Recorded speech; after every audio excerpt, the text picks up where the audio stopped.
All right. Let's see here.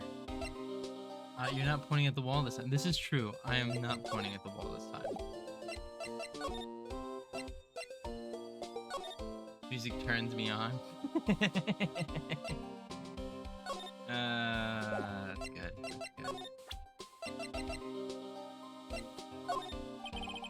As a detective, I have to keep my mouth shut on that one.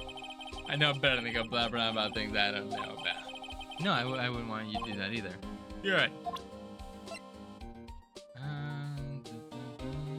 Oh, allows me to investigate the crime scene. Okay, so now I can go back here and investigate. Oh, snap, the suit be looking spiffy. Thank you, thank you. Our lovely artist Lucky Nutton made it. Looks like the investigation is still going. I had to get back to the shop. Sorry, it looks like I'll be stuck in this pit till the sun sleeps. I'll see you in my dreams tonight then, baby.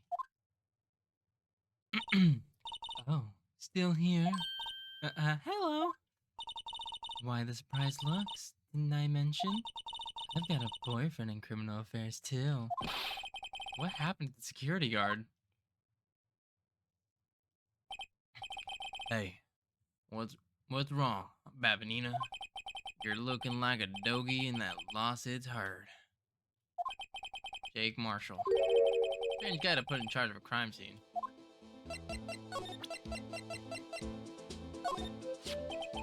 Would you mind reading this for me? What's this?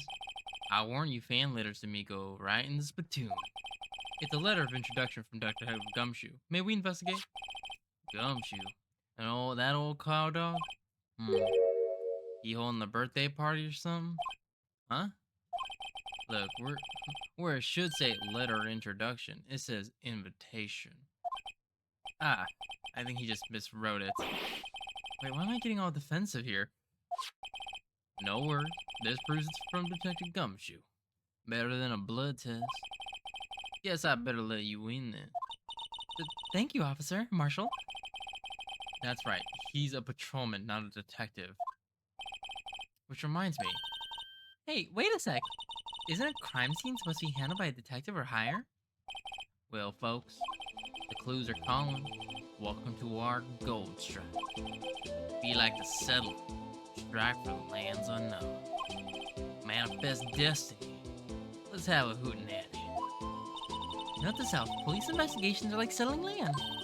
Well, Mr. Wright, what do you say? I say I won't be needing this anymore. Detective Gumshoe's letter of introduction crumpled and discarded. Officer Marshall, could you tell us more about the victim? Good men always die young. Remember that, partner. Could you be a little more specific? Bruce Goodman. He was a detective, right? Well, aren't you a feisty doggy there? That a good man was stabbed here at 5:15. Smelly Melvin told me the tale. I think he means the witness, Miss Angel Starr. One stab of the chest, a fine piece of work. This here's the autopsy report. Goodman's autopsy report. Due to the loss of blood, one knife died within an hour and a half of 4 p.m. My sister involved with the victim in any way? Funny you should mention that, Bambina. Chief Prosecutor Sky and Detective Goodman had nothing in common at all. Hi, clown. Nothing in common? They apparently worked together on a case a few years back. Yes, hi, clown. Hello. But there's a motive. Goodman wasn't a particularly gifted detective. That's one reason why he didn't do much work with the chief prosecutor. But my sister caught the victim here on the day of the murder, right? Here at the parking lot? So it seems, like calling unarmed men to shoot at high noon.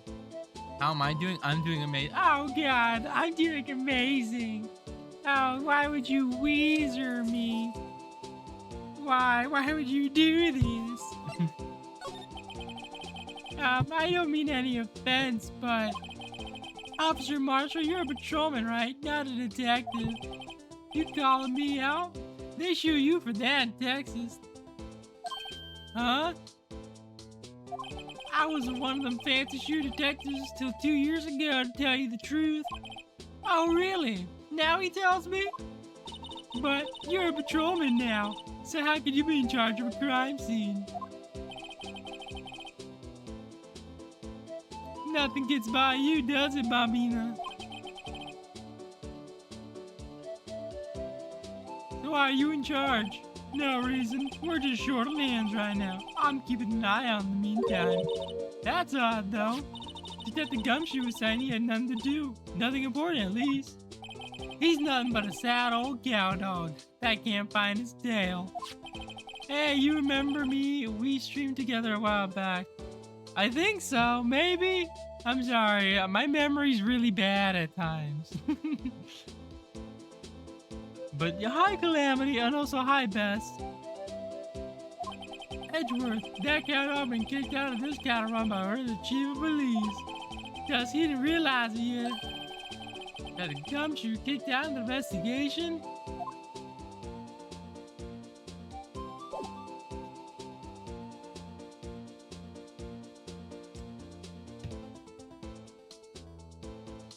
Let's look here.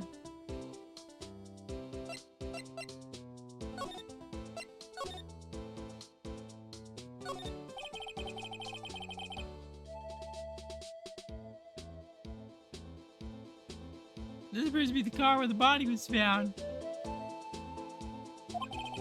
Looks like the lock on the truck is busted. The crime took place in the underground parking lot of the prosecutor's office. And the body was found in the trunk of my subordinate's car.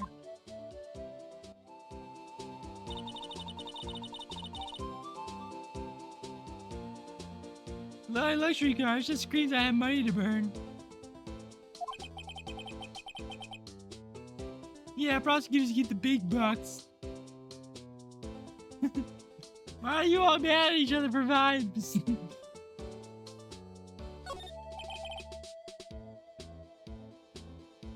No clues here.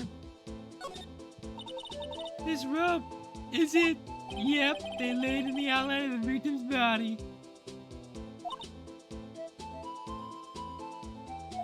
So wait, the victim must have died when the killer closed the trunk on him.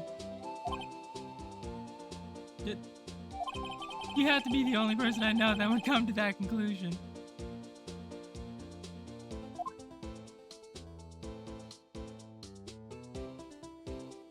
Oh, you have to go do homework. Have fun with your homework. Have 6 Red Bulls. What the fuck? 6 Red Bulls?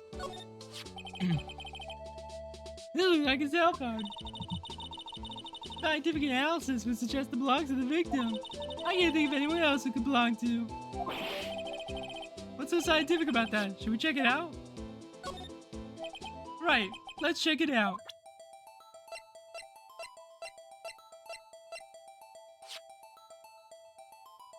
Alrighty, let's see here.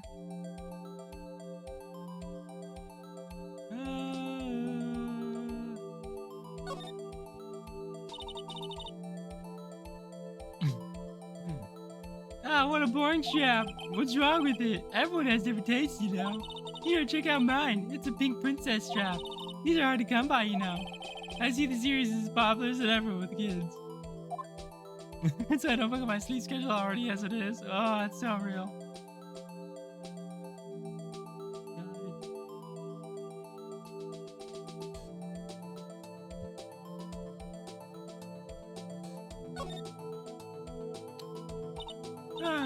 This phone's still on the reticle stream. Reticle? Mr. Wright, most phones keep a record of all the calls you made and received. Just press the blue button to display the last number you called. Convenient, isn't it? I'm surprised you didn't know about it.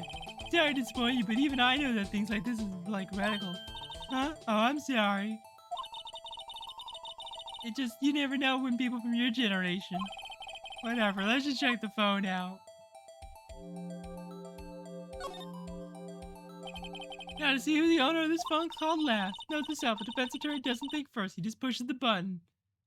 How are you, Conrad? I'm doing... It's been 5 minutes, I can tell. I'm doing good. How are you all doing tonight?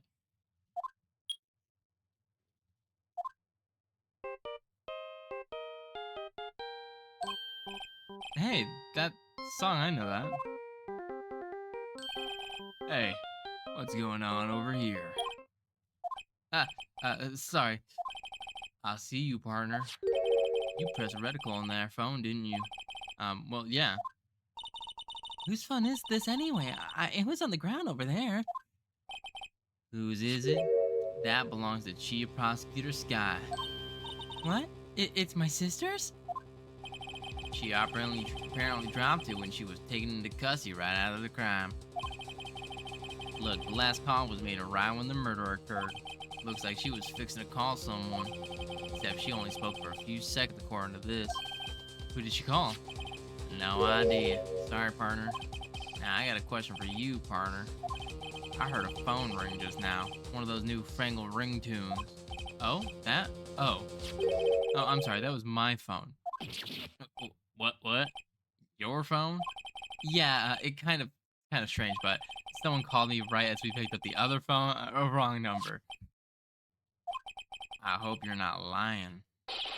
They'd shoot you for that in Texas, partner. Uh-oh, I've cited the wrath of the Lone Star Patrolman. I'm good. My vocal cords hurt a lot to the point I can't talk without crying, but I'm good. Ugh, I hate. It happens to me when I'm sick, and I hate it. Ugh, I hate it. Okay, well, we have the phone now. So there's no connection between Detective Goodman and my sister? That's correct, but there's a gold mine of evidence against her. And the prospector tomorrow is none other than Edgeworth himself. I'm afraid your sister's fate is decided, Bombina. My condolences. Officer Marshall? Yeah, Bombadina? How can you say that?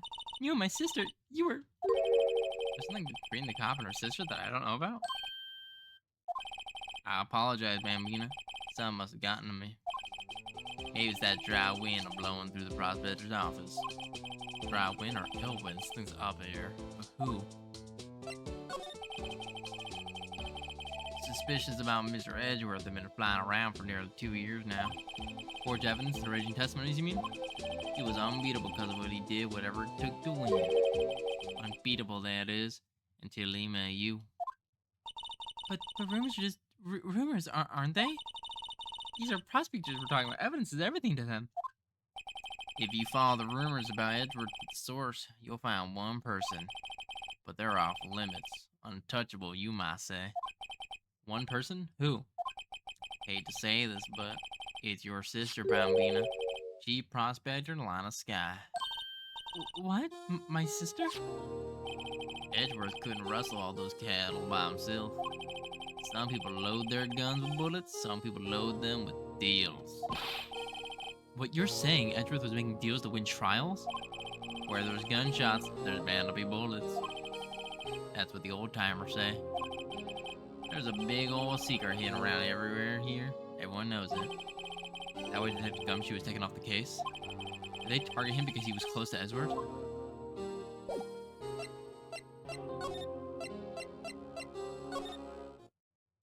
Looks like Edgeworth isn't here.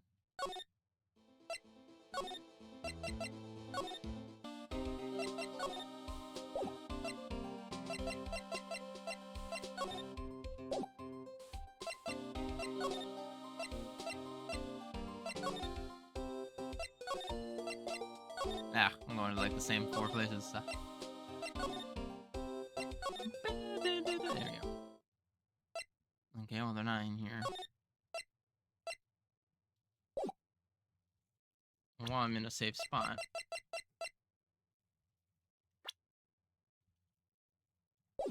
Nah, I didn't mean to scream. Ah, fuck.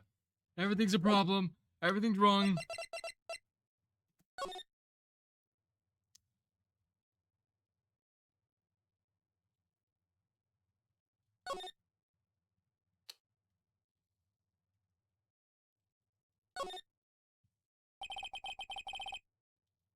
I need to push this again.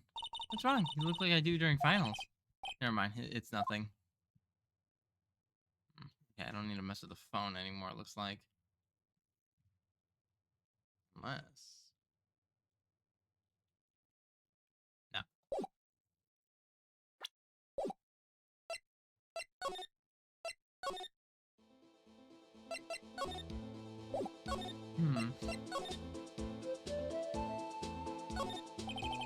B block is through there. That's where visitors park.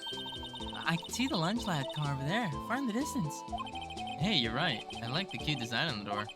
I can see a cartoon cow munching down on a juicy-looking steak. Doesn't that strike you as a little creepy?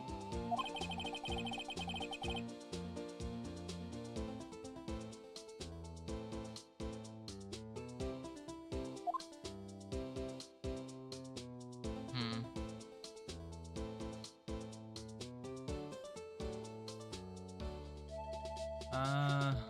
Oh, I'm sorry you feel bad.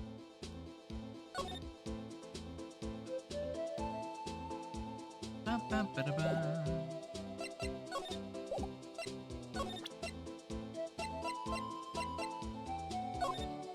Alright, compadre, count 3.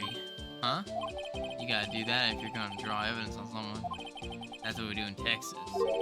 Probably never to visit Texas.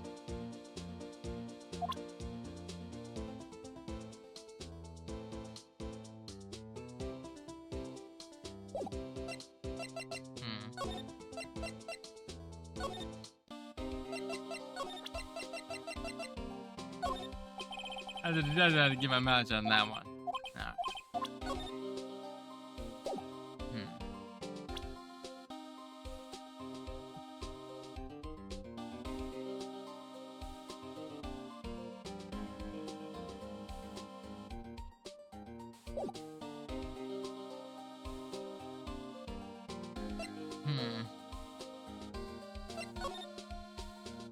Maybe give it to her. Here, see this? Ah. That's okay.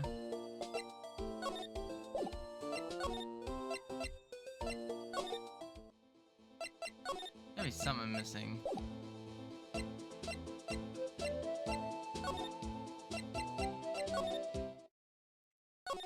Anything I missed?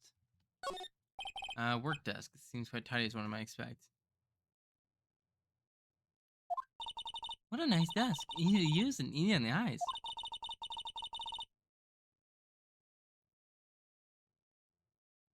It's polished so I can see my own reflection. I prefer not to have to look at myself while I work.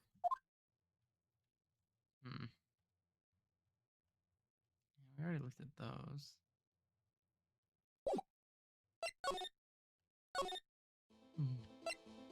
What are we missing?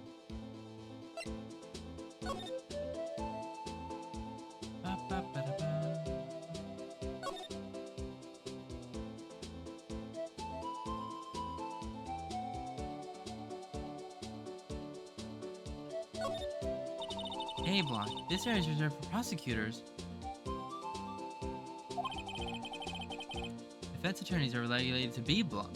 Regulators or defense attorneys are regulated to B block. I dream of the day when I'll be able to park my car here. Connor, your fox is a wizard one. I found him in the fridge when I got home, like a door was closed and he was in it. Seconds in, goldfish. He hasn't bought goldfish in years. Outdoors windows are closed and locked, including the doggy doors. I'm wondering when he got them, why they smell like bleach. I can't answer that one. I can't answer that one. I'll go over to B block to buy my hamburgers from you, Mr. Wright. I'm not planning on giving up my job that soon.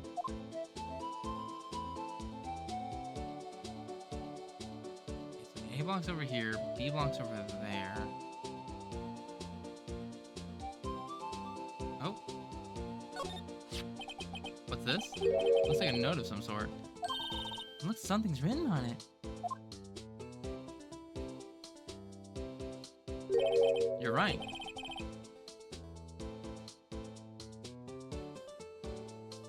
Let's see. 6 7s. Okay. 12/2. There's a name printed on the paper above that. Goodman. Maybe found it in his pocket when he was killed. Well, so? What does that mean, right? How am I supposed to know? That's so. For the guide to reasoning, go to Edgeworth, not Wright. I'm sure Edgeworth wouldn't know what this means either. Like the memos found in trunk. So, what are we doing, Mr. Wright? I guess we got some clues. We have the autopsy report, a note from the victim, and a cell phone. So, you think we'll be okay? Well, the only thing will still bother me is that Lana is confessing to the crime. She said she did it. She said she did it. That's not a problem. I can guarantee that she's not the criminal. Oh, by the way, Ima? Yeah? I know that song your phone plays when it rings. What? Speaking of which, it's the Steel Samurai theme song, isn't it?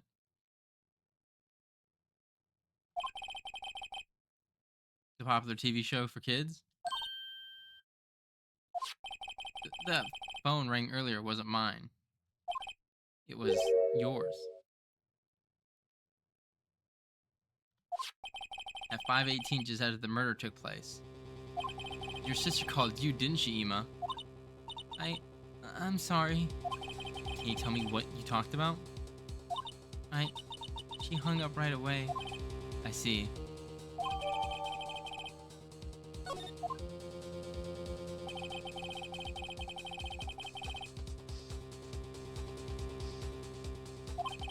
got a bad feeling about this. Like, maybe I still don't know everything that went on here.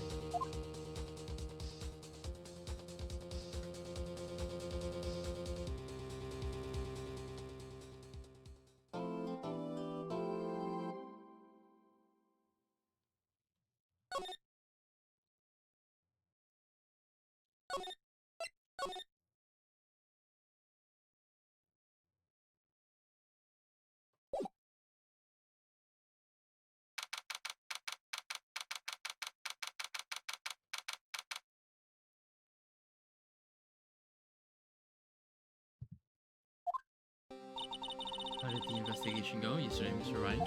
Frankly, there are still a lot of gray areas. Or rather, the whole thing is one big gray area. Hydrate? I will. I got some water here with me today. Yes, sippies. Don't worry about me, no matter what the outcome. I'm ready to accept my fate.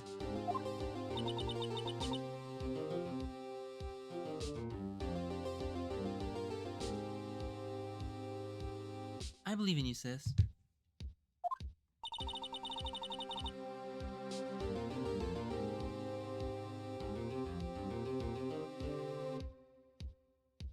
Mr. Wright, let me offer you a word of advice. Yes? A defense attorney should never believe their client. Huh? The defendant is called to the trial because they are suspicious of wrongdoing. Never forget that. Miss Sky, you remind me a lot of Mia.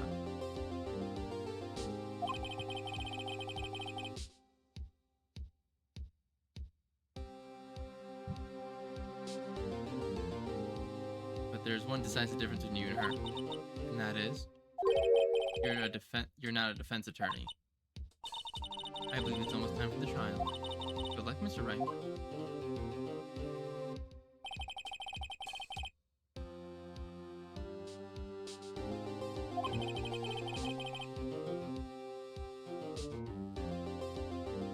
No one's going to bail me out this time. I'll be alone in there. So I have to discover the truth all by myself.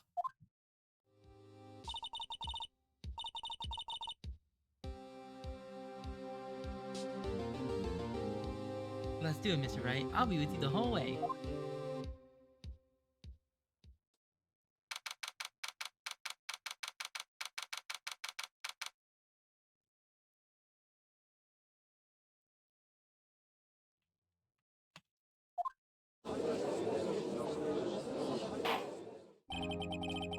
Both now session for the trial of Miss Alana Sky. The defense ready, Your Honor. The prosecution has been ready for a while, Your Honor. Edgeworth.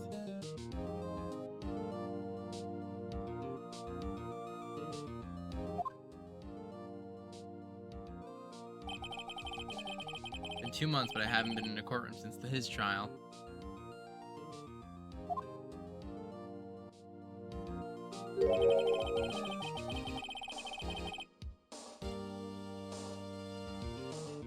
I hope that personal feelings will not be a part of the proceedings today, Mr. Wright. I will choose the path I think is right, regardless of what those around me might say.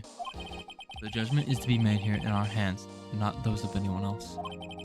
Very well, Miss Edgeworth. Your opening statement, please. Chief Prosecutor Alana Sky has committed an unpardonable crime. Not only this, but she was rash enough to commit it in the prosecutor's office lot. Wow, he's much more resourceful in person. It sounded like they like confessing to everything. However, she will pay for her rashness with her life. There was a witness to her crime. Professional witness. Well then, call your first witness, Mr. Edgeworth. The prosecution calls its first witness, Miss Angel Starr, to the stand. The cough-up queen?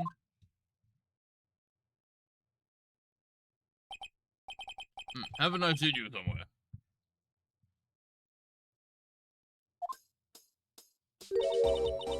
You ordered the caviar lunch, right? Oh, caviar. I've never eaten caviar before. The judge is really wolfing it down.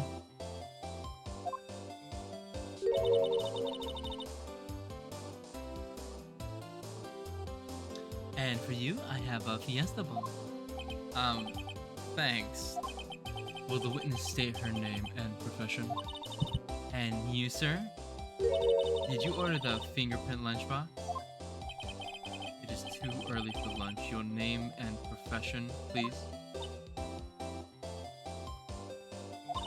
Well, Your Honor, how does it taste? So this is what everyone raves about caviar. It's so tasty, it hurts. I always thought caviar would be taste like a pickled tapioca.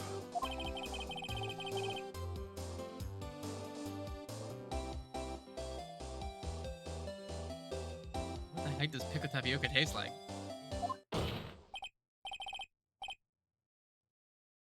Name, profession, now. Me? The name is Angel Star. Don't forget it. I find myself running Lunchland these days. Is that what you wanted me to say, Mr. Edgeway? Very well, witness. Please describe the incident to us.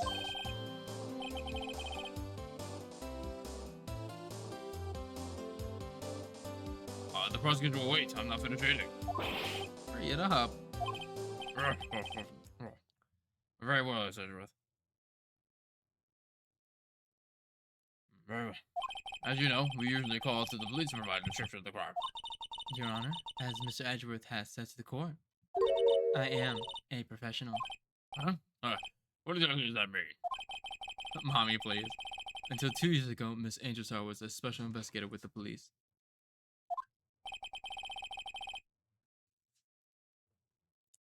She was a first-rate homicide detective.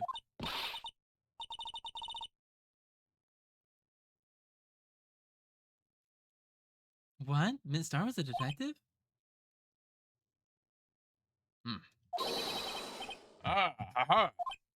I know who you are. Pop up. Pop up Queen Angel Star, Your Honor. Long time no see. Very well. You may continue the description, Mrs. Starr. Who is this lady? Yeah, that's a background. If I might have the court's attention over here. The parking lot and the prosecutor's office is divided into 2 blocks. A block A is for the prosecutor's office personal. Block B is for visitors and clients. A chain divider separates the 2 blocks. I suppose that's to keep visitors from taking up prosecutor spaces, yeah? Prosecutor spaces, yeah? The crime took place in a car in the back A parked truck. The killer stabbed the victim with this knife and went to drive the body out.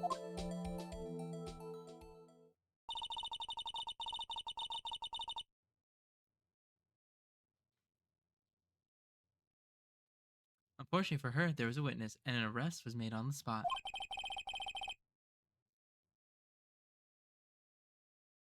And who was this valiant witness?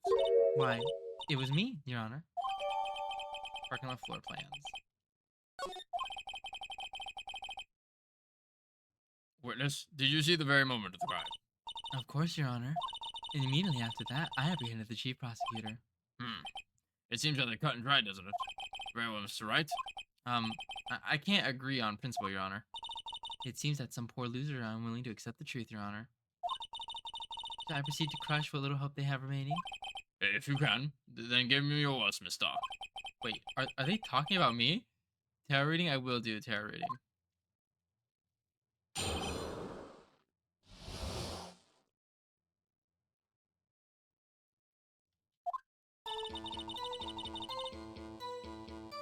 Somehow, I always knew a day like this would come. I was on my way back to deliver a lunchbox to my boyfriend when I'd sense something. Perhaps it was my find home detective intuition at work. I blanked. Through the witness fence, I saw the chief prosecutor stand next to a garnished car. The chief prosecutor was holding a knife in her right hand. Then she thrust bluntly into the tip of the knife and into Goodman's chest.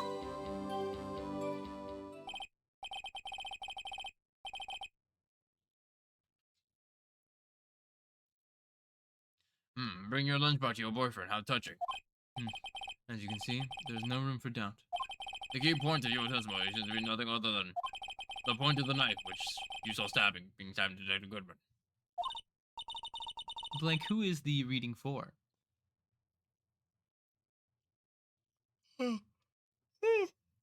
How does it feel to be utterly crushed? I'm still thinking about that. It's merely a flesh wound, Mr. Wright. Very well, Mr. Wright. You may cross-examine the witness.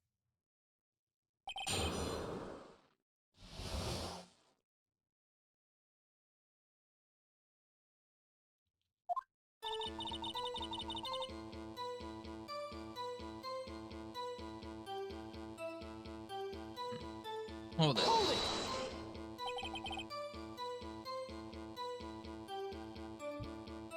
How did you know?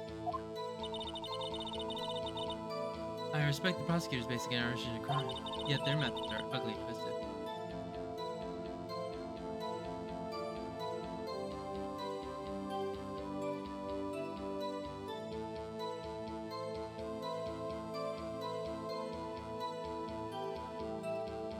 Twisted methods will always lead to tragedy. The lunch lady's uniform opinion is duly noteworthy, given that they used to ease infamies ends at their whim. Killing off a detective like that too much is merely an extension of that. Miss Starr, do you have something personal against prosecutors? I felt that I had found my dream job when I became an investigator. And if I hadn't been laid off by those prosecutors over there, I'd still be one. Laid off? He was fired?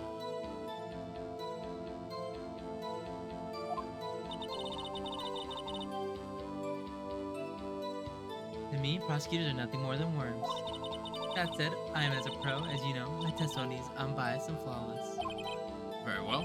You may continue, Miss Starr.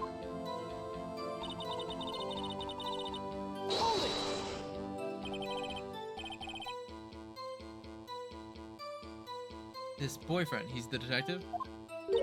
Not that boyfriend, security guard. That boyfriend? You have several? Yes, this boyfriend, that boyfriend, and the other boyfriend. Care to join? Yet another boyfriend position is still open for applicants. I'll stick with the lunches, thanks.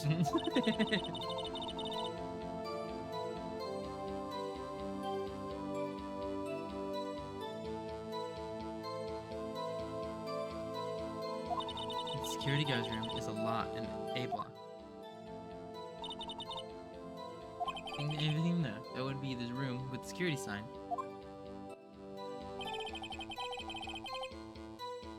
Incidentally, did you bring your lunchboxes by car? Since I'm a visitor now, I parked in B block. And so she was in B block when she witnessed the crime, which doesn't make sense.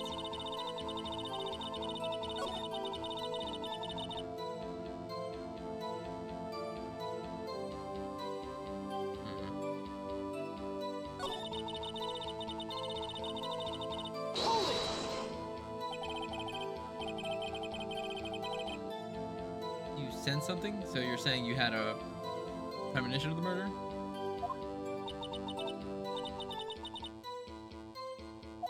Oh yes, it was something like feeling you get when you view a pumpkin cock full of seeds. I have no idea what that means. Speaking of detective's intuition, wasn't the victim Mr. Bruce Goodman also a detective? Yes, well, he was like a young cheese. A young cheese? Pale white cheese, not yet tangy with experience on the streets. A greenhorn. That must be hard yellow to Chava's attack. Yeah, what is the odor of an old cheese to match? In any case, there is the lot. I feel something stirring in the back of my mind.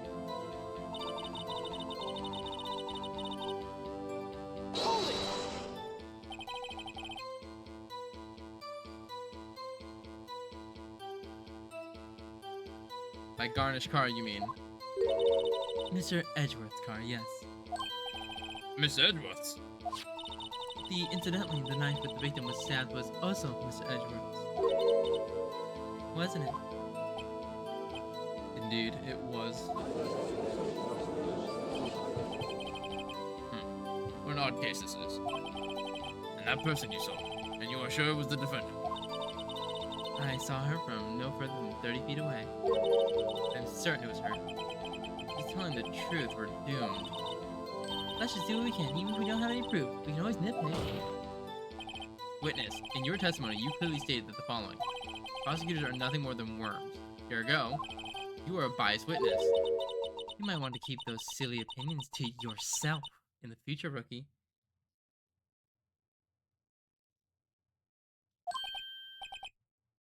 Rookie? Unless you're willing to risk the consequences of doubting me.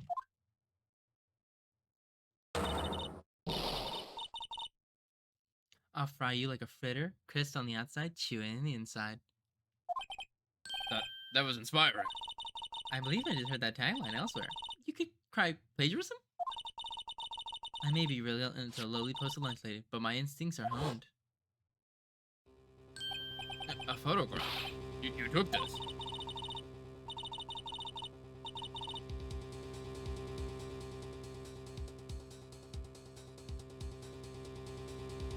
The moment I witnessed the crime, my reflexes took over and snap. I took a photo. In fact, one of my lunch boxes is rigged with a camera. I suppose that's more exciting than just hanging it around your neck. Witness, why am I only seeing this photograph just now? You think I'd show it to you, a prosecutor? Think again. My boyfriend works in the photography division of criminal affairs. Well, this is most certainly the defendant. Oh, unmarkably Lana Sky. So, what was the defendant doing at the time?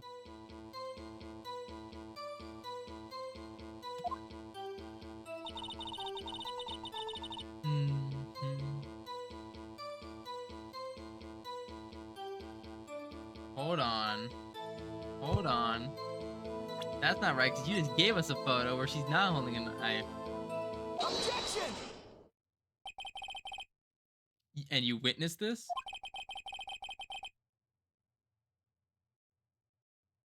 You saw Miss Sky stab the victim with the knife. As I've already said, yes. Salmon swirl lunch? I'm sure that is a fine lunch. But isn't that odd? In this photo, it looks like, isn't that odd? Look at this photograph. This is the photograph you took at the very moment of the crime, is it not?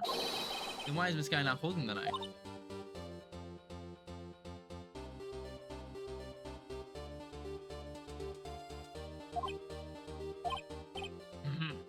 Mr. Edgeworth, your thoughts? Objection. That had to be the weakest objection ever, Edgeworth. Yet, it's still stronger than your either feeble mind, Mr. Wright. What do you mean, Miss Edgeworth?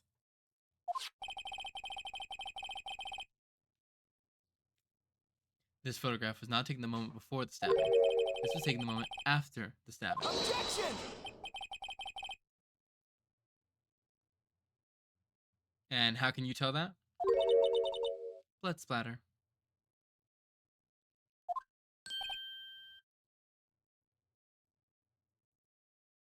Huh? See the dark crimson stains on the chief prosecutor's coat? But it's a black and white photograph. Ah, yes, it's hard to tell, but this could be blood. Well, Mr. Wright? I see no problem here. No problem, except you. Mr. Wright, are you going to just sit there and take that kind of abuse? Ugh, you got a better idea? Objection.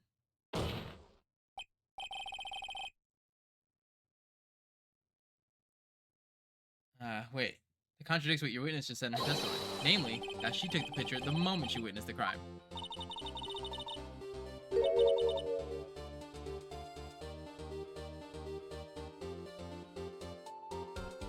Well, it seems I was slightly unclear. My apologies.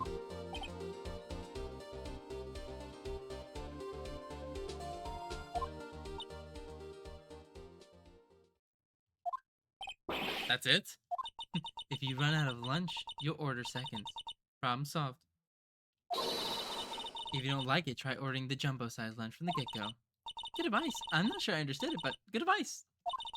I didn't have time to stop her. Prosecutor Sky was cold, cackling like a robot. She killed without pain or remorse. It was premeditated murder. Objection!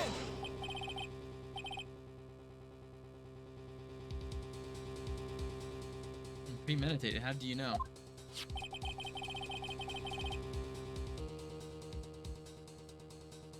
Look at the chief prosecutor's hand in the photograph. Well, are those gloves? Surgical gloves, made thin rubber, most likely. Why would she have those on? If it's not premeditated, she would be not wearing those gloves.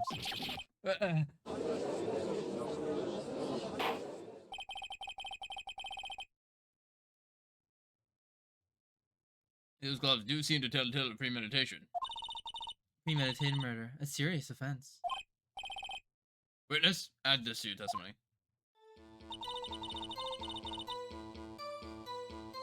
The murder was planted. The murder planned the rubber gloves to prove it.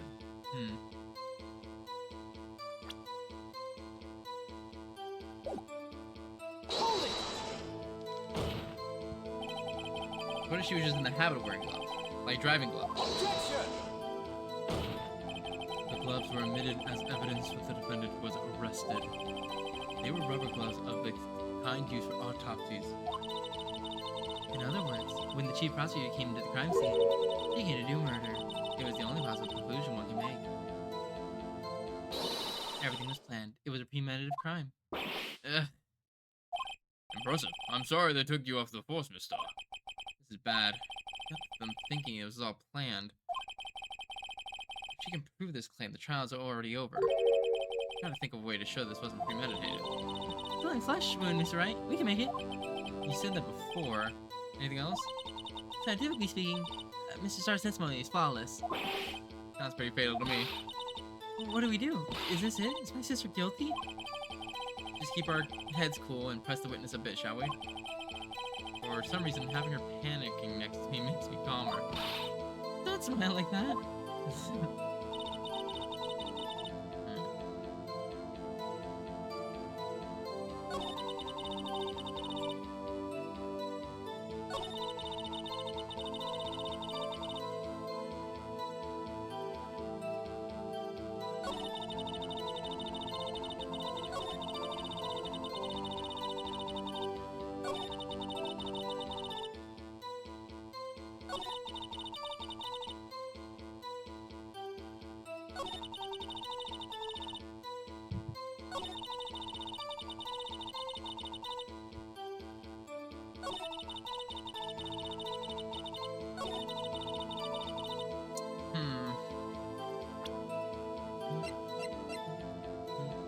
No prints because the gloves.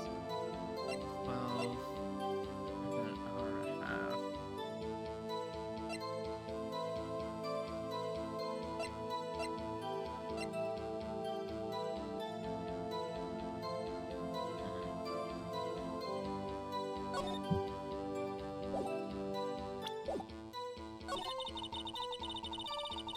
Also, I forgot to say, I will do that tarot reading after this court session when we have time to do one.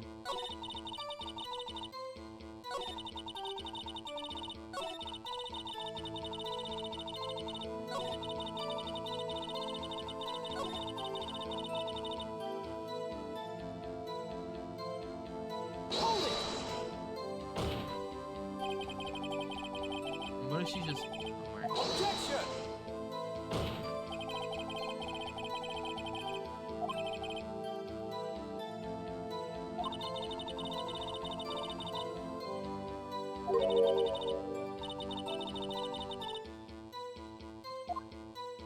Your Honor, my question is why the fuck she needs so many boyfriends? One dick not good enough? That's so real.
I finished me work. Awesome. Stretch and hydrate. I will.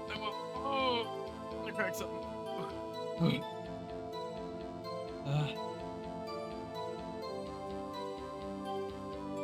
Got some water here. All right. Trying to figure out what we can do here.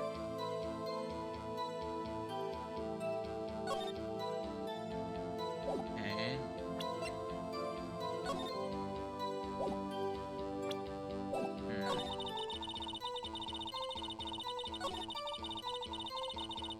Gua, gua, gua, gua, gua, gua, gua, gua, gua, gua, gua, gua, gua, gua, gua.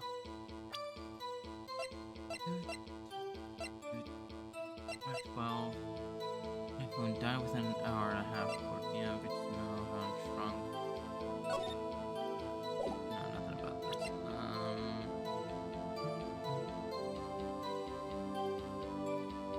Crazy. Oh, it's only flush room. We can make it instead of 4. Gotta be a contradiction somewhere. Hold it! Hi, CJ. How'd you know? I expect the prosecutors basically at hours of crime. Yeah, you already spoke about this.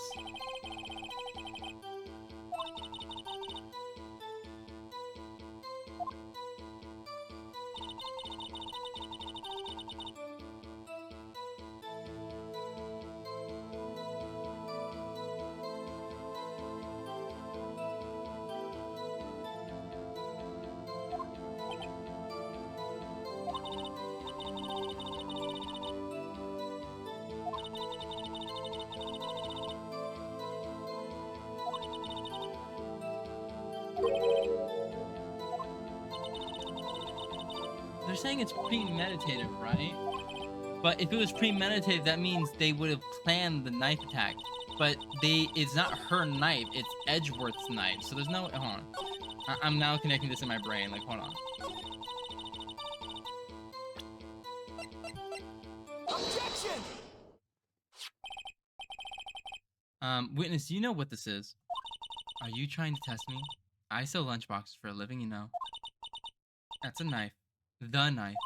The knife that was in Mr. Edgeworth's trunk. Indeed, it's my knife. The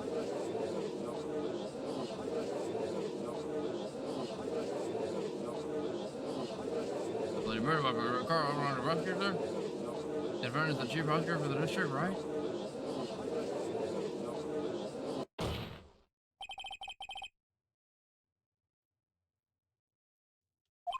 We asked the witness to provide an accurate testimony. Tell a story. Tell a story. I will tell a story. Let me again finish this little section here, and we'll tell a story.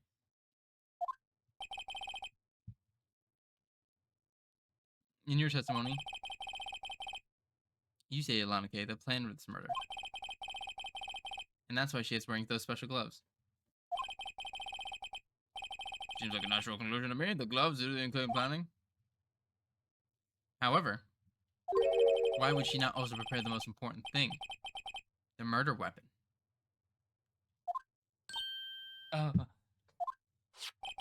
The knife just happened to be in the trunk of that car. Ladies and gentlemen, if you're going to plan a murder, you don't forget the weapon. Hi, Lucky. Hello, Lucky. Hi, Lucky. Order, order, order. Great. Now the tide is turning in our favor.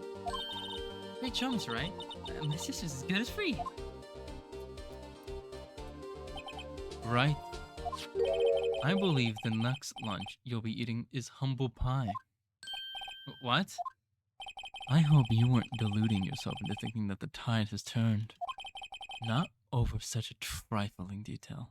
But this shoots a hole in the whole premeditated theory. Premeditated theory. Bah.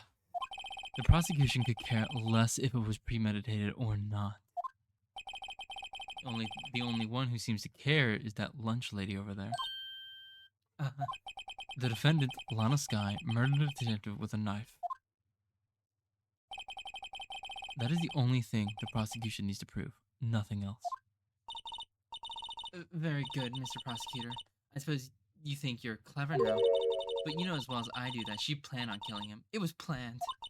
If it wasn't, why would she have been wearing... I believe I'd like to hear your testimony again. Witness, please tell us only what you saw, not what you thought. How dare you? My powers of deduction are not to be underestimated. Really now.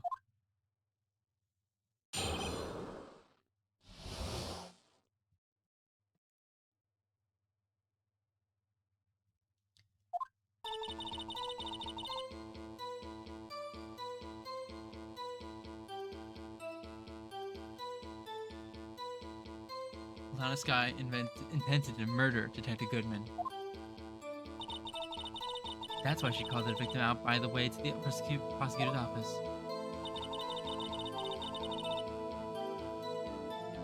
I'm sure the chief prosecutor has a grudge against the victim. Nothing else could drive that human machine to plunge the knife into it again and again. Again and again, the knife is plunged once. Victim was summoned from the police department to the prosecutor's office. It does sound a lot like a return, doesn't it? Oop, 130 stream streak. Lucky's been here since the beginning. Why does her have a rice ball on it? Because she sells, like, packaged lunch foods, and that's one of them. Okay, we already know that there's a lying at the end. She says again and again, when in the autopsy it says 1 knife wound. Objection!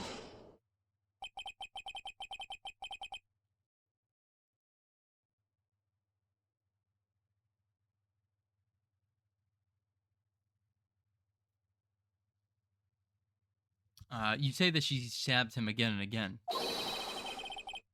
She also has a hot dog octopus necklace. This is true. This is true. She does. Sorry, I was reading. Someone added me.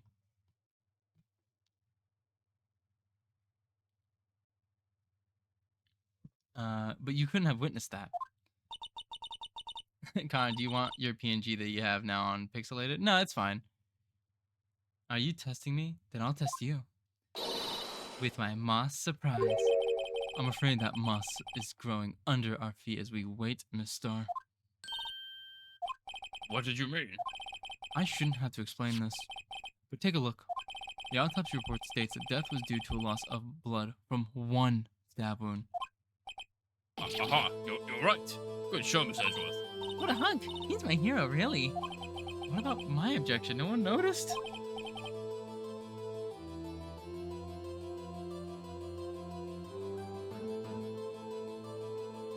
Well, witness. You got the crime scene set, right? Oh, thank you. I always believed that no one could ever mistake ketchup for blood. But now I realize that such mistakes are possible.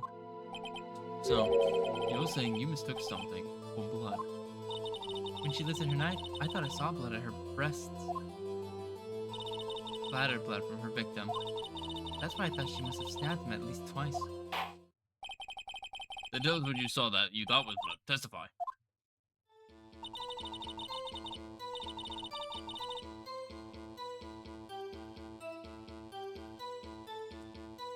Oh god. I was trying to like talk and swallow at the same time.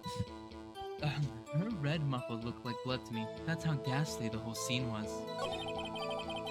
The stars turned out to be some short-tempered as she looked when we met her. Channeling her abilities to be a detective really set off her off.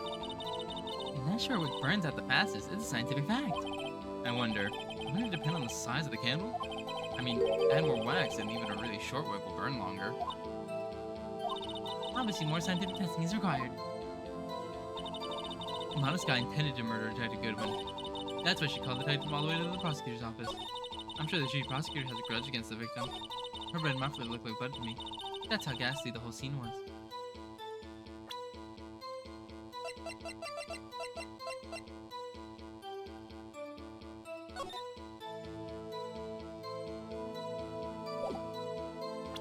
Objection! Objection. She's not wearing a muffler. Miss Starr, I demand an explanation. Objection! The witness is clearly not suited for detective work. Even Edgeworth's on her ass. I love that, like, ever since, like, okay, so here's the thing. It became like when I first battled Edgeworth, it was like Edgeworth being like, what? Wrong. You are wrong. This can't be right. And then ever since, like, after that, and I've saved his life and stuff, and I helped him, like, prove he wasn't guilty and stuff, it's just become like, actually, I think you're wrong. Well, right? You might be right, Because this witness is dog shit. It's just like tag teaming her. What? The suspect. You're not wearing a scarf. Was not wearing a scarf or muffler of any kind when she stabbed the victim. And you proved it yourself with this photograph. Huh? But that can't be. Only a professional lunch lady could be so utterly clueless. Congratulations. Perhaps you finally found your true calling in life. Harsh words, but good. In the end, Mr. Edwards prevails. Was my objection chopped liver? but it was there. The scarf. No, not that, but something red. Really. Well now, where were we? The witness was giving us an entertaining interlude, but back to business. What? Very well. Witness, continue your testimony. You saw the crime and apprehended the suspect.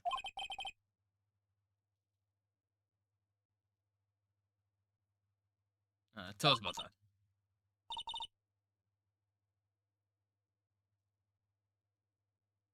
Very well. I do remember some things accurately, at least.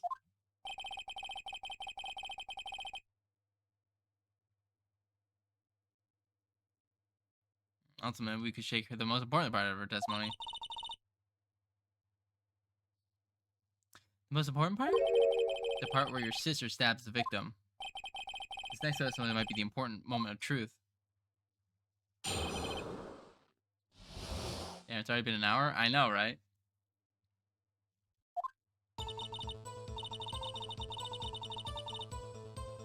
After the murder, the suspect attempted to run behind a petition officer's side. Quickly, I caught her, explained her rights to her, and arrested her on the spot. And yes, when I arrested her, she mentioned the muffler. That's what had me confused in my earlier testimony. The chief prosecutor made his escape, but against Angel Star, resistance is futile. You're quite determined about this scarf, aren't you? I strike last a snake and a bite like a cobra. That's me, Angel Star. That wasn't a very good metaphor. First of all, cobra is kind of a snake. At this rate, it's hard to tell if you'll finish the game or not. I bet I will. Don't bother me with details unless you want to get bitten. No thanks. Note to self, Mr. Wright is weak against poisonous snake bites. The chief prosecutor tried to resist, but her efforts were in vain. She knocked my hands aside, kicked over an oil drum. An oil drum? Hard to imagine. Oh, she's beautiful, but deadly. A predator, this one. A leopard woman. Rawr. Very well, Mr. Wright. Your cross-examination, if you will.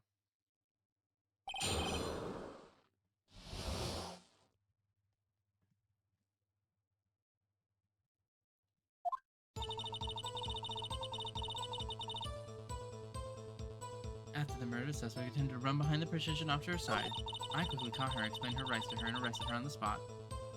How? You were on the other side. Objection! Fuck. I should question her about it first.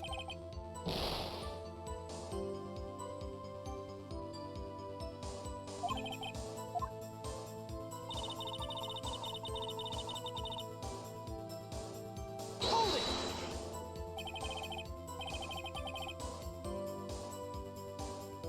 And you say quickly, were you close to the suspect? As I just said, I was only 30 feet away from him the whole time. Maybe I should press her on more details. No, fuck!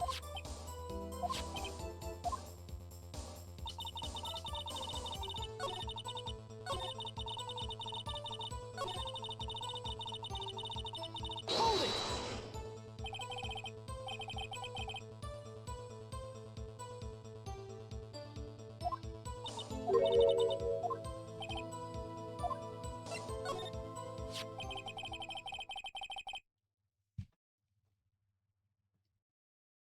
I'd like to see the plans, the floor plans, just to be safe.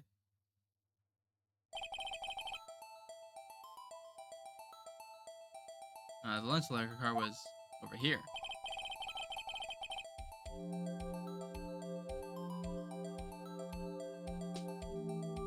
B block. You witnessed the murder from here? Damn, bro, he fucked up under the pressure all because she had nice tits.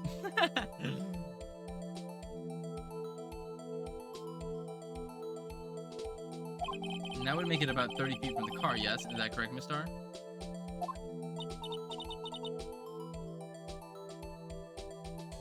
that's right.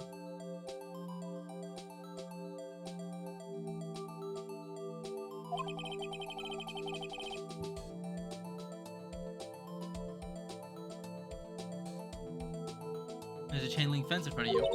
I went over it, of course. Amazing. The car bomb proved luxury athlete indeed. It would have taken her a little time to climb over the fence. She couldn't have gotten to my sister that fast. Yeah, that fence was about 9 feet tall, too. How did Miss Guy not get away?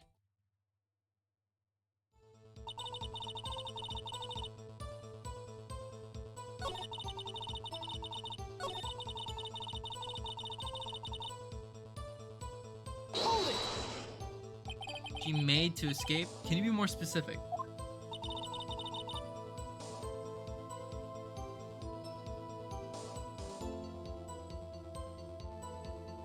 She brushed aside my hand and ran. It was a terrible sight to see, like a dollop of lard on a potato foie gras. Huh? She even kicked over an oil drum at me. An oil drum?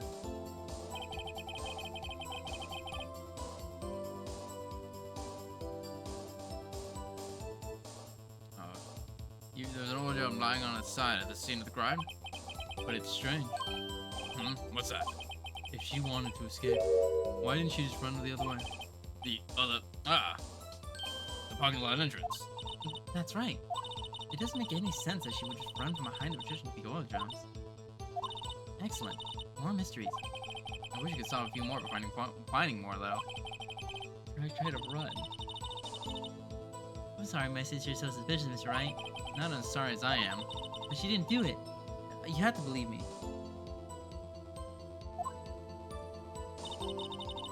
After the murder, the suspect attempted to run behind the person on the other side. Hold it!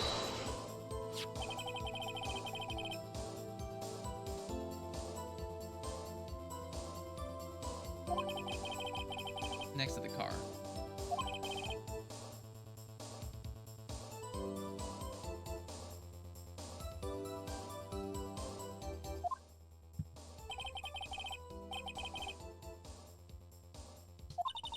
She was obviously trying to hide herself.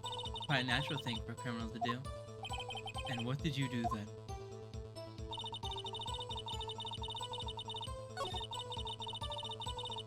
Hold it!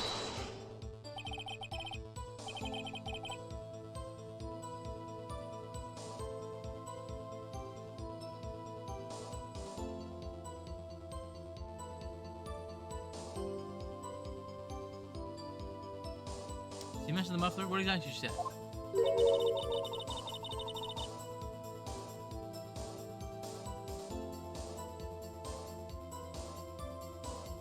If I remember exactly, I would have told you that in my testimony. Cheeky. Anyway, all I heard her say was the word muffler. Just that one word. So, what do you hear? Wasn't the suspect talking to you much? Someone else? Yes, the chief prosecutor was talking to her on her phone. Her phone. Can't mean. By phone, do you mean this cell phone discovered at the crime scene?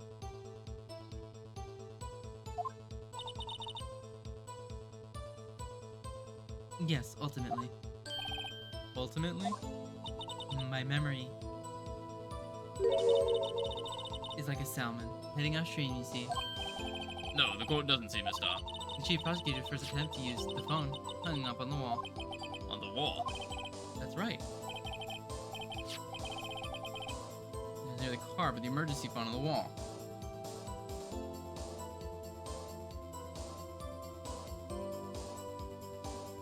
That's right, near the car's emergency phone on the wall. Apparently it was out of order.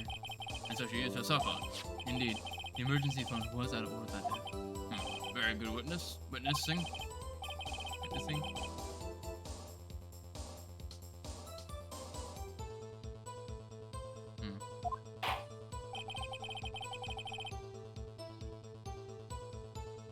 And you should, of course, add this to your testimony. Thing is, I do please the rookie defense attorney.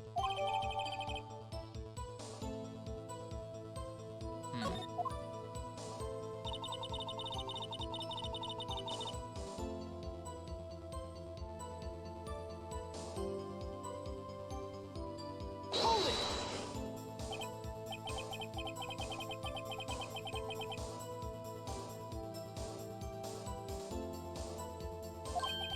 Aha, I was going to ask the same thing.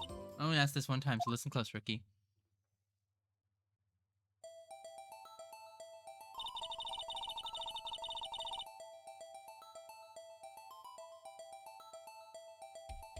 Chief prosecutor stabbed the victim and ran behind the petition. Then she picked up the emergency phone on the wall, but it was out of order. So she pulled her own cell phone out of her pocket.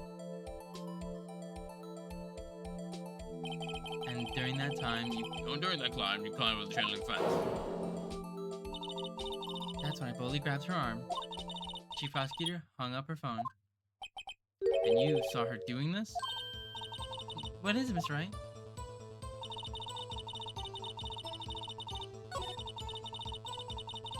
How could you see the phone on the wall when you can't see it because of the fucking wall? Objection!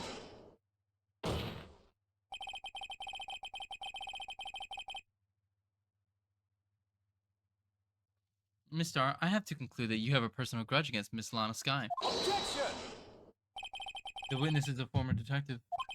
Her testimony is unarmed by bias by personal bias. Well, who would have thought you would have been a knight in my shining armor, prosecutor? Who, together with the chief prosecutor, picked me up 2 years ago. Well, Miss Starr, this is a fatal contradiction with your testimony. How do you explain this? I don't know what you're talking about. Mess with me, and I'll make you cough it all up. Let's look at the floor plans. You said you witnessed the crime from this point. However, if that's true, you couldn't have possibly seen Miss Skye making that phone call. I believe you saw what I'm getting at. That emergency phone was in the backside of the petition. If indeed you were in Block B, you couldn't have seen it. What? What? What is the meaning of this? It's simple, Your Honor. She's not coughing up lunch. She's coughing up lies. Objection! That's quite a claim, Mr. Wright. Perhaps you'd allow me a question? Tell us exactly what lie this witness has told the court. The witness lied about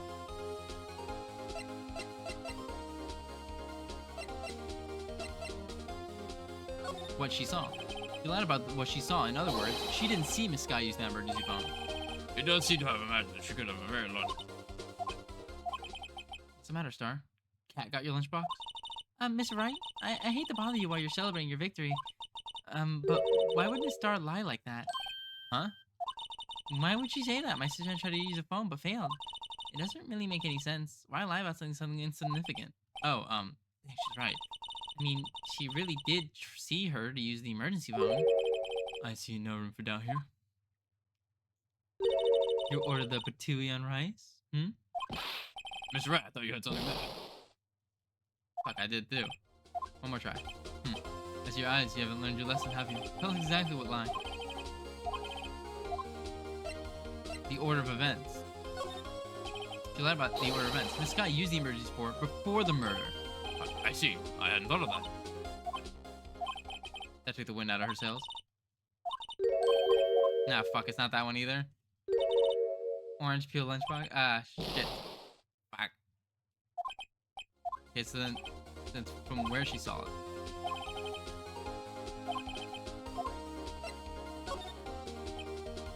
Miss Skye tried to use the emergency phone, but it was out of order. What is significant about this fact? Nothing. Therefore, it would be pointless for Miss Starr to lie about it. Pointless to lie, I see. But say the witness did actually see Miss Skye using the emergency phone, it would mean Miss Starr witnessed the crime from a different location. Objection! A different location. Now that's pointless lie I've ever heard. Objection! Before you call my lie pointless, at least let me tell it. Let me ask a question to our clever wordsmith, Mr. Wright. Just where the witness was when she saw the crime.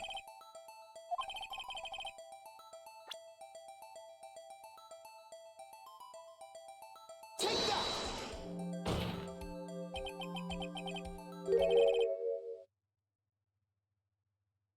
There's only one place she could have been. The security guard room. Indeed, the security guard room is in the underground parking lot, as well as positioned. It's built on the second floor. You can see the entire lot.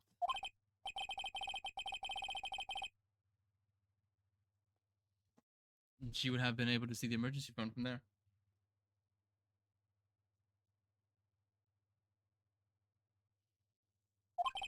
why there are many other places she could have seen the phone. Not in this case, Your Honor. The witness not being part of the prosecutor's office couldn't park in A block. The only place she could have seen the crime and the back of the partition is here. I remember in your testimony you said you brought a lunch to your boyfriend in the security guard room, yes? Well, Miss Starr, how many years have I been getting the better of men? To think that the tables could be turned. Today, a man has gotten the better of Angel Starr.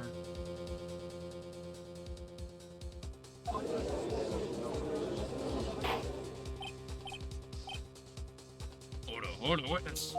What have you done? You used to be a detective, you know better. I'm not turning back.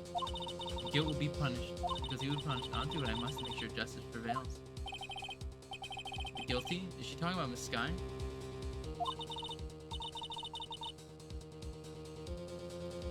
Miss Wright, doesn't this strike you as odd? Why did Miss Starr lie? It doesn't make sense.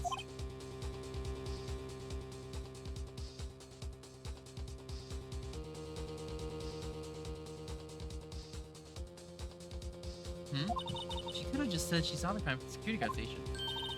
It wouldn't change anything. It wouldn't change anything. Exactly. This photograph tells all. It was the defendant who stabbed the victim. The truth still stands. Objection! It still stands? I disagree, Mr. Edgeworth. What?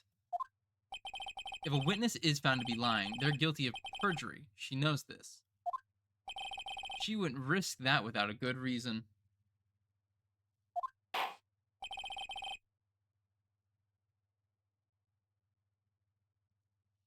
So tell us what your some reason was, Mr. Wright. Huh? Me? I've come to a conclusion what really happened. Well, what's your conclusion? Mr. Wright, let's review what we know. Mr. Starr witnessed the crime at the security guard station. But she lied and said she was from B block. It must be a vital difference. What could make the change?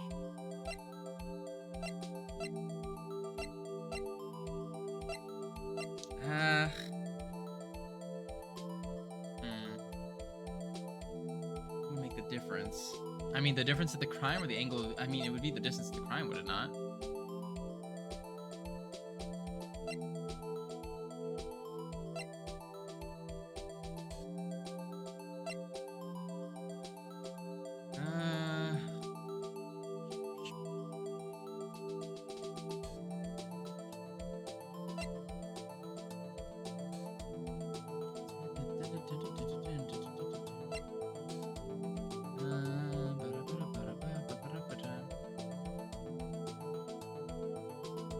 Yeah, I'm gonna say distance. It changes the distance between her and the scene of the crime. Objection!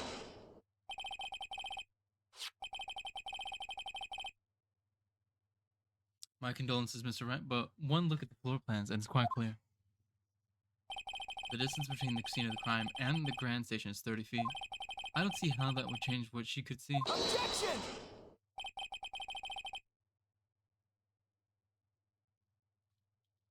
And she saw not in the question here?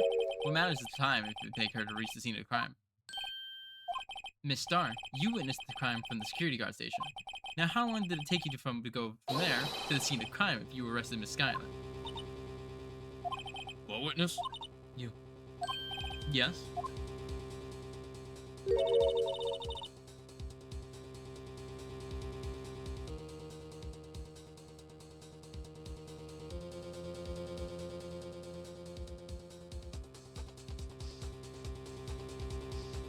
You ordered the squid wheels, right?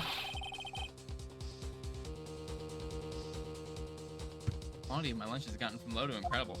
Indicable? Not incredible, indicable. I was bringing a PB&J lunch with fresh Boynesberry jam for my boyfriend. If I'm wrong, then I'll explain what I thought happened. Okay.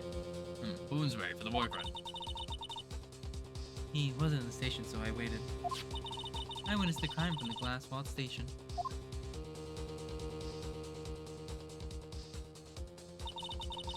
And before I knew what I was doing, I found myself running towards the scene. But the door was locked. I couldn't open it.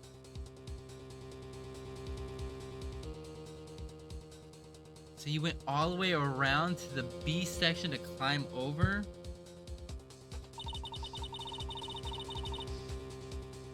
That's why I had to point to the visitors parking lot. That's quite a detour. That's quite a detour.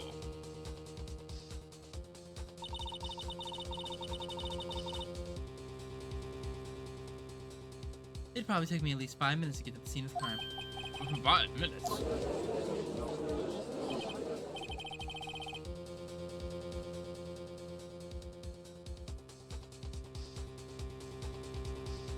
This changes things considerably. But it was that woman over there in the defendant's chair who stabbed him. I know it. I have photographic evidence. I swear. I swear it on my finest plastic spore.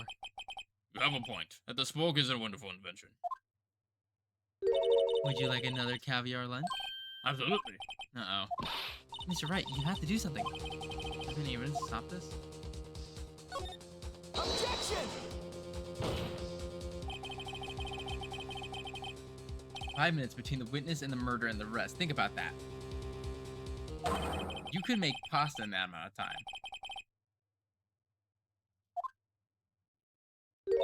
I've got lunchboxes that tie pasta into knots, rookie. A 5-minute blank? Isn't that strange? Strange. If you were a criminal, what would you do with 5 minutes, Your Honor? Well, I guess I'd flee that scene. Don't get the wrong idea. Kill anyone. But you have the instincts of a killer. You would run. But this time was different. Miss Skye dwelled at the scene of the crime. She even had her picture taken. No true criminal would act this way. It's inconceivable. Yeah.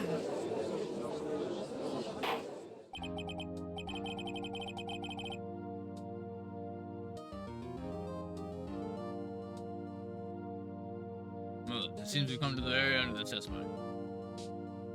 The witness has a grudge against the defendant and the blank in her testimony. Miss Edgeworth is the next witness ready to go.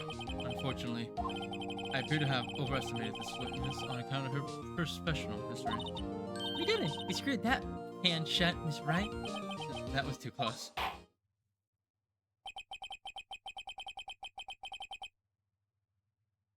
I'm afraid that the cop-up queen has been dethroned. And with that, the court is adjourned.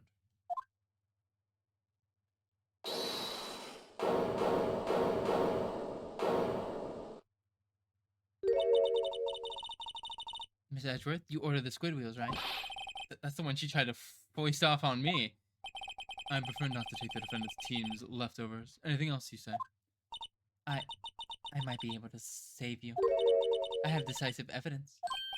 What's that? Is that another one of her lunchboxes? My apologies, but we have no further questions to ask of you, Mr. Ah. Is this your jumbo lunchbox? Oh, a triple-decker! Out of defense to the witness determination, I'll allow one more testimony. Let's hear about this decisive evidence. Like the lunchbox model said, you won't be disappointed. What's she gonna pull out of her lunchbox now? Or this time?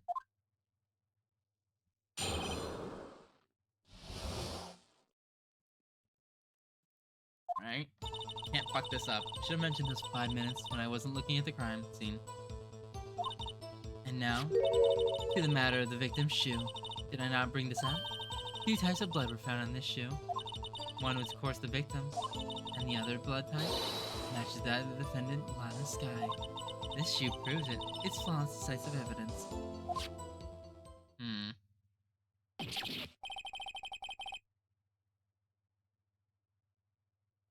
But there was blood found on the shoe. Try Lunchland for all your lunch and decisive evidence needs. Objection! Witness? Witness, what is the meaning of this?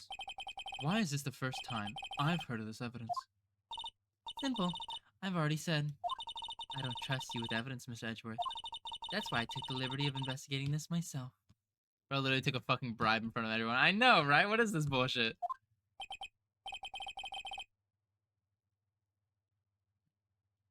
And you had blood tests performed? Didn't I mention? I have 3 boyfriends in forensics. In any case, Your Honor, I can't accept this as evidence. Hi. Probably cheating. Oh, it's a crazy name.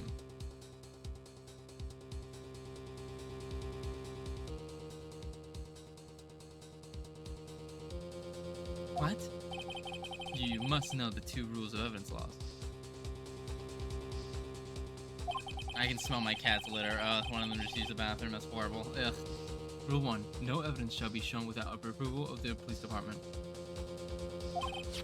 In other words, that shoe is illegal evidence. For the time being. Is that right, Miss Edgeworth? It seems so. Edgeworth sure is celebrating. Not so fast, Mr. Edgeworth.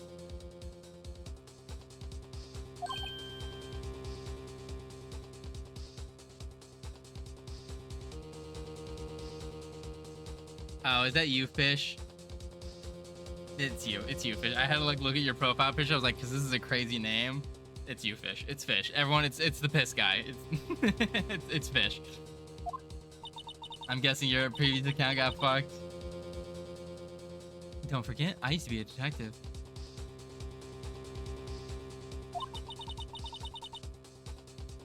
As I mentioned previously, this shoe has already been tested by a member of the forensic department. It was approved by as you can see, it was approved by the police department as of today. Even the general public can produce their evidence, Miss Edgeworth.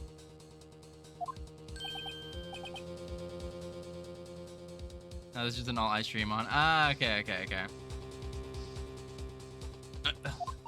Is that right, Mr. Wright? It seems so.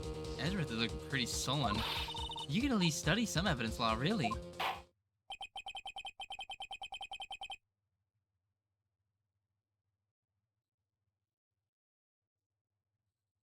The prosecution complains for now insanity.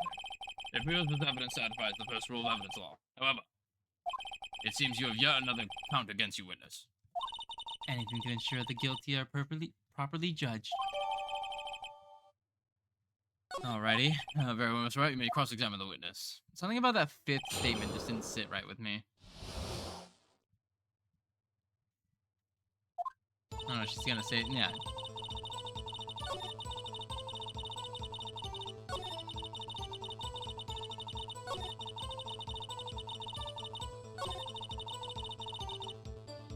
Hold it! Can't let this evidence go through without a fight. You're the peppered fried guts, right?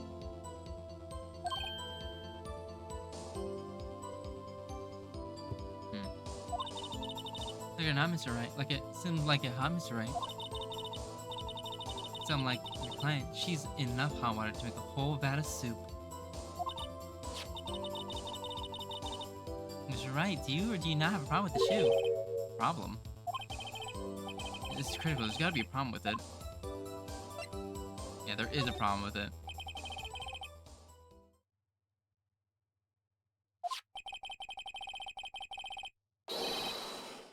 I say there's one crucial problem with this evidence, a clear contradiction. And that gleam in your eyes. You're still young, rookie.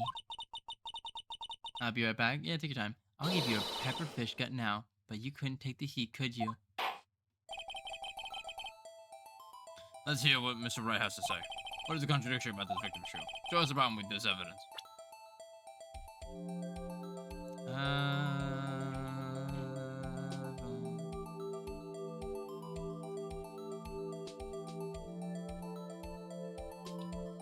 Let's see here. Yeah, there's blood at the bottom, but they oil trap? If I remember correctly. It's been so long since I've done this one. I can't remember the A and B. There we go. Fucking hell. And arrow keys. And present. Take that!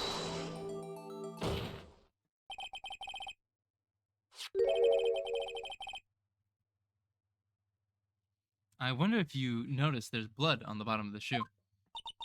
Don't mess with me, rookie. There we go, I'm back. He got in the other account. Or it'll be your blood on the bottom of my shoe. Indeed, there is quite a bit of blood on the bottom of the shoe.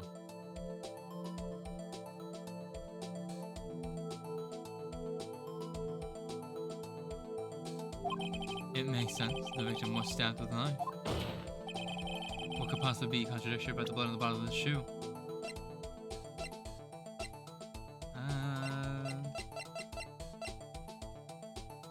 If you look here, the shoes are black. The problem lies in the footprint. The footprint? No, the bottom of the victim's shoe is covered in blood. Then, isn't it strange? Why weren't any bloody footprints found at the scene of the crime? Mm-hmm.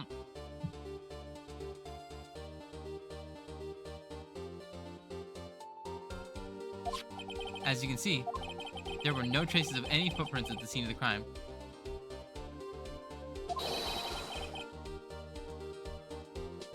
Objection! Objection. This picture only shows part of the floor, so there could have been bloody footprints. Objection! Then where are they, Mr. Edgeworth? Because we checked the scene and found nothing of the sort.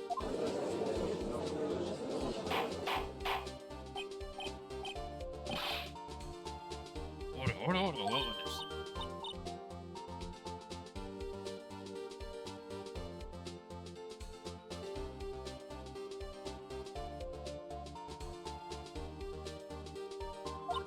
Keep going, Mr. Wright. But it's true that the lack of footprints is a contradiction, but then wait, that's why wasn't there a footprint? Oh, That's true. There has to be a reason why there wasn't a footprint. think, Mr. Wright. Think. I don't know why it's not there. I'm just good at finding contradictions.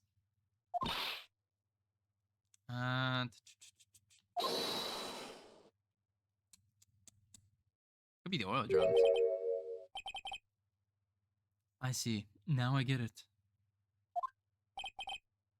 Get what? Our witness is more devious than I gave her credit for. We were hoodwinked to the very end. But she slipped.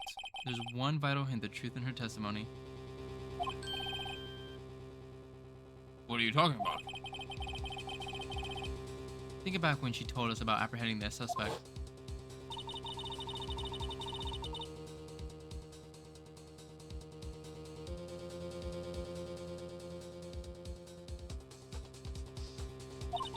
She knocked my hand aside to a drum. Ba-da-ba-da-ba-da.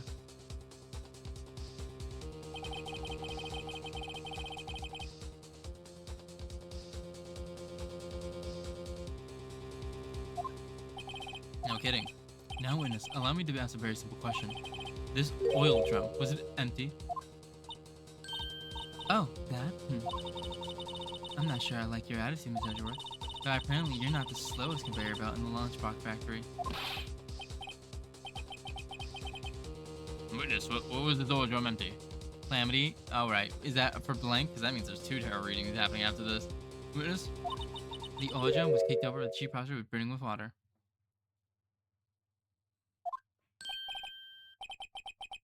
Water? What does that mean? Well, don't get it, Miss Wright? Do you want to know the reason she knocked it over? The real reason? And a story. Yes, don't worry. I got that story as well. Ah, you didn't mean... Yes, the suspect knocked over that oil drum for the reason, and one reason alone. To erase the bloodstains that would become evidence against her. That ties things up quite nicely. The bloodstains left on the victim's shoe tie her quite clearly to this murder. And after the deed was done, she knocked over the oil drum to erase the tailgate signs. Why, that's the prosecutor's specialty. Erasing evidence. That reminds me, this guy's right hand was hurt. Didn't she say she'd cut herself when she stabbed him? That's been my sister's blood got on the shoe? Well, I see no reason to prolong this trial. Mr. Wright, do something, please. What? What can I do? Your sister has confessed the crime and she's tried to conceal it. Oh, only 1% vibe? I'm so sorry, Bon Bon. Oh. But enough. There is no need to further debate the verdict, Your Honor. Very well. But Angel Star's on the prosecution's side. She could have been lying about the water. This court finds the defendant merely... Hold it. Hold it. Little girl, what did you just say? Huh? Me? Did you just say that I, Angel Star, was on the prosecution's side? Well, yeah, you are.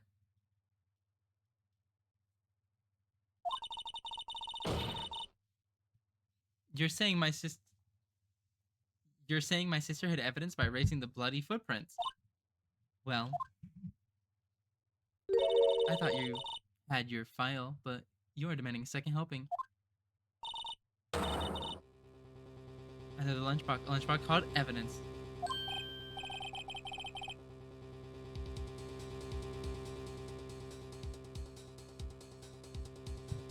Wait, just don't tell me you have something else. Objection! The time for your deliberations has passed. Any further comments and you will be held in contempt of court. Your threats don't scare the cough-up queen. Look at this. A photograph. Photograph?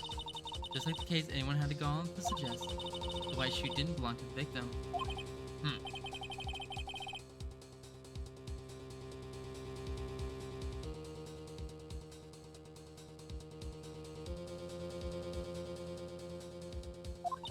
Mr. Wright, wait, look at the asphalt in this photo. Hey, it's clearly wet.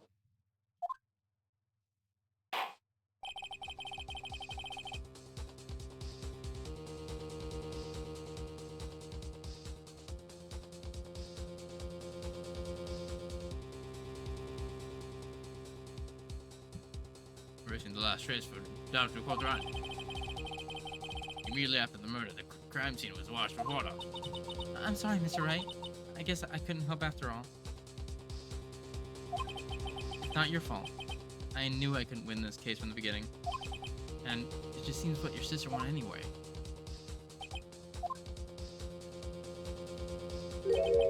Sorry, Mia. Right, wet or not, don't be so quick to throw in the towel. Alright, bye. I'll have some crows to eat. No, no! Time me out for 1 minute. Get yourself off of the asphalt. Take another good look. Don't give up. Not until the bitter end.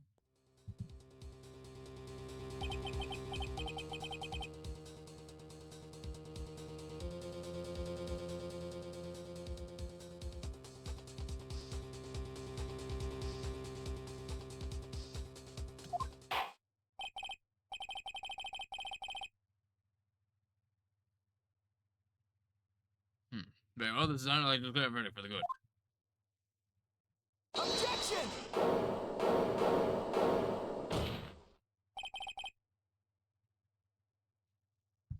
Your Honor, wait. This is with you people. Can't I down my verdicts in peace anymore? I'm just kidding. Wait. No, it can't. Then it'll be too late.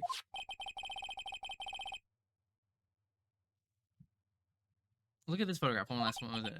Trial isn't over until we get a piece of evidence proper consideration. No, it's a midnight snack. Okay, crazy. Are you saying there's a problem with this latest piece of evidence? Yeah, I think later. Yeah, there's a problem. Right or wrong, I gotta go ahead with this.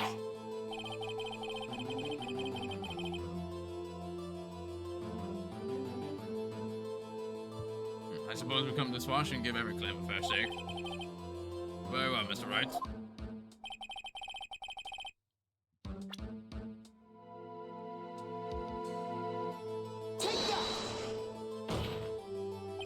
The problem in this photograph is here. What's this? There's something poking out of the car's muffler. There's something poking out the car's muffler. Wait a minute, Miss Edgeworth. Your Honor? You just said muffler. However, I see no trace of a muffler or scarf of any kind in this photograph. A muffler is also part of a car or motorcycle, Your Honor. Just think of it as part of an exhaust system of pipe. Hydrate, I will hydrate. Hi, Erica. I'm doing good. How are you doing?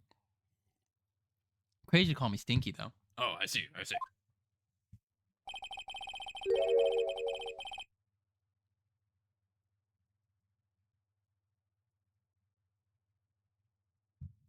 What's that suspicious-looking cloth sticking out of the car's muffler? So what if there's something sticking out of the muffler? What does that have to do with this case?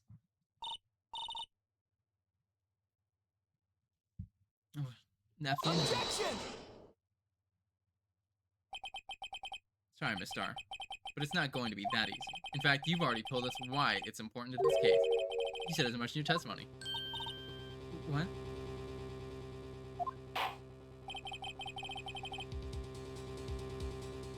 Alright, let's hear what Miss Wright has on her mind. Tell us why you think the speak of class and the muffler is related to the case. Because she called and said muffler. Take that! Miss Star, recall your testimony for the court.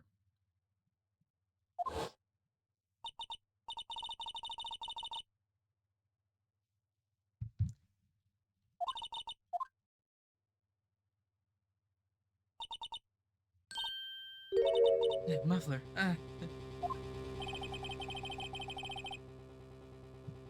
Could it be that muffler you heard mentioned? Was actually this exhaust pipe? If so, that means a piece of cloth is vital evidence. Oh.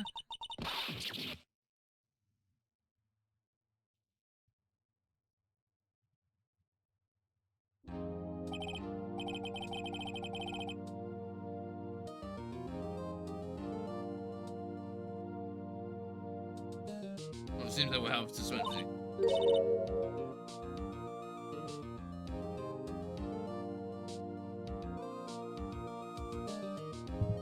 Suspended. I found myself wondering about the piece of cloth. If we have any questions unanswered here, we do deserve to do the law. Have the call at the crime scene inspector at once, and bring me that cloth. The verdict will wait until we've seen all the evidence. Agreed? I suppose so. Whew. That was close. But we made it for at least now. This court will adjourn for a 30-minute recess. At lunchtime, after all. You still hungry?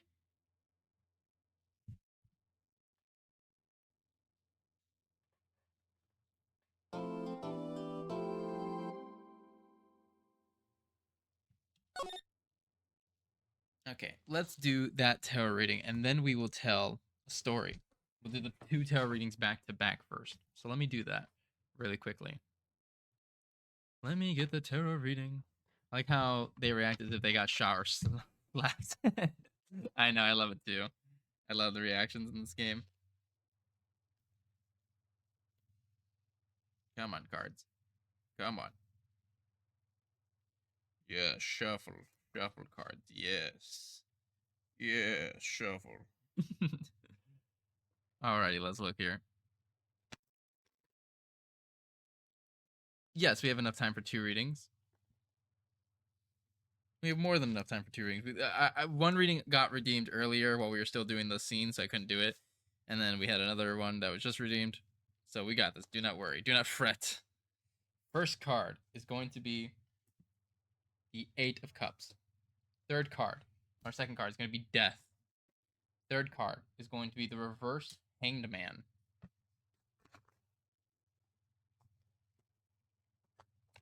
Let us do our reading.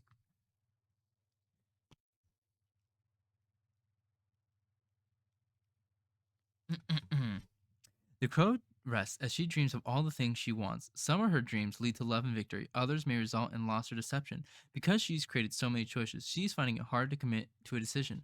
As a result, she is stuck in place. The 7 of Cups advises you to step back and weigh all your options. Take the time to evaluate the pros and cons of each choice with an eye towards the realistic. It's okay to be a dreamer, but eventually you will need to face reality.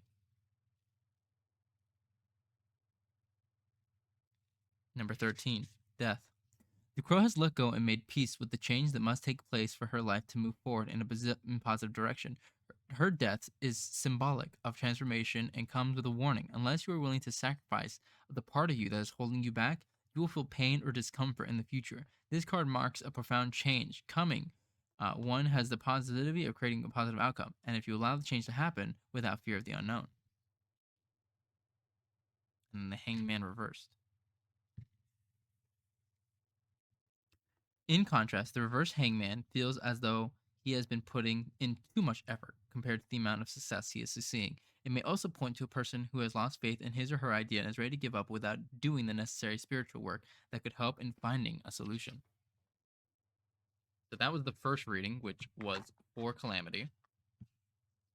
This is going to be the second reading for Blank. Coming, your cards are just too... Yeah? Yeah, your cards are just too far. Anyway, that was the first reading for Calamity, because Blank redeemed it first, if I'm correct. And now it's going to be for Blank. Wild, I know. You get used to it after a while.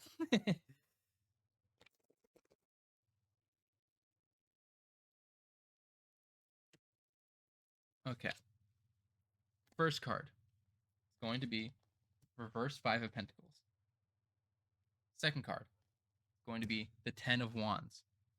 Third card is going to be Reverse Judgment. Yes, very interesting indeed. Let me put the rest of the cards away, and then we'll do our reading.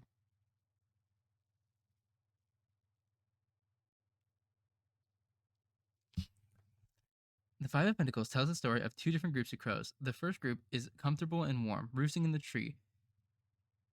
But in reverse, the experience of lack and financial turmoil is ending. Now is an excellent time to take inventory of all the beautiful things that have entered your life and focus on gratitude.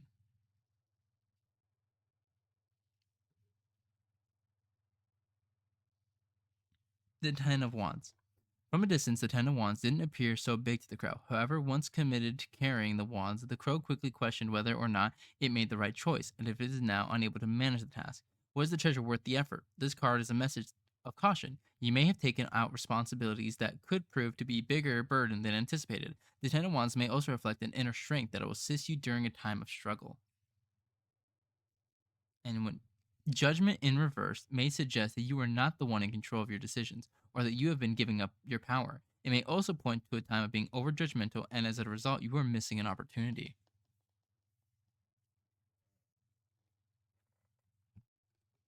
Good story. Good card reads. Alrighty. The fuck? What did my friend just send me? Okay, crazy. Let me close that. And now let me tell you all a story. Let me think of a story first. Should have been thinking of a story this whole time. Alrighty. I have a story of why I don't go ice skating. I'm a big bird. Interesting. Yes, I'm big afraid of ice skating because when I was a kid, my mom took me ice skating and I was doing pretty okay at first until I fell on the back of my head on the hard ass ice and I got a concussion. And apparently, I don't really remember much. All I remember is like trying to reach up.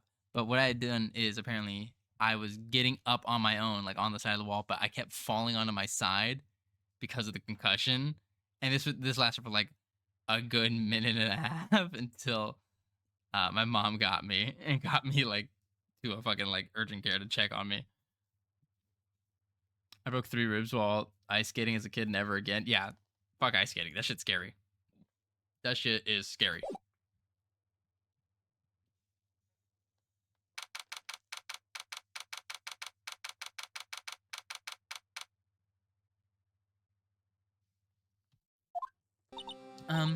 Mr. Wright? Huh, what? Are trials always like this with you? Like, you're swimming up from the bottom of a lake about to reach the surface, but no matter how hard you paddle, you never seem to get there? I love ice skating. I don't. I've never been ice skating, but I have gone roller skating. Okay, roller skating. I love roller skating. That's different. I absolutely love roller skating.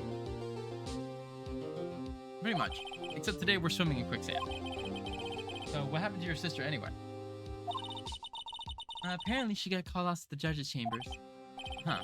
Probably something to do with that piece of cloth. So, this is where we turn this trial around, right? I mean, only for a weapon, insignificant piece of cloth. I'm the one who's starting to feel tiny and insignificant, to tell the truth. Hold up, partner. Hold up, partner. They say you show a red cloth to a bull, it'll fire up his temper. That's what they told me when I was a youngin' Elise. Officer Marshall? So, I'd come take a look, see how the trial's going. Looks like I'm late. They got the home ranch locked down tighter than a fort in enemy territory. That's hard to slip out, huh? What's going on over there anyway? All the police I've seen the last 2 days have been really on edge. Don't you got enough on your plate without worrying about other people, compadre? Conrad, I can't redeem a reading. Because they redeemed a reading 17 minutes ago, there we go. They redeemed a reading an hour ago, and then they redeemed a reading 17 minutes ago. So you have to wait an additional... let me see what the timer is for readings. Tarot card. You have to wait another 40 minutes. I'm sorry. I'm sorry. Who the fuck is he? Marshall? You don't know who Marshall is? I should talk like Rick Grimes. Carl. That's it. I'm doing the voice of Carl. I don't need the cowboy voice. I'm doing the Carl. You think you know what you're doing? You law. We're law. Well, muffler thing didn't have anything to do with scarves. He wasn't even wearing a scarf. Maybe it's a mobile app issue. No worries. There's just no timer for it. Yeah, it's a timer on PC. You get the timer on PC. On the app, you just see it's out of stock. You don't say. No, I like the voice I had before. The Carl. It's. Oh God, well it doesn't matter now. Everyone's speaking like Carl Weezer. You don't say. Now don't just beat all. I've seen the red bees blow at her slender neck many a time. I saw too that day too. She was wearing a red muffler. What? At the award ceremony that afternoon, Edward seemed it too, I reckon. What does that mean? In the photograph taken at the crime scene, he wasn't wearing a scarf. So Miss Stark wasn't mistaken. Well, it was about time. It's about time. Remember, partner, sometimes you gotta grab the bull by the horns. And sometimes you just gotta let that bull go where it will. Time will tell. Ugh, I have a bad feeling about this. Now, what are we swimming in now, Mr. Wright? If it ain't steak sauce, I can hook you up with some fine ribs. Ooh-wee.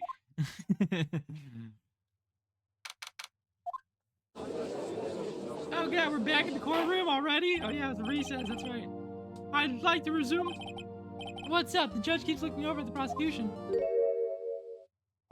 Is something wrong, Mr. Edgeworth? Oh God, we're doing ASMR time now. Your face is blue, your lips are purple, you're sweating bullets. That red brow, that gritting teeth, those watery eyes. What's more? Oh my God, thank you so much for the follow, Sky. It can't be. This can't happen. I wonder what happened to Mr. Edgeworth. Well then, I believe it's time we continue on with our trial. During our recess at a request of the prosecution conducted an investigation. Hello there. This is unacceptable. Hello there, General Kenobi. Sorry, you gotta do with Carl for another 3 minutes. These are prosecutors quite behind himself. Excuse me, knock knock. Who's there? Who the fuck is this guy? Who? What's with this guy? A strange scuffy aura seems to be filling the courtroom. Nice avatar, thank you.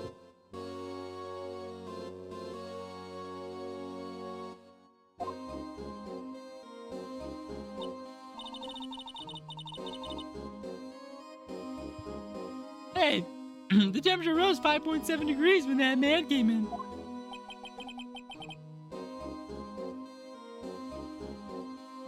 Hi, Sky. How did you perchance upon me, may I ask? Who on earth is he? Oh, it's you. You gonna say something, or?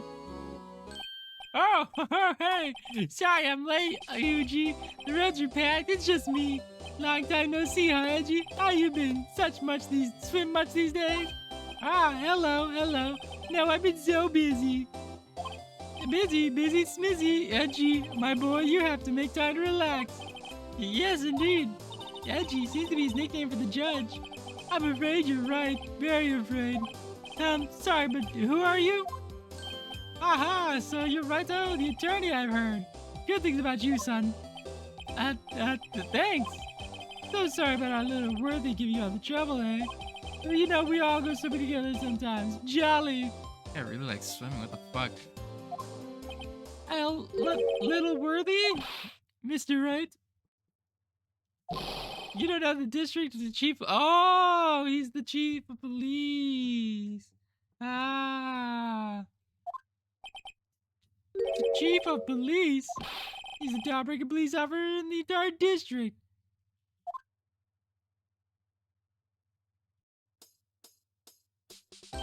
Name's Gant. Damon Gant. Pleased to meet everyone. So, what do we owe this auto today? It's been over 2 years since you last came to this courtroom, hasn't it? Well, it's worthy here. Look at the poor fellow. I just thought I'd help out by bringing this. Hey, that's my sister's muffler. Now, Mr. Starr wasn't just saying things. When the crime occurred, Miss Guy really was wearing the muffler. What do you think it was stuffed the exhaust pipe? How were these other cars, no less?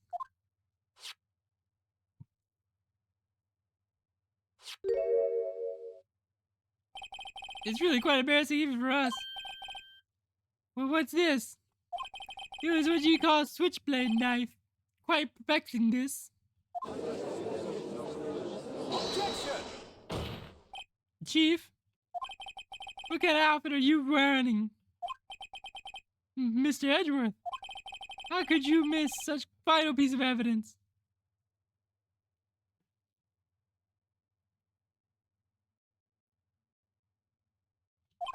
In your investigation are this lax, how do you expect us to do our job?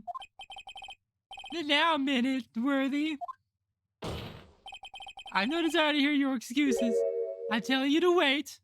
Sorry, it's been 5 minutes. I can just do the ASMR for a minute. I am telling you to wait. Or didn't you hear me? Have a look at this document. It says here person in charge of investigation. There's no mistaking it there. Miles Edgeworth.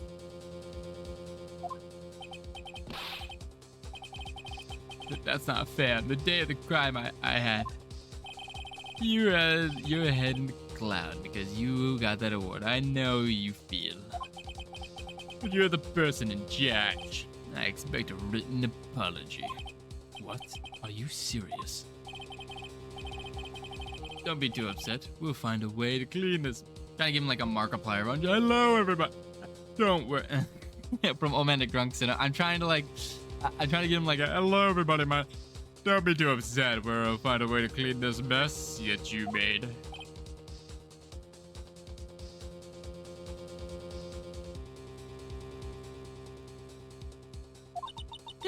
This is the first time I've seen Edgeworth at a loss for words. This is the kind of man you've been unlucky, Miss Edgeworth. The court accepts this new evidence.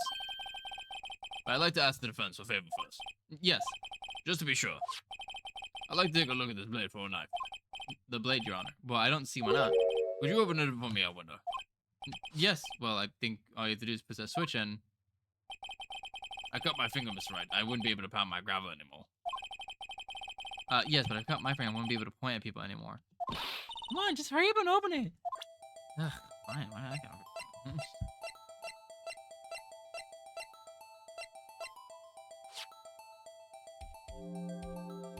All right. Let's see here. We need to.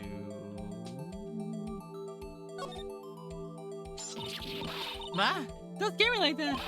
I'm the one who's scared. I'm the one who's scared. Look at this knife blade. The tip is broken off. And the dark red stain? Blood? I saw 9-2 again. Switchblade knife out of the court records. This does not excuse the actions of the police department. I would like to hear an explanation from the chief of police himself. I'm terribly sorry, but could I ask you to testify for us about the split between the prosecutor and the police in this knife? Sure thing, not a problem. Not even a little one, really. Because Gronk is like, because Gumshoe's like, Right, Gumshoe's like this. but then the chief of police is like, Oh, yes. Yes. Yes. Yeah. This knife is This knife is special, but I just know how. Unless there's evidence to prove a connection between this knife and Goodman. That was a bad day for the department. We went in any ship to do an investigation. The detective was killed in the police department scene. What a mess. The time of the crime? 5:15. Scary coincidence, huh? It's not officially linked to the case here, so I can't talk much about it. I'm finding a voice for this man. Don't worry.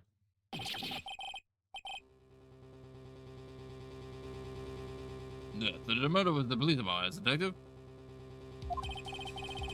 That's not such information, RG. We haven't exactly announced it yet. Objection! Wait a second. You said 5:15. That's the exact time that Detective Goodman was killed at the prosecutor's office.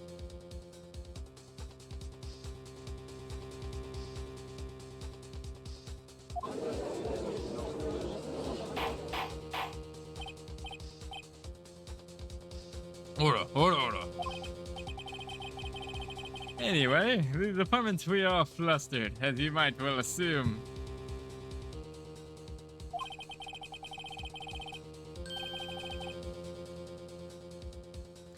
I'm in the middle of a top-secret investigation. Don't tell anybody, okay? I think we understand the police department situation. I'm sorry. Two detectives killed at the same time in two different places. The chances of that are really slim, scientifically speaking, of course.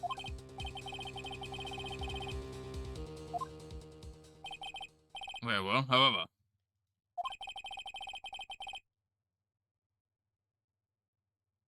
Keep your questions smoking in the case of that.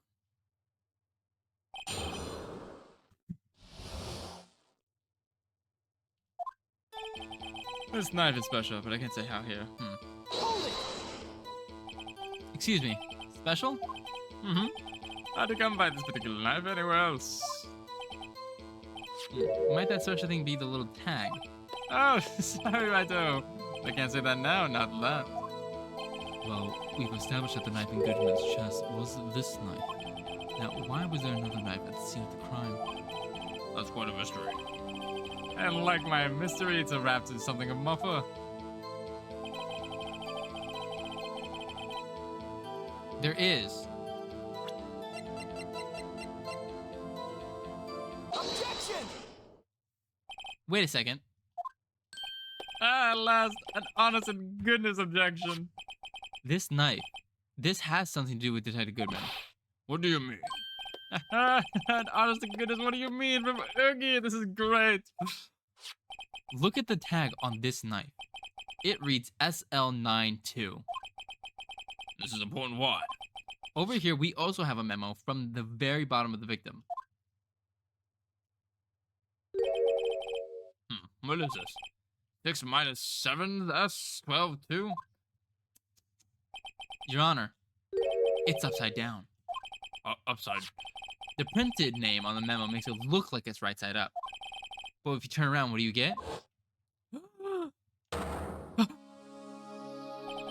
Aha! Whoever wrote this note was holding the paper upside down. SL9.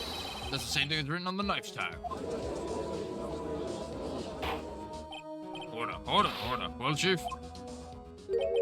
Ah, well, I guess the cat's out of the bag. You win, righto. I win? What game is this guy playing?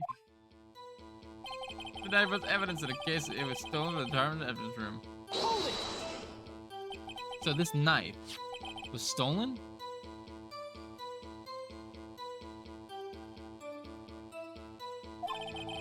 Yes, but on the day of the murder.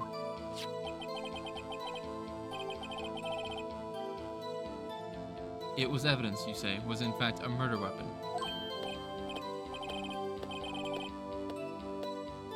Nice. Good show, Little Worthy. It was a murder weapon as it happens. It was evidence from a case long since solved. So this knife was stolen on the day of the murder. And it was found in the exhaust pipe of Edgeworth's car.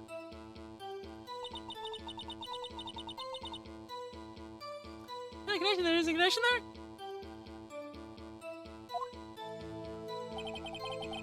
It was a bad day for the department. We weren't in any shape to investigate. Hold it!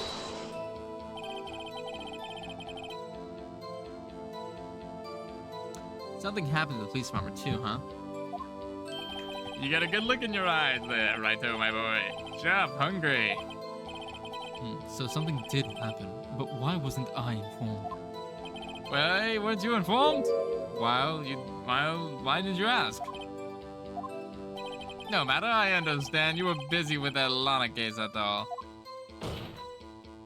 Well, what happened? What happened at the police department that day? Hold it! On the same day that a detective was killed in the prosecutor's parking lot, another detective was killed at the police department. That's so real, Blank. That's so real. That's the fact. Surprisingly, isn't that, G? I'm a loss for words. And the prosecutors, do you have a suspect? Well, there was a suspect. Just arrested him, in fact. Just arrested? That was quick.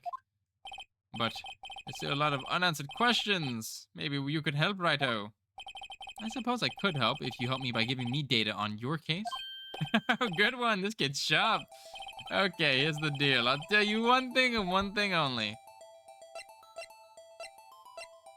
We already know the victim died at 5:15. What do I want to learn? We already know when the victim died. It was 5:15. Same thing as my murder.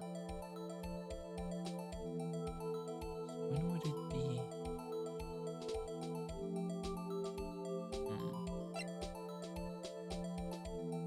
Where was the victim found?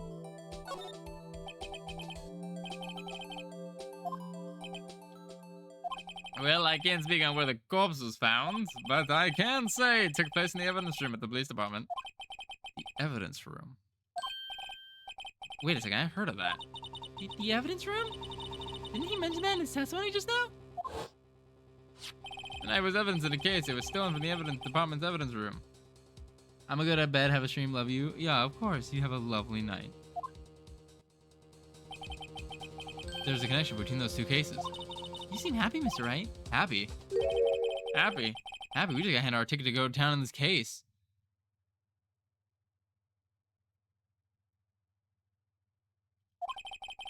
As the link between the two cases established, we finally have some leverage. Now we can get Giant to testify about the details.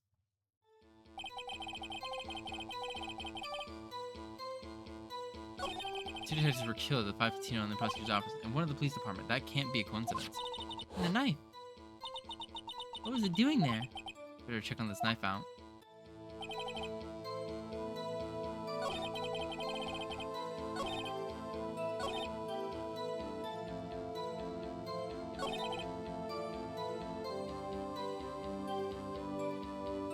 Hold it! Chief, the defense's position is simply this. The connection between these two cases has already been proven. You don't say. Well, out with it right now. What's your connection? Yes, what is it, Mr. Wright? The connection is place mentioned in the testimony we just heard. The knife found in the lot was stolen from the police department's evidence room. Not to mention the victim had on him the case number on the knife's evidence bag. And we also know that the detective murdered at the police department was killed in the very same evidence room. Indeed. There do seem to be too many connections to be a coincidence.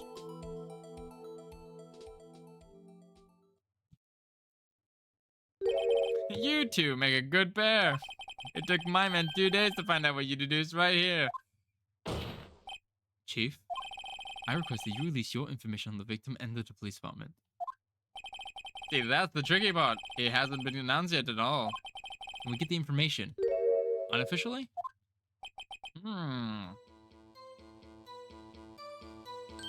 Sure, why not? It's unofficial after all. I love this guy. What? Really? Who would guessed? I'll cooperate, but I can't reveal the name of the victim at the department, okay? Ah, shit. I know, girlie. Hold it! If you're going to tell us a little, why not tell us everything? Ah, well, case information is sticky stuff. You have to do everything properly. Oh, well, I guess I might as well try to get what I can out of him.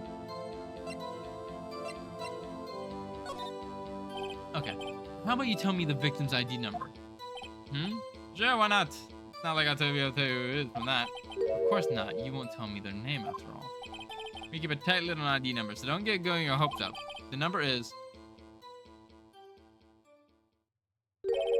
5842189. well, that's quite a long. And we have to remember these. It drives me nuts. 82, I can't do it. Didn't even get the first number right. Well, Mr. Wright, does this tell you anything?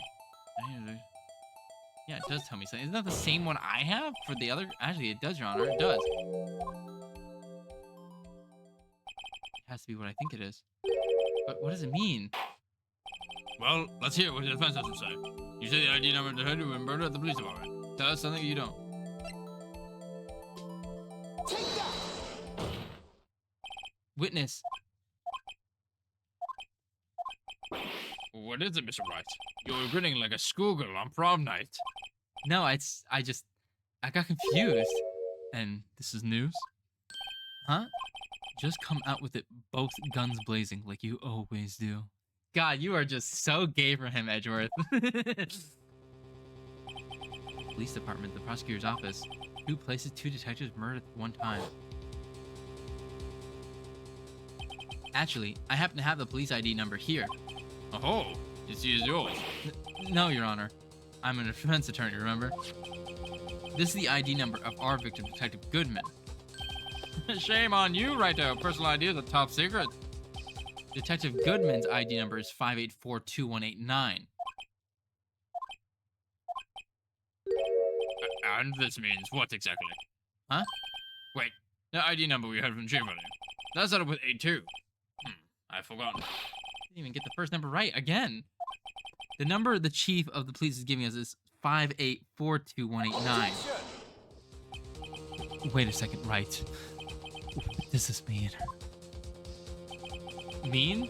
That's what I want to know. The 2 ID numbers are identical. In other words, the detective killed in the police department evidence room was Bruce Goodman. What does our witness think about that? Oh, sharp as attack, Righto. Sharp as attack. But wait, Detective Goodman is off. He was killed at 5:15 in the underground parking lot.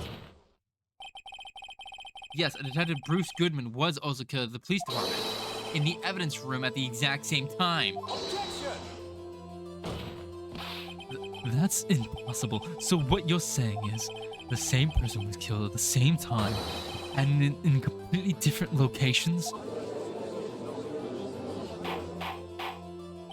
Hold it. Chief, what does this have to mean? No. What I want to know is why didn't I hear about this? Yes, it's top secret, fine, but I'm the prosecutor in charge of the case. No, wait just a second, Worthy. No need to get all flustered.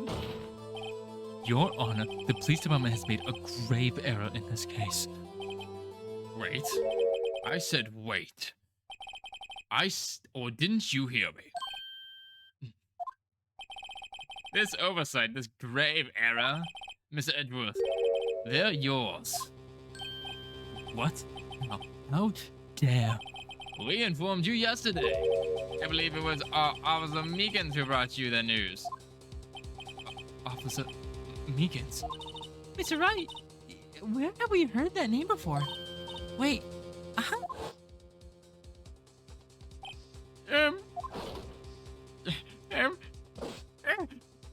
Excuse me, but is Mr. Edgeworth anywhere on the premises? I'm here, sir, at the request of the chief, sir. I've got your report, sir. You don't mean him.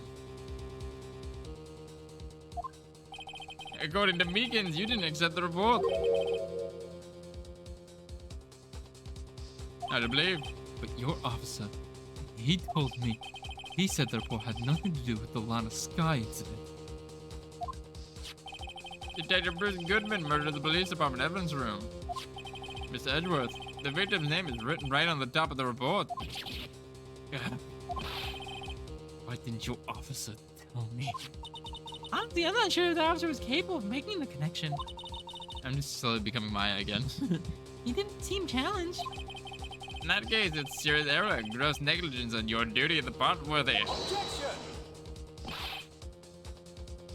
But sir, you could have submitted the report this morning to the court as evidence. Then I...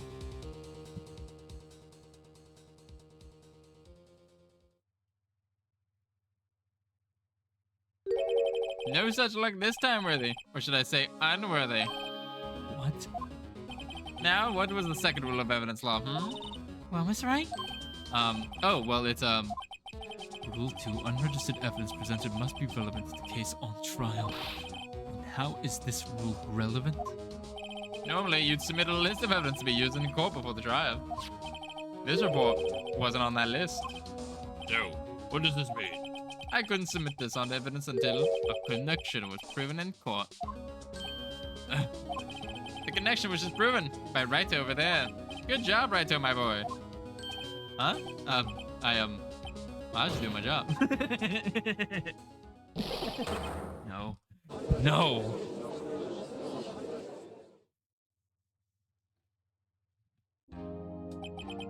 It seems we have come to the end of the trial.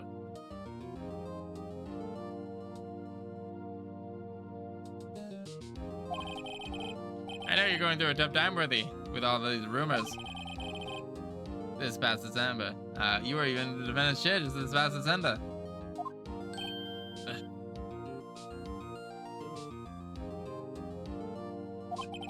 apologize for this terrible lack of diligence on my part.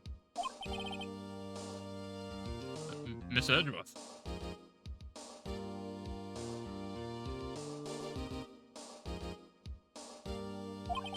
Please, just give me one day. I'll get to the bottom of what happened. The last thing I do. You'd better get results this time, really. You have my profound apologies, sir. Or Edgeworth. I don't think there's ever been an error this serious in the history of this court. Just like Edgeworth was asked to grant as well as an apology.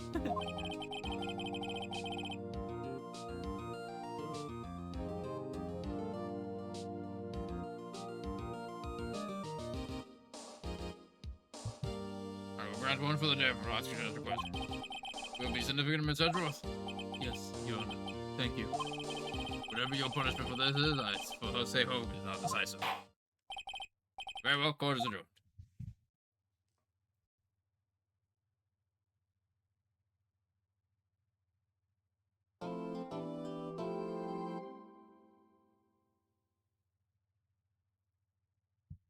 Yes, I will say it.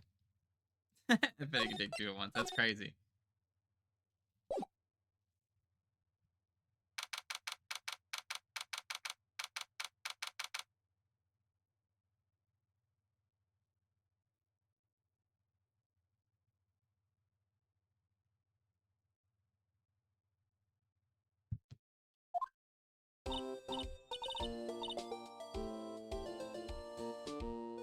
Well, Mr. Wright, so what's going on with the case anyway? I'm a little confused. Huh? Well, let's see what's going on. The victim, Detective Bruce Goon, was stabbed to death after 5 p.m. on the 21st.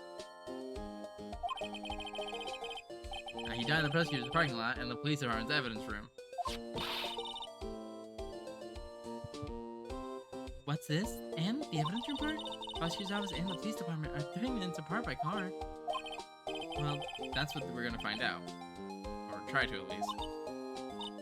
Alright, let's do it. Glad she's on good spirits. I'm not sure she's gonna be much help with this. Don't be so sure, Mr. Wright. Huh? Look, we're in this case together, right? I'll prove that these thick rimmed glasses of mine are just for show. Let's go. Science awaits us.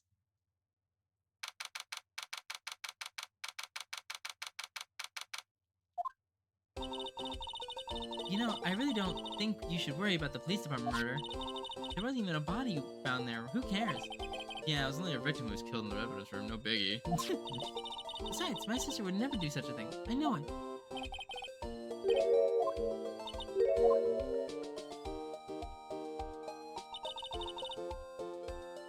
I see it. Oh, I'm burping. My sister erasing evidence at a crime scene? Never. Even though, as they say, I don't get along, we really like our sister. Hang on. That's not all. It's just, we're both professionals at what we do, and I trust her. Big words for a high school student.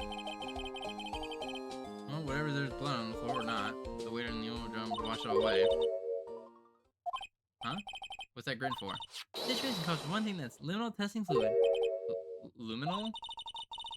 Bloody, sticky stuff, so, you can't just wash it away with a little water. Even if you can't see it, it's still there. But wouldn't the police have already done those tests? Never trust anyone's eyes but your own, Mr. Wright. Just give it a try. Me? Why do I have to do it? I'm a minor. I can't even drink yet. We're testing blood stains with this stuff, not drinking it. Here, look, I'll lend you these glasses. Huh? You had an extra pair of those things? Red. Okay.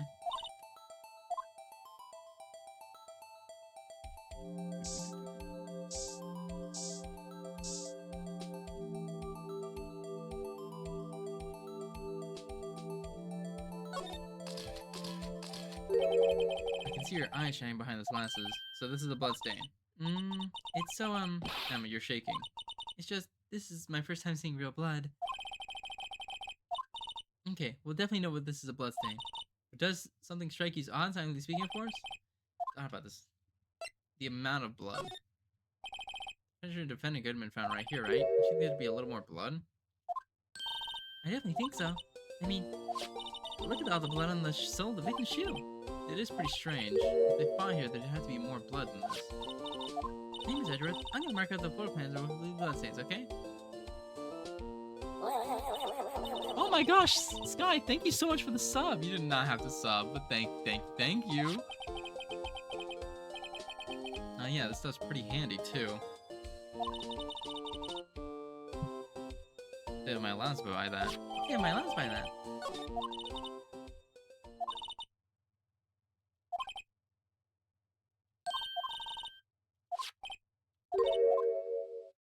Oh god, Tara. I wondered how that fluid of yours would react to a nice deli box. Miss Star! I hate ads. That's so fair. I hate ads too. You only trust your own eyes. Not bad, you two. This day old deli box is on the house.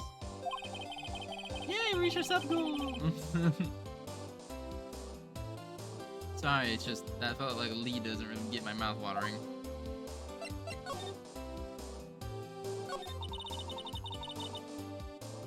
You certainly put me in a tight spot today. My apologies, Miss Star, but... No, it's okay. It was my fault. Oh, we know. I witnessed everything from that security room right there, but I was afraid that wouldn't sound convincing enough to see. I was wrong to think that. I'm sorry. Sorry, you lied on the witness stand. That's unforgivable. Little girl, don't forget what's important here. Even if this place I witnessed the events from was different, I still saw what I saw. I saw Chief Prosecutor Sky stab a man in cold blood, and that testimony still stands. I swear on my honor as a detective, she stabbed Goodman.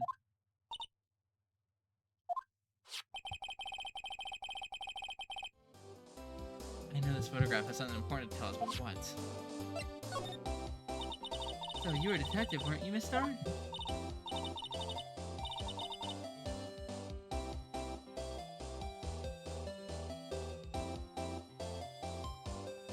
Long time ago. 2 years ago. No matter how hard the criminal, when we faced me, they coughed it up. Coughed it up? What if he was already dead from getting stabbed into the evidence? I don't know, we'll see. They confessed. They babbled like babies.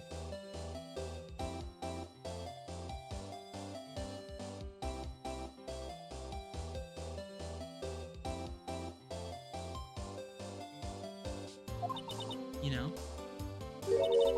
I may seem like a demon sometimes, but I can be an angel too. I wouldn't doubt it. Every day I drag the dirt out of the mouths of suspects after suspects. And before long they called me the cough-up queen.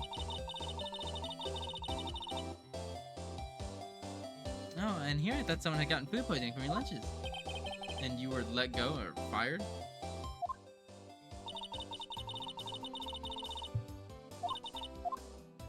Yeah, I'm starting to think my prediction is wrong. Probably because of that case. The SL9 incident.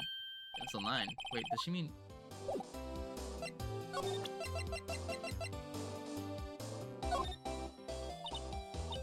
What do you think about this? The SL9 incident is written on that knife. And on that note. Goodman. Goodman was the head detective on that case, you know. Really?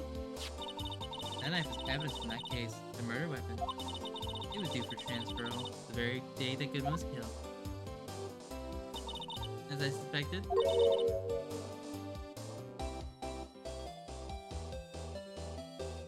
SL9 isn't over, not yet.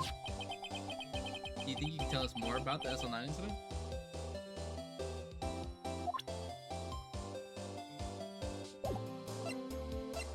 Nope, goddammit.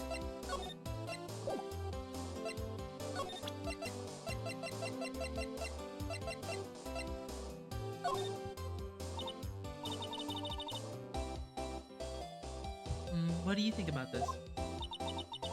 SL9 incident? It's written all over that knife. And that note. Goodman. I guess it's the same thing. Yeah.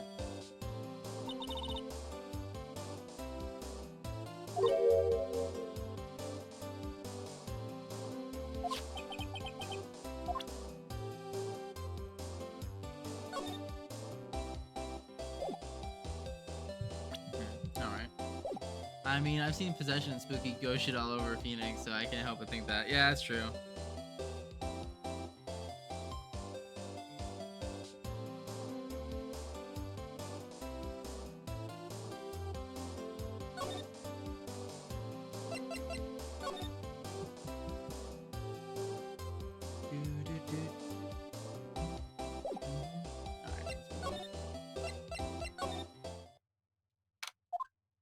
Looks like Miss Sky is in questioning. I hope the detectives aren't yelling at her. How did you kill him in 2 places at the same time? Can you imagine? I was supposed to answer that. Wait a second. Didn't Mr. Grunt say they arrested suspected in the police department murder? Let's come back later. So they did arrest someone.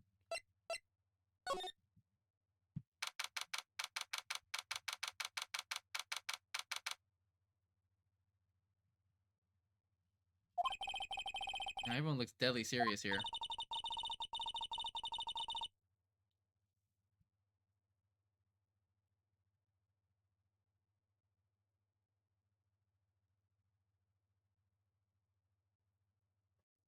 Maybe the victim died of a broken heart.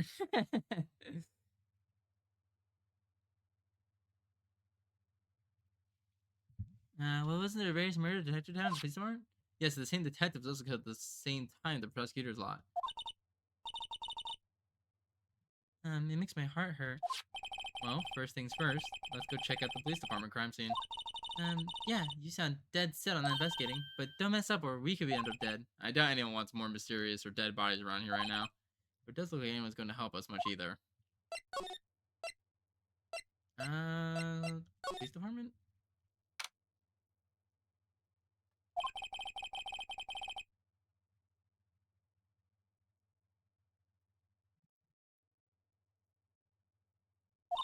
Detectives are running around first like they're burning. Suppose it makes sense. To get here after all. So the evidence room is the scene of the crime? According to the pamphlet, we gotta do the front desk. Here it is. The hidden music part. On the criminal scene, let's go take a look. Here we go.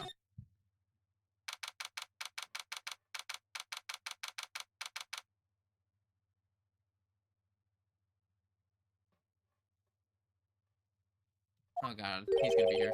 What's with the decor in this place? It's very eccentric. According to the pamphlet, this is the guard station for the evidence room. So beyond that door is the evidence room. The scene of the crime. I'm sure it seems that way. Come on. Those khakis, they're so prickly, it's hard to think straight. Can't handle the cacti, stay out of the desert. What I know is it's the guard station, where's the guard? I have a feeling I know who he is already. Ah, shit. The evidence room is beyond this door. Let's just walk in. It won't open. You thought it open? Need someone permission to get in there first.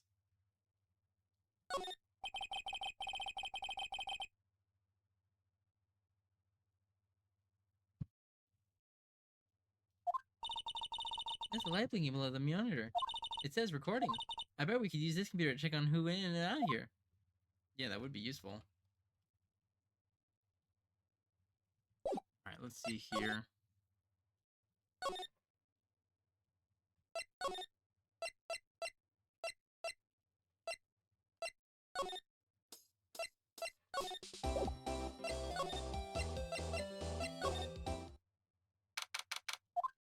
Wow, this place is as classy today as it was yesterday. I'm sure it will be just as classy tomorrow, Emma. Evidently, Edgeworth's not here. He's not doing important investigations. I hope that's what he's doing. Hmm.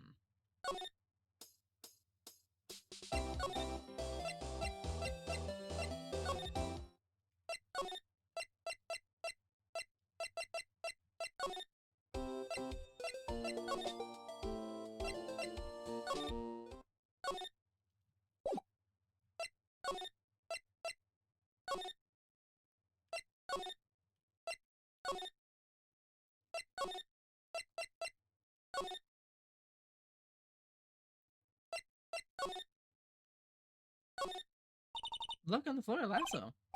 Looks like it's set up as a trap or something. A trap? Here? Wait, I know. Maybe someone's trying to catch a wild bull in here with a lasso missed. You sure about an active imagination? Yippies! These are sure prickly. You must be real deal. I would think just one big one would be significant. These cacti are a lot like my sister, actually. How so? Encased in a cold, rigid shell with spines pointing in every direction.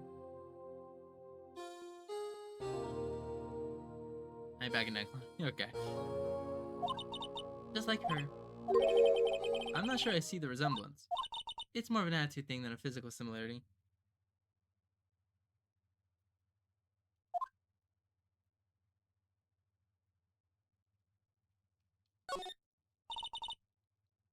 There's a security guard station uniform hanging right there. It looks more like a costume than a uniform, honestly. A leather jacket, leather pants, a leather... What was that called again? A punchy? A paunchy? A pinchy? Oh no, a poochie.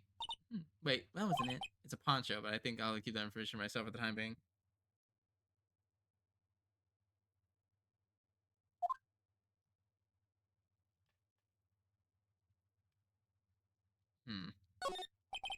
No clues here. Alright, we'll have to go somewhere else then.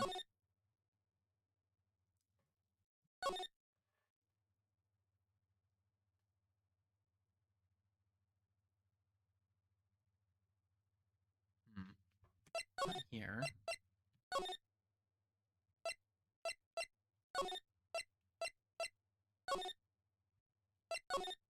Gotta be someone I can talk to.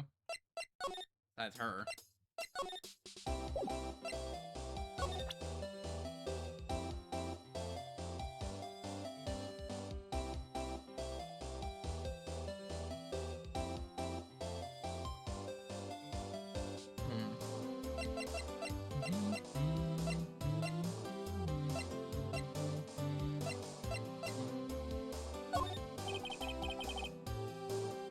Hey, look at this. No,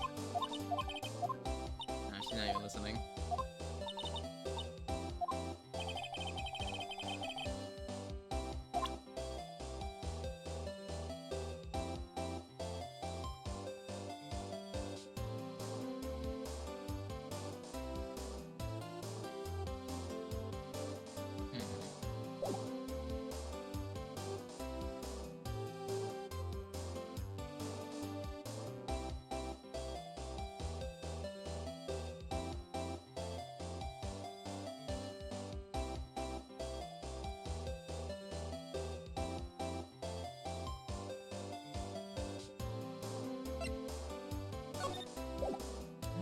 Talk about this online instead.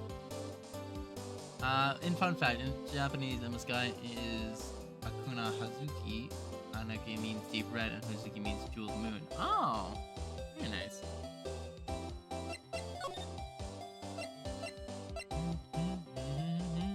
Maybe we can talk to the chief. Hold on, move. Wait. Oh my god, I can just hold on. Can't I use the... no. Wouldn't I be allowed to? I mean, couldn't I?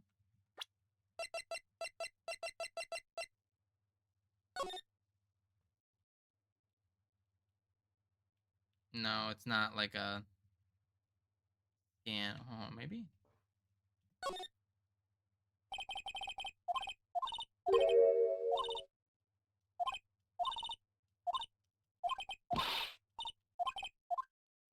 No.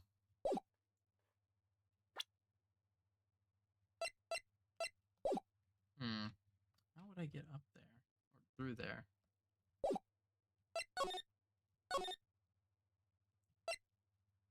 Welcome back, Lucky. Let's see here. Fun fact in Portuguese, Emma Sky is Emma Celeste. Celeste is a surname derived from celestial, bearing the same name, same meaning as it does in the English version. Oh, really? That's actually really interesting to learn. Alrighty. Let's see here. Move back to here and talk to her.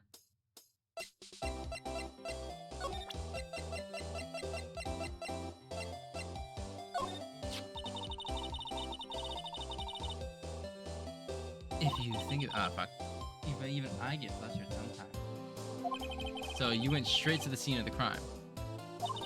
I rushed towards the chain link fence in an effort to stop the murder.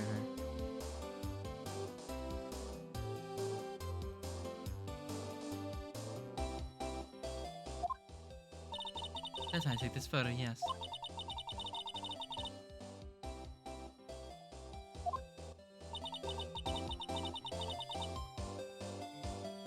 Those 5 minutes are the whole problem. That whole my testimony, as it were. Oh, so I got my ice cream out of the freezer as well. I brought that over. Ema, those 5 minutes weren't the problem, Star. You were lying, that's the problem. Listen, little girl. I've had my testimony disregarded before. And I wasn't going to have it disregarded again. Just like that time. That time? That incident really opened up my eyes to the truth. There were nothing to them. Disposable. Disposable to who? 2 years ago, it was the biggest case I'd ever handled. The police and the prosecutors were desperate for decisive evidence. So they didn't solve it? On the contrary, it was solved quite cleanly. The criminal was caught and executed. Executed? Yes, the criminal got what was coming to him. It doesn't get any clearer than that. I need this motherfucker did more than pissing. Share more ice cream than Crow. Share some ice cream, Crow. No, it's my ice cream. I got it earlier and I ate like 75% of it and I put it back in the freezer. I got it from an ice cream shop. It's like a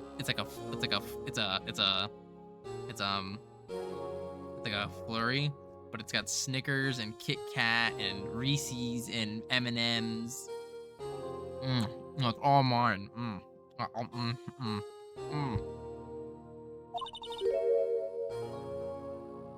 The only problem was they never did find decisive evidence, not a shred. What? But the criminal was executed, right? On the basis of evidence, of a short sort, made up evidence. I'm back. I thought I was EP, but it was a fake out. That's so real. Fat Crow, I'm fat. That's true. What, you mean they executed someone with fabricated evidence? The best part came several months after the trial. Every detective involved with the case was dealt with. Some were demoted to patrolmen, others found themselves out of a job. And you were one of those. Myself and one other person you know well. Wait, could it be? Exactly, Detective Jake Marshall. Oops, I mean Police Department Security Detail Officer Jake Marshall. Getting a fake out EP is crazy, but I found a cool music band in the meantime. Ooh. Jake was particularly determined. Pro reading? I will do one. Who are we doing one for, Erico? Who are we doing the reading for?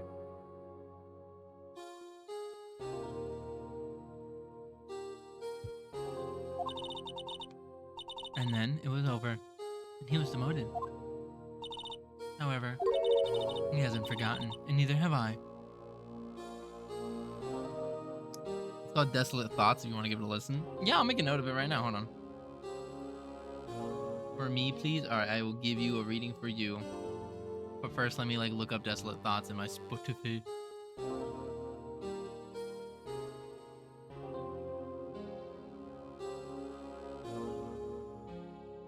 it's like a heavy metal band, right? Okay, I bet. I'll save that for later. And do a tarot reading for you? We will. You haven't forgotten SL9? There was another side to that case, a hidden side. Now what we're after now, and no one up in their fancy offices can stop us. Wait, those lunches you sell. There's only one reason I come to sell lunches, and there's a curse office. I come here to meet an old friend, boyfriends that can help me investigate. My star's old boyfriends. How many does she have anyway? On Fun Fact in Portuguese, Cody Hackins is Enzo Yodo. Enzo is a stereotypical bratty child name, and Yodo sounds like a Japanese name. Together they sound like Yoyo, which literally means peeper, but especially so in the context of a curious kid. So you also be derived from the sentence "Iyo mundi," lit, you're a kid. I like that. I like the Cody Hackins one. That's good. Because he does peep. Yeah, he's the peeper. Just when all deceptions of SL9 disappeared, we'll find new evidence. There has to be a connection. So, Rookie. What? It seems like you're serious about investigating this case. Yes. Then you should take this. A Salisbury steak lunch? I know a certain guy who might help you if you tempt him with the treat. Miss Starr, Officer Marshall is here. Are you his, are you going out? Why do you want to know? I was just wondering, what happened to him? A long time ago, when he was helping my sister do cases, he was so nice. He got along so well with my sister, it made me jealous. And he was so nice to me too back then. This would be when Officer Marshall was a detective. But now, she's so cold. He's so cold. Jake and I are merely cooperating on this investigation. We're putting the past to rest, as it were. Nothing more than that. I see. Thank you. Officer Jake Marshall, Alright, let's go somewhere quiet so I can do the tarot reading without like any music. I found the band through a pretty obscure game, a World War One RPG maker horror called Trench Face. I think I've heard of that. Why does that sound really familiar? Trench Face sounds really familiar. Whatever. Hold on, I actually want to look at something really quickly. I just want to look at something really quickly. My finger isn't fully in pose. I knew it. My finger was being cut out of pose. I knew it. Objection. Sustained. Anyway, let's do this tarot reading for you. Let me get you your tarot reading. Your tarot reading for the day. Tarot reading. Tarot reading for the day. If I can shuffle these fucking cards. That is. Please? Please. Please. Okay, there we go. Tarot reading. We're doing a tarot reading today.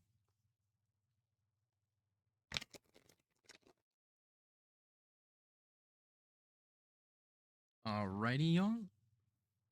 First card is going to be the Four of Swords. Second card is the Star. Fingers got to get working. That's right. Third card is the reversed Five of Swords. Let us begin our reading. Sounds like a bad sign. Cards not wanting to shuffle. No, it's not that the cards. What I do is like I stack the cards on top of each other first, and then I do a cross shuffle. It's just the top parts are always hard to do, so don't worry about it. It's not a bad sign. The cards are just stubborn. Alrighty. The Four of Swords. The crow appears to be dead, but he is going to a place of complete inner calm so that he can refortify his mind and body. He has encountered several challenges and may still have more to come. But before facing any more tasks, he's going to need to take a wellness break. The Four of Swords is a reminder to take time out to recharge your spirit and your mind. Find a quiet place where you can freely travel inward and absorb a loving energy of your higher self. This card indicates that you will be in a place of clarity and compassion. Suplex.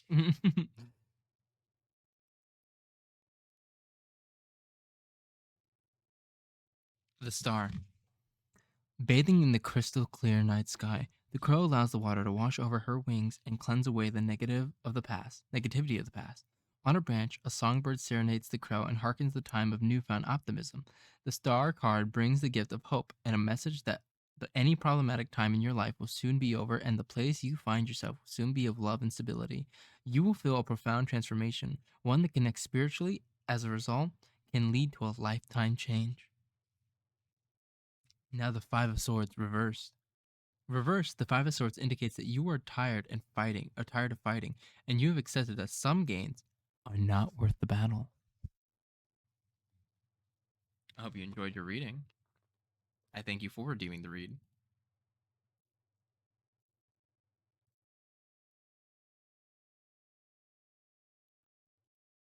All right, let's get back to what we were doing. Let's go give this steak to a cowboy.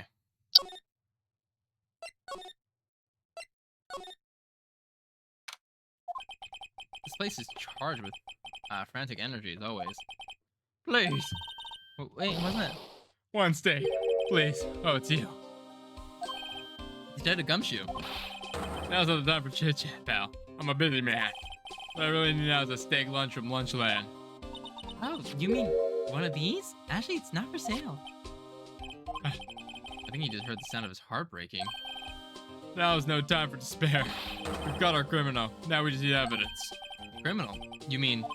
You heard about the stabbing in the police department evidence room, right, pal? Give it a yeah, I know, I said it. Yes, we all heard this before. It's the biggest scandal that hit the station in ages. Everything's topsy-turvy. But Detective Gumshoe, who was it? Listen, pal, all I know is I need me a steak lunch pronto. Staying around here talking is gonna fill my belly. Wait, don't leave! If you want to know more, head down to the detention center, pal. Questions should be over, so I figured he's down there having a good cry. Later. The detention center, huh? He ran off to the evidence room. Well, this is the investigating is off to a running start. Well, I want to go to the detention center first.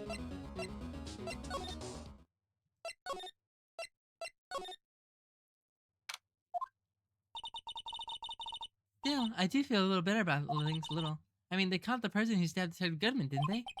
Yeah, I guess I did. Best not to go too far down the road right now. Things would just get confusing. What was that? Sir, that's what I'm saying. Me? A perpetrator?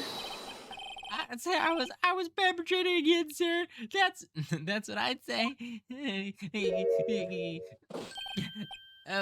Hi, greetings, sir. Wait, I know who you are. Excuse me, but it's not Officer Meekins, right? No, sir, I'm not, sir. I'm a little patrolman. I'm just a little lost lamb, sir. Oh, I get it. You're here to deliver a report? No, sir, I am. How should I say this? Wait, he isn't, is he? You're Officer Meekins. You didn't, did you? Perpetrator Officer Meekins reporting, sir. What? Now this is unexpected. Turn of events. Sir, I'm a patrolman with the General Affairs, sir. Sir! Oh, I hear you fine, Officer Meekins. I had some business that day, sir, and I went to the investigation room, sir. The guard station in front of the room was empty, sir. So normally there's a guard in the evidence room? That's right, sir. Because evidence is kept in the evidence room, sir. Now the security officer was none other than Officer Marshall. Marshall? Then, sir, I happened to glance at the security room monitor. That's when I saw him, sir. A suspicious person in the evidence room. A suspicious person, sir. A suspicious person! Yow! What the heck is this guy doing? So what happened then? After that, sir, everything went white. I saw red, I blacked out. And when I came to, I was here in the detention center. How long were you out? Days? May I ask, what happened to your hand? Sir, there was no one to bandage me, sir. So I did what I could, wrap it up, sir. A bandage on his hand? It's like Miss Sky. Yet another similarity between this case and the other one in the prosecutor's office. First things first, tell us how you hurt your hand. About your hand, did that happen during the course of the crime? Well, you see, sir, Don't you think you should just confess? But sir, but there was nothing I could do. Nothing you could do? Sir, to tell the truth, sir, when it happened, and the detective pointed the knife at me, I just hollered, sir. And the next thing I knew, I was unconscious. The next thing you knew, you were huh?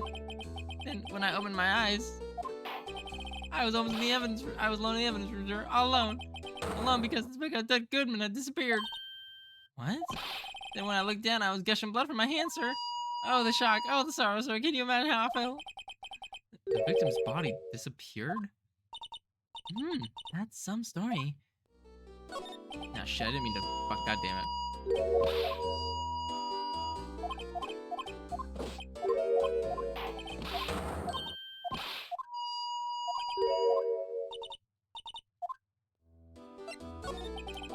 I don't mean to pry, but you are the perpetrator, correct?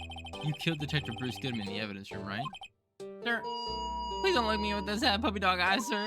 If you had to label me, sir, a perpetrator or a victim, sir, then label me victim. I would, but you happen to be in detention and alive, and well at that. Yes, well, the truth, sir, I suppose you could say that. Did you know the victim, Detective Goodman? Well, sir, if I had to label him as a stranger or a total stranger, then I'd say he leans heavily on the total stranger side. So you didn't know him? Sir, I work in a tiny department devoted to that and other creature comforts. I don't know any detectives. So, If he was a total stranger, why did you stab him? Sir, I had no intention of killing him, sir. None. Nor did I have any realization of killing him, sir. at least someone around here is more confused than I am.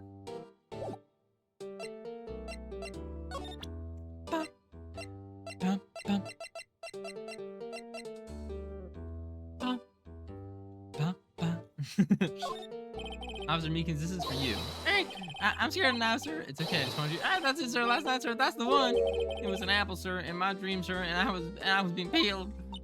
On second thought, you don't have to look like a knife. He's overacting through the knife, but I guess he's been through a lot.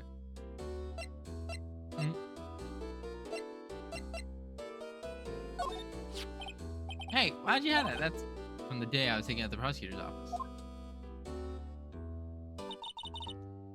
the day of the detective Goodman's body was found in the trunk. So this means I'm a free man, innocent. If this is a dream, sir, then I hope I never wake up. If this is a dream, you'd better wake up right now.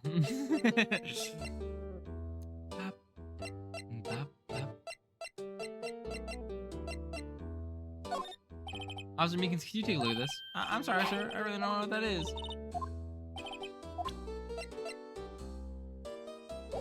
And that's all I'm gonna get out of Meekins here. Alright. Thank you, Meekins. I'll be back for you eventually. Maybe. We'll see.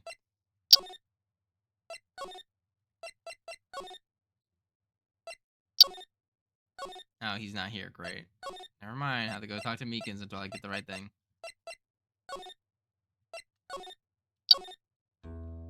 Let's see. What else can I present to you, Meekins? Officer Meekins, this is for you. I'm scared now, sir. I was an apple.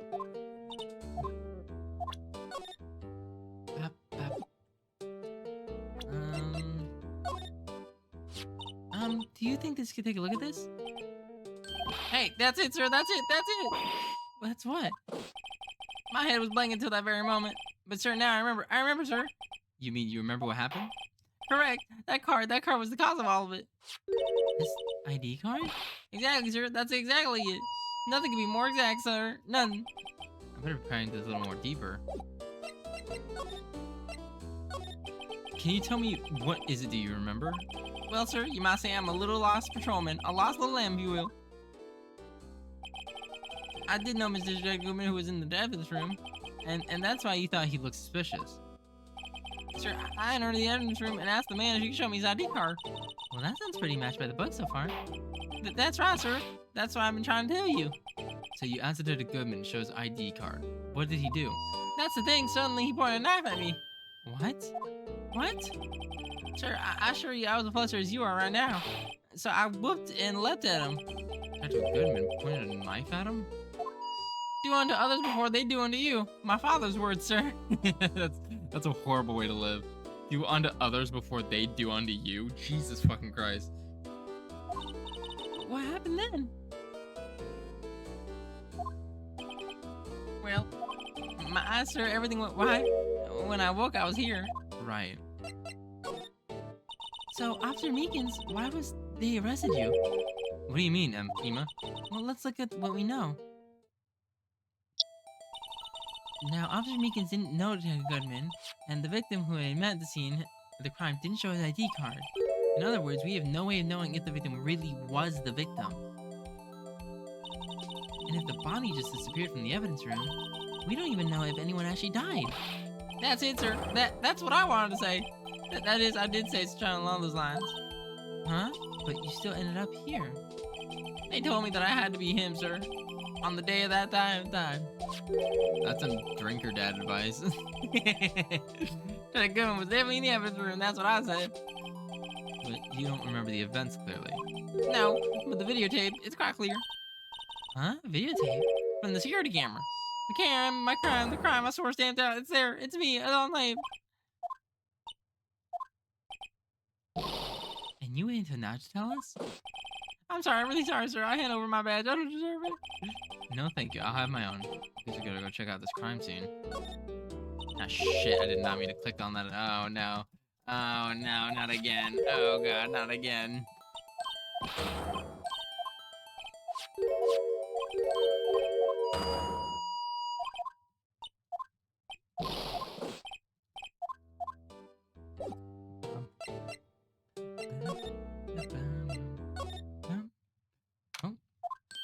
Ah, hey, Mr. Wright. Look who's standing over the chief's detective's desk. Police Chief Grant. Are you sure this is all? Oh, you know what it means. If there's anything's missing. Sir, I'm sure it's most likely totally perfect. Well, you checked all these drawers under the seat cushions and the computer instead of the private coffee machine? I see. Well, if anything does turn up, you call me right away, deal? Yes, sir. Screw the place you good, sir. The information, it's all blasting into my mind. Righto, my boy. Have you been swim much? Oh, Chief Grant, reporting for duty, sir. Why are you saluting him, Mr. Wright? I like his music. Is Edgeworth going to be okay? Oh, were they? Oh, you know they're doing a little inquiry committee with him. Sounds like an inquisition. Yep, well, they had to no end in trouble with the boys since last year. You mean the incident on Cord Lake? It does look good having a top prosecutor sit in the defendant's seat, doesn't it? And you got something else found guilty in that case, right, righto? Von Karma. A legend has it he was undefeated in 40-year cases career. But in court, you fixed it so he is caught for forging evidence. Wait, I didn't do anything wrong. He forged evidence. In any case, the prosecutor's office is a bit of a turmoil, you might say. Why, they just do anything about it to restore their reputation. Now, depending on what inquiry and committee does, it could be bad for Worthy. What? It's downright odd, I tell you. That they're getting killed in this turf, too, I mean. They're being the prosecutors, I'm assuming. Scientifically speaking, it's impossible. Yes, but that's what the evidence is saying. Goodman was stabbed in 2 locations at the same time. That's what it says. What evidence is this? Now, right though, I can't give all our secrets away just like that. And this particular one is a little sensitive, and I can't talk about it. Wasn't expecting much anyway. You know what I hate most of all hiding stuff? Secrets. I can't stand them. But you know, it's a full-time job just keeping the chief's detective's trap shut. Ah, and he was the one you were picking on earlier. Huh? You saw that? Whoops. I wonder what it was that he wanted the chief detective to do. Let's see if we can kind of discreetly ask him.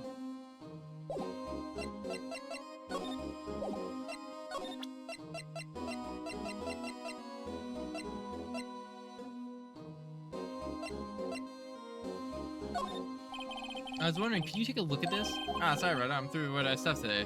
Say, go find that guy who can't seem to be sit still out there, the busy one. That guy who can't sit still, does he mean Detective Gumshoe? Either him or the dancing blue badger. I was wondering, could you take a look at this? Oh, okay.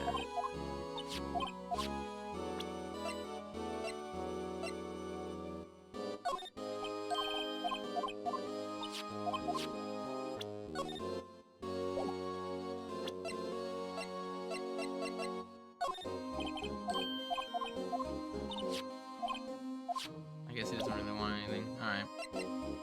Well, thank you for your time.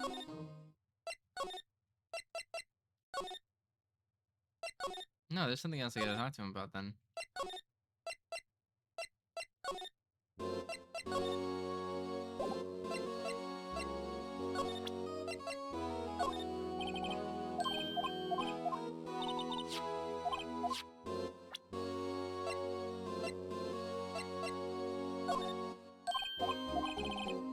shit. No, never mind.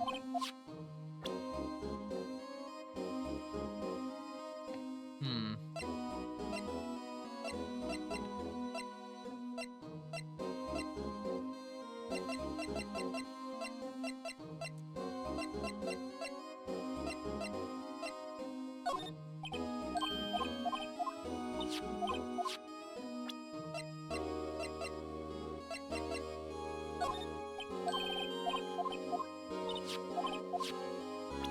You can go through it all.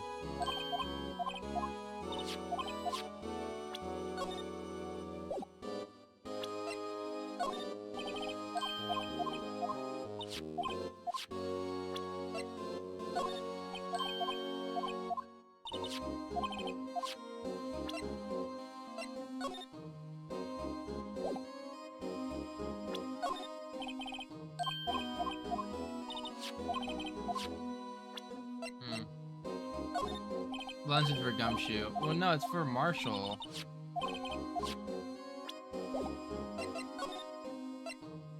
Gumshoe does want a steak, but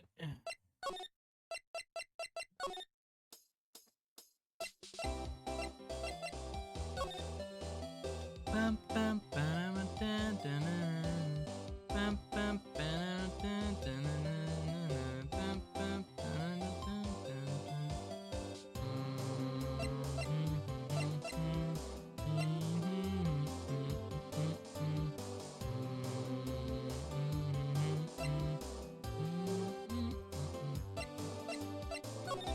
Let me. Cause he was talking to the chief. Let me see if I can examine anything. Can I examine? Oh, sorry, you had to see that. What exactly did the chief of police wanted you to do? What is he over there? That's the Goodman desk. He wanted me to check it for anything that might be a clue. They took away every last piece of garbage in that trash can. So nothing belonging to Detective Gumshoe is still here. Of course not. Can't you check it? I'm not going to. Of course, we'll be good for this. What? You found something? Yeah, sure, why not? It's not even important. You even finished writing it in. It's a lost items report, but it's only half complete. A lost item? Did Detective Gumshoe lose something? Goodman? The date is February 21st. Better not make a note of that in this case. Should really get back to investigating the police report and crime scene. Don't worry, I found it out. Don't worry, Blake. I found it out. Alright, let's go to the police department crime scene now. Hopefully I can go in there.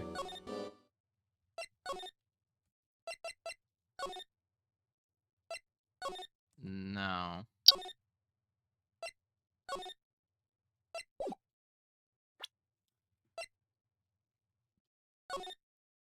Anyone Bruce Goodman ID 59.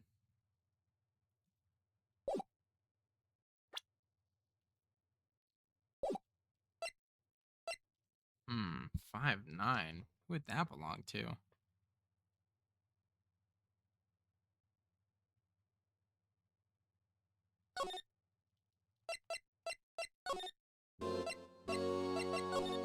Oh, there we go.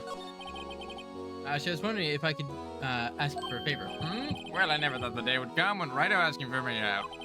I was wondering if we could investigate the evidence room.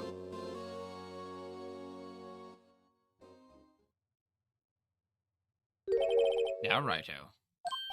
Actually, I'm sorry. I don't need to investigate after all. Righto, please, do I look like a selfish man? Heck, if anyone asked me, sure, can I borrow $50? I'd give him $50, no problem. So go ahead, investigate that room to your heart's content. Knock yourself out. It just goes to show you never know who in be at. And over here, you can borrow this. Hey, is this a detective's ID card? That's a special card for guests, so don't lose it. Yes, sir. It's an honor. You just run along now, do your best now. Later, folks. Okay, thanks. It looks pretty cool on my label, doesn't it? Just think, a real ID. You seem happy. Yeah, sir, because, sir, we get to go into the evidence room now, sir. I think this place is a bad influence on the girl. I gotta get out of here.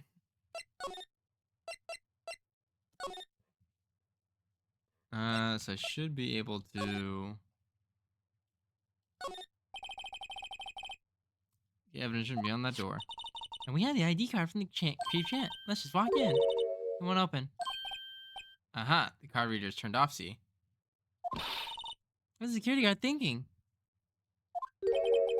Howdy, partners. Well, well, well. What's my Bambina's sky so gray? Officer Marshall. Why does it have to be him? What's that? Why does it have to be him look for? As you may have surmised, this here my saloon. We're here to investigate the crime scene. Yeehaw. Yeehaw. That card you got there on your chest. That's better than a sheriff's badge in these parts. Yeehaw? Well, we stand there. Get along, little doggies. That crime scene is waiting. Looks like the card reader's on again. Over here, I could be wondering, ask you questions? Sorry, cowboy, but I got no mind to tangle with your hombres. You're busy then? Did I say that? I only said I didn't wish to speak with you. Actually, you said you had no mind in tangling with us hombres, but whatever. Why'd y'all turn to donkeys? Yeah. Actually, I have something for you. That smell reminds me of Texas. So, Officer Marshall, you're from Texas? No, I just saw a special on television the other day. This from my baby? Yeah, Miss Starr? What's this? What? What's wrong? Filet steak lunch? I see. I don't see. I wonder what it means. All right, Bambina, you win. Ask anything. Finally, it seems like He's willing to talk. is everyone reading my mind. Officer Marshall, you're in the charge of security for the evidence room, right? You got good eyes, partner. And an easy job, and I'm grateful for it. Ashley Officer Meekins at the detention center told us. And that poor little doggy, poor guy, I keep getting his name wrong and calling him Meekly. He told us something. He said that when the stabbing occurred, you weren't at your station. Well, maybe I shouldn't be telling you this. But since I got demoted from detective 2 years ago, well, it might not look it, but I lost my fire for the job, you know? So, whatever were you doing around 5:15 when the murder took place? Well, I reckon I was galloping down the highway on the back of my steedy Zippy. No, he was riding down the highway on his horse named Zippy. There's no need for people here anyhow. These new fangled machines do a bang-up job keeping an eye on the place. You mean the security camera system? I don't take the machines much. Kinda like that stewed broccoli they sneak in next to your steak, you know? Miss Starr told us something. She thought you were a detective until 2 years ago. That was always my dream, to be a rye hall wrangler on the side of the cream. Cream? Crime. Now that's all gone now, like a drinking hole in a pretty fire. You're still investigating the SL9 incident with Miss Starr, aren't you? That was my case. It was all solved in the record books, but it smelled like a bad game of poker. I can't let it go. That's all there is to it. What kind of case was it anyway? I've heard the name so many times, no one tells me us what actually happened. There are some things you're better off not knowing, Bambina. Anyway, that king is officially dead as of 2 days ago. 2 days ago? The day of our case. That's right. Evidence transferals. Edward was talking about the transferals too. You know what? Maybe 2 of the machines in here too. Only 2 of them? There must be a dozen. Like I said, Bambina, me and machines, well, I like them as much as I like stewed cauliflower with my steak. Easiest ones to understand are here security cameras. Those are the ones that Officer Meekins mentioned. Getting nothing happened to the taser automatic erase every few hours. And Officer Meekins and Detective Goodman, are they the ones on the tapes?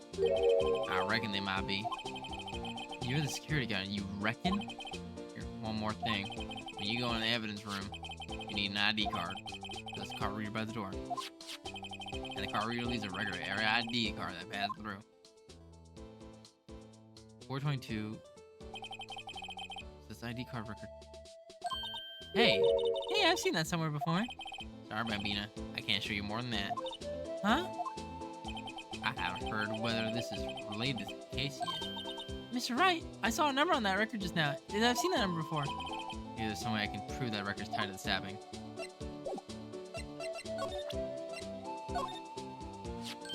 See this? This is the victim's ID card. I see, I was completely wrong, my bad. Ah, that one was around the parking lot? The number on this is 5842189. Officer Marshall, show us the ID card record again. 5842189. At 514. Look at the fourth number, it's a perfect match. It was used at 514 right before the stabbing. What's more, there's only one of them cards in the world. So when the incident occurred, Detective Goodman was in the evidence room. But wait, what did Officer Meekin say? Sir, I entered the evidence room and asked the man to display his ID card. So you asked the Detective Goodman to show his ID card. Yeah, we already heard this. Take a bite of my ice cream. Alright, compadre. You win. I guess I can give you this ID card record too.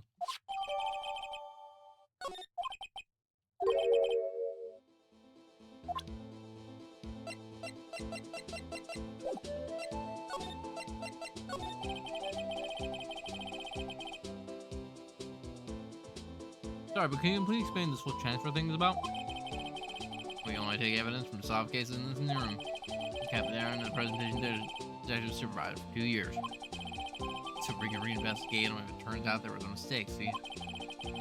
What happens to evidence after 2 years? Go to sleep forever in the underground vault of the county sheriff's department. That's what we call transferal. We do it every February. I see now. Transferal is like a funeral for old cases. 2 years out of the case is on, it closed forever. Dead. Never to be responded again. Never to be reinvestigated again. That happened to SL9 2 days ago.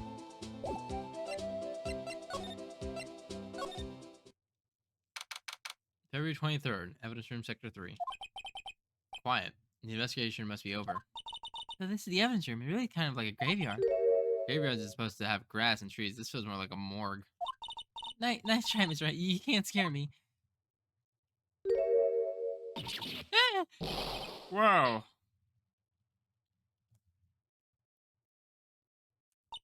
Sorry, I thought you were... I wouldn't recommend going around smacking ghosts on the head, pal. So it is true what I heard. Right now, please. Yeah, it's true. So Chief of Police Grant. Will loan anybody $50? Even me?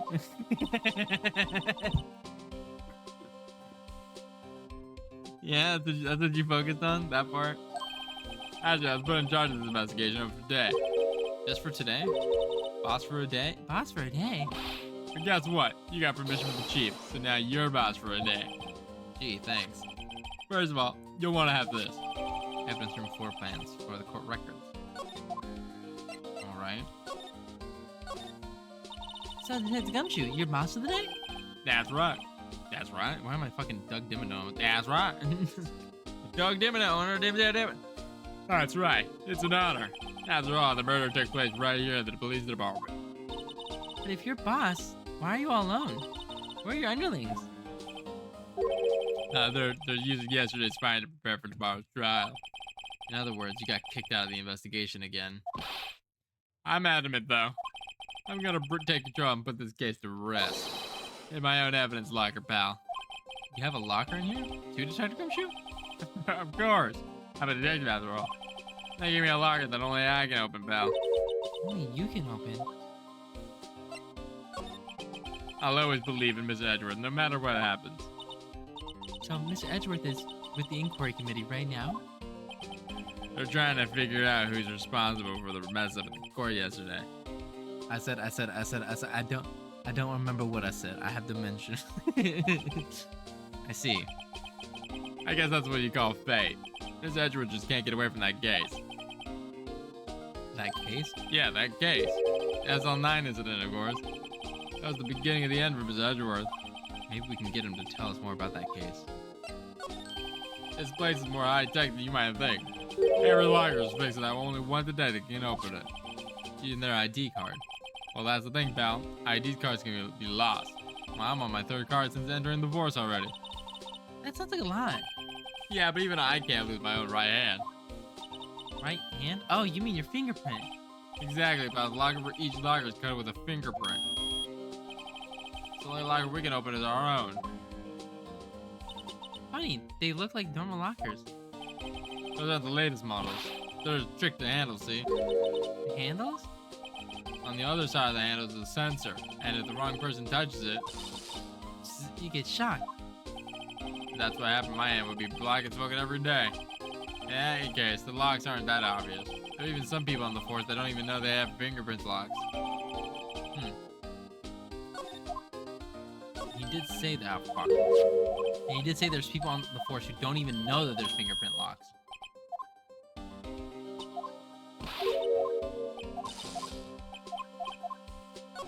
I fucking hit enter again. God damn it. God fucking damn it.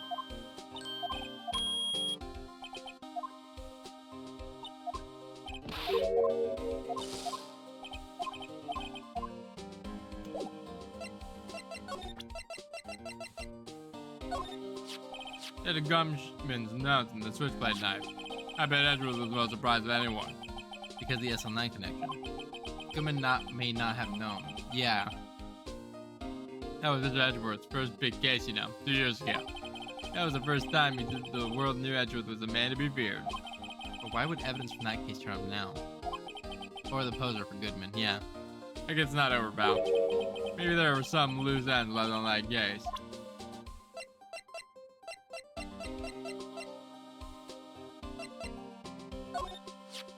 Did you take a look at this?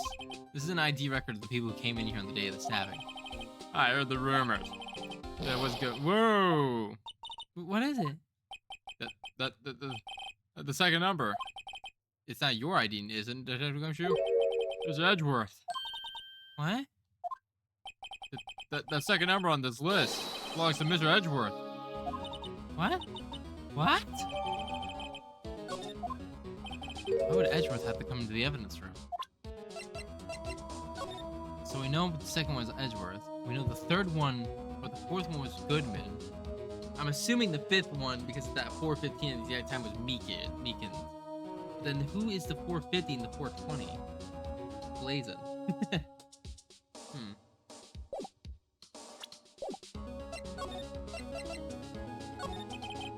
Yeah, that was a bloody violent case. Violent? So it was a murder. It's serial killing. Serial kill? Maybe I don't want to get involved in this after all. But the killer made a mistake. Mr. Edgeworth built his case around that to nab him. And that was 2 years ago. I put Mr. Edgeworth right in the spotlight inside the rumor mill. Rumors about forged evidence? It was supposed to be all cleaned up at the transfer the other day. It was the last job he ever did. Detective Goodman, that is. Huh? What do you mean? Detective Goodman was the detective in charge of the SL9 incident, too.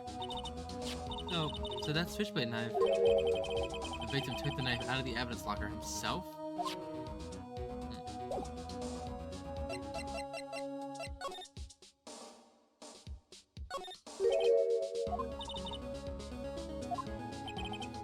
Gumshoe put this here. There you go, pal. Make me look at it like a slob. I'm not responsible for the evidence here, they said. I put the evidence locker where it opened recently. If you leave something to hang out like that, the evidence gets dirty or ripped. The guards check on that kind of stuff and notify the detective responsible. How many times have I had him breathing down my neck about some silly evidence? Really, Gumshoe leaves a lot of evidence hanging around a lot too. Nobody doesn't tuck in his shirt under the trench coat either. If you're gonna talk behind someone's back, at least don't do it in front of the pal. Sorry, Gumshoe.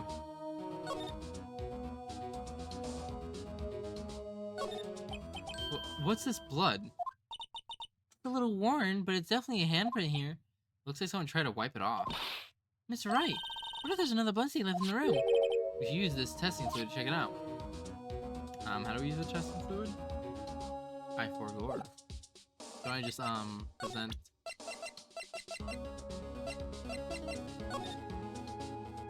No.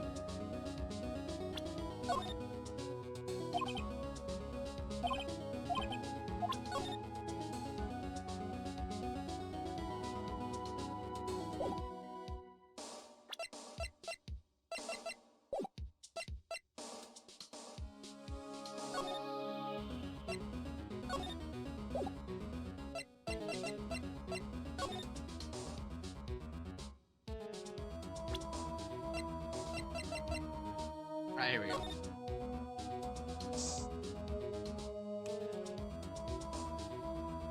The Goodman might have not known, or the post. Yeah.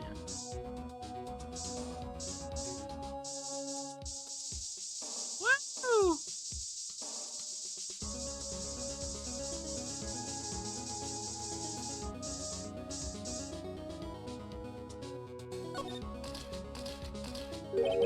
That must have been one of the massive pools of blood. Never seen anything like it. Wow, thank you so much for the follow, Peach. Peach you?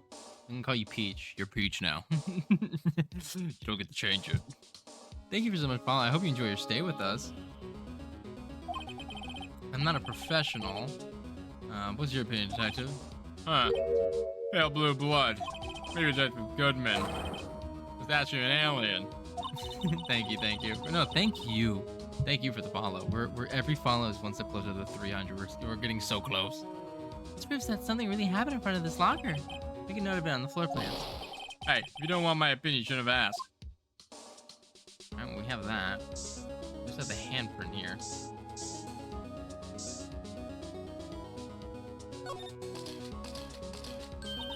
I knew it. This is someone's right handprint.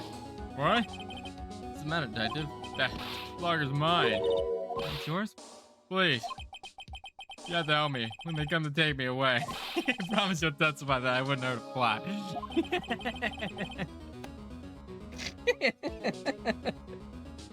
I love how he's already like, please defend me. It's like, you didn't do anything. You'll do that for me, won't you, pals? This is an important clue. I'll jot down the floor plans. I'm counting on you guys. Believe me, you can't trust the police. You're the police. What do you mean you can't trust the police? You love Ace Attorney. I love shinies. Well, you're gonna love the shinies here. We crows collect a lot of them. What? But you're a detective.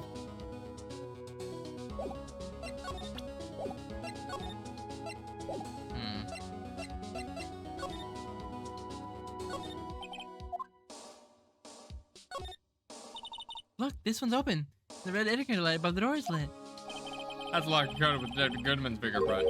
Detective Goodman's locker. Are you sure it's okay to leave it open like that? Well, it'd be hard to get it open again if we closed it.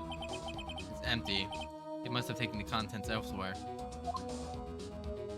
So it was Goodman that did open it. Then how did he get across town so fast? Wow, someone must have been broken something big to make it small pieces. Did a gumshoe, perhaps? There you go, pal. Making me out to be some kind of hooligan. That's apparently from the... Oh, excuse me. The case. The case? The SL9 instead of pal. There's a sticker on one of those pieces there. Another piece of SL9 evidence. I wonder what shape these pieces were before, whatever was broken. You want to try and put it back together? Huh? Good luck, pal. That's no job for amateurs. Well, I spent a good 3 hours on that before I had to give up. That's why I always carry around a tube of glue. Well, this piece looks like the bottom. Let's try putting the rest in place. Oh, this is gonna be a fucking pain in my ass. Go for a zigzag. Maybe this? No.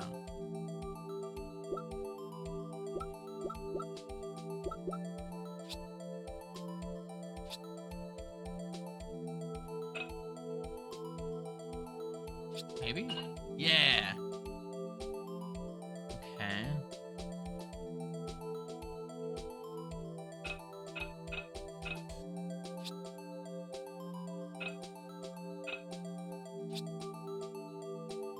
No, it's not this piece.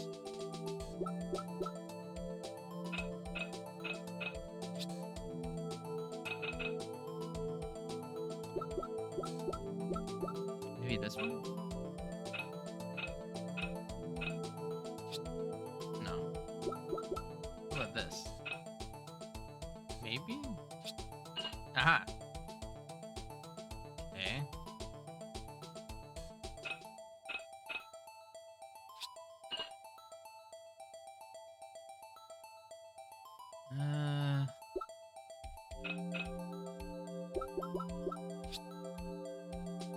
No? Wait. Ah.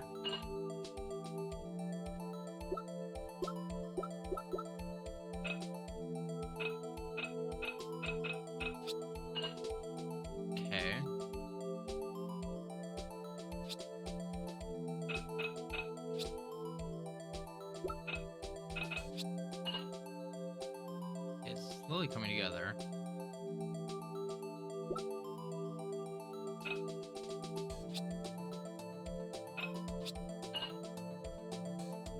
A vase? That's what it's looking like. But it's still missing a piece. Still missing a few pieces, 1 or 2. Huh? Well, I think we did it, but some of the pieces are missing. Yeah, I got that far too. 2 minutes myself. Problem is finishing it. Were some pieces stolen? I bet they were missing to begin with. Still, it doesn't look like the most suitable kind of jar. I kind of understand how it got broken. A piece back from the fragments from the crime scene, a piece is missing. Okay.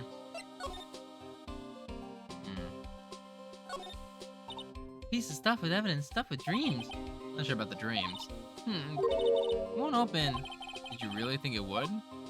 Hey, pal, security's high tech around here.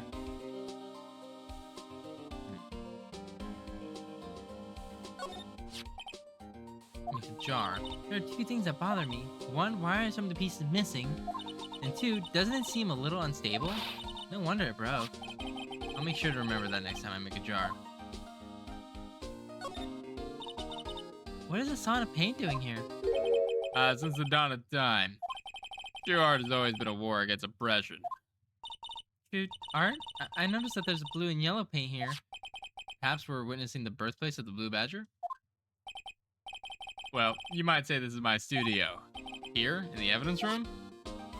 That would make sense that he made it in here.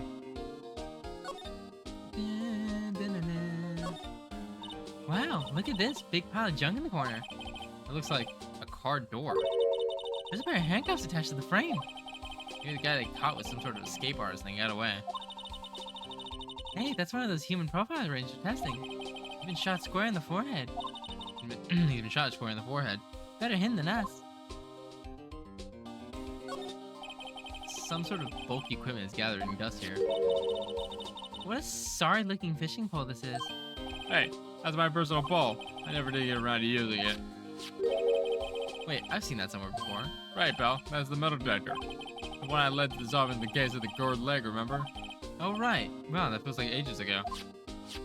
And, I don't think I've seen this one before. Oh, that's a bug sweeper. I'm sure it will come in handy in solving some case sooner or later. That cheap-looking box? You can't judge a person or a machine by the cover. You gotta look at their art. Interesting. Alright, well, I think that's all I need from here. Actually, let me present the vase. Let me say one thing, speaking as a detective. I see a piece of evidence I know nothing about. I say nothing. Nothing. That's fine. You bet it's fine, pal. Alright, well, thank you for your time, detective. You have anything to say about this vase? The sheriff back in the Wild West don't place much faith in evidence. But the only thing they trusted was their shooting hand. This is neither Wild nor West here. Things are 2 different things entirely. I guess so. I'm lost. Looks like we need to find some evidence to go anywhere with this guy. Well, I want to go speak to Miles if he's home, because his transcript is in this paperwork.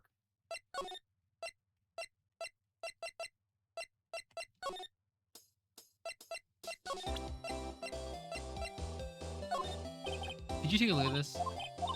No, never mind. They don't have anything about this either. Well, let's go see what Miles has to say about this. If he's home, which he's not. Great. Awesome. One time I need Miles to be home, he's not. Meekers? Oh, hey, there he is.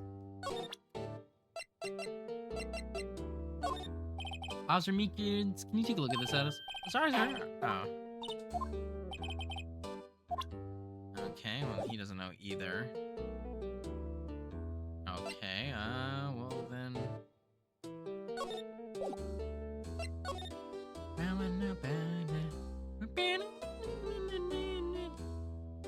Alright, maybe I'm missing something in the locker room. Alright, let's see here.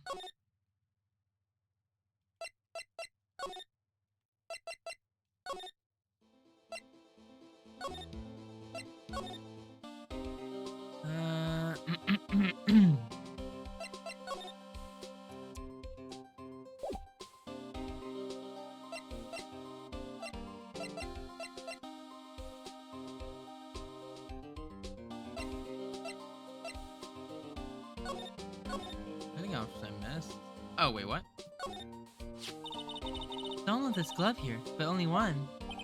Did a gumshoe, maybe? There you go, pal. Making me out to become an absent-minded detective. That's evidence in the case, you know. You mean SL9? It does have a tag on it. Alright. We have it now.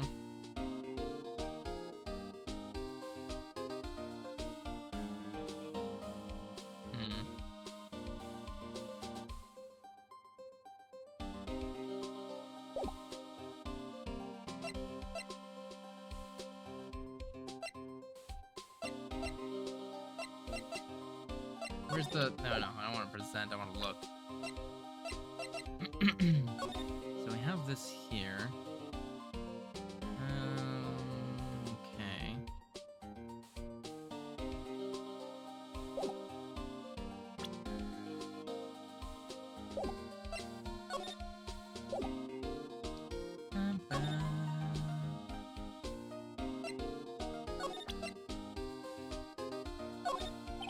Let me say one. Okay, you don't have anything to say.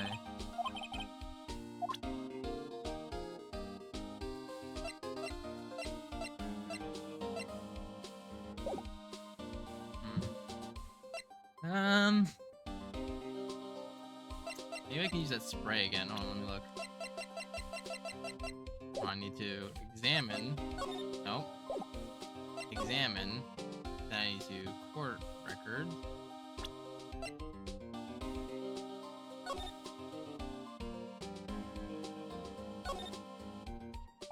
Texas SL911. Guess is another piece of evidence from that case.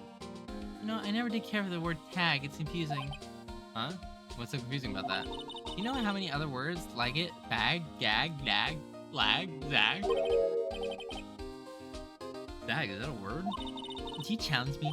What are we playing? A word game now?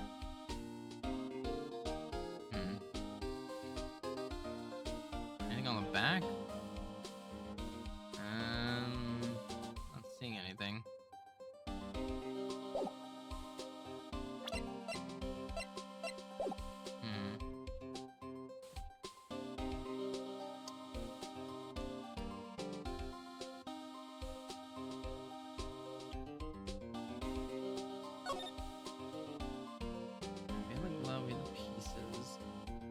Locker.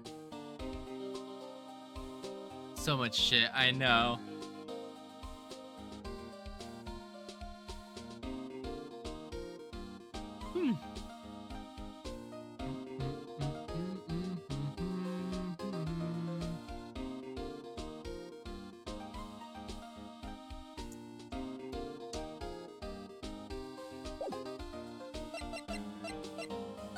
Let me print the ID.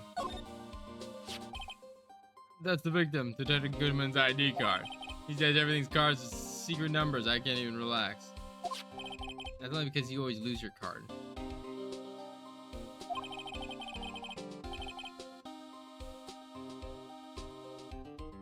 I always forget my secret number 2. Scary, huh? My face should be an ID enough. What's the word coming to? David Gumshoe rebels against the system.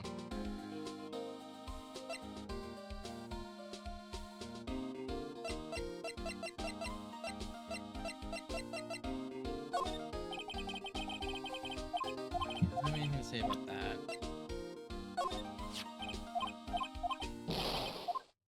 Yeah, because he says this is Edgeworth.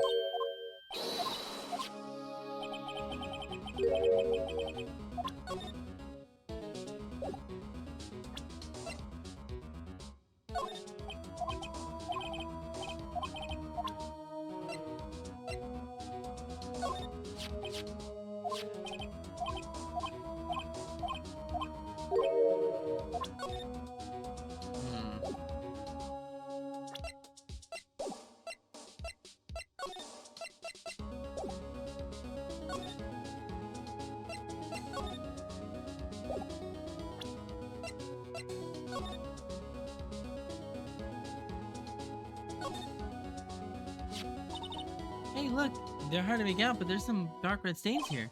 Looks like blood. You think dead gunman blood somehow got on this when he was stabbed? Not likely. The blood looks like it's been here for months, maybe longer. Or was evidence in the SL9 incident. That might be when the blood got on it.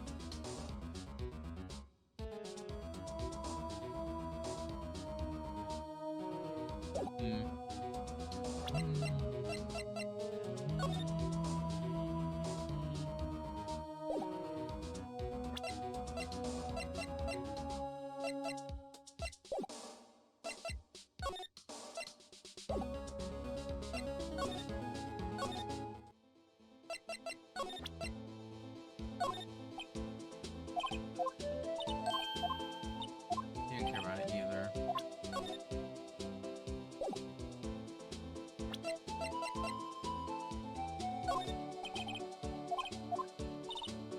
I'm trying to figure out what.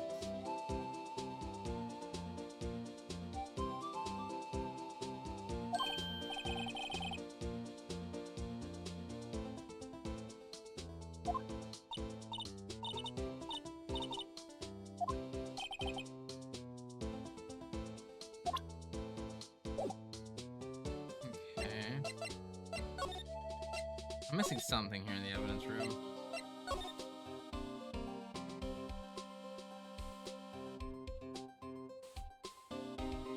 Let me double check with the spray.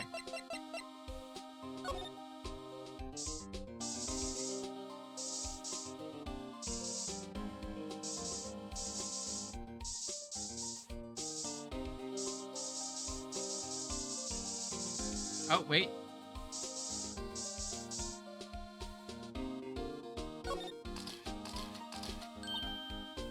Why am I getting a reaction here? There's no reason for the murderer to push the spot if you fled the door. Fled out the door. Must be something significant. Hey, that's some pretty amazing stuff you got there, pal. What's this? Oh, I don't know why I'm yawning. Blah. It's called liminal testing fluid. Where'd you get your hands on that? Huh? I'd like to get some too. I'll borrow $50 from the chief. Where'd you get this? Where'd you get this, Ema? I always buy it in my mail order. I'd better jot this down on the floor plans. Hey, look at this. Something going off to? This Edgeworth Inquiry Committee should be letting out soon.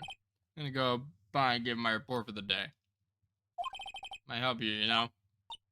Report? You mean the note written on the back of this flyer? That one says nothing but no problems. Hey, Miss Edgeworth we're talking about. I'm sure you can use a report like this. I believe in him.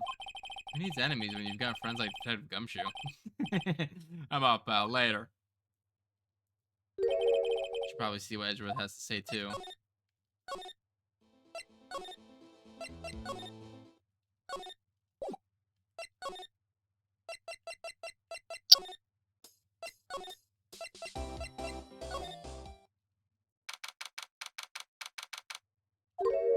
Oh.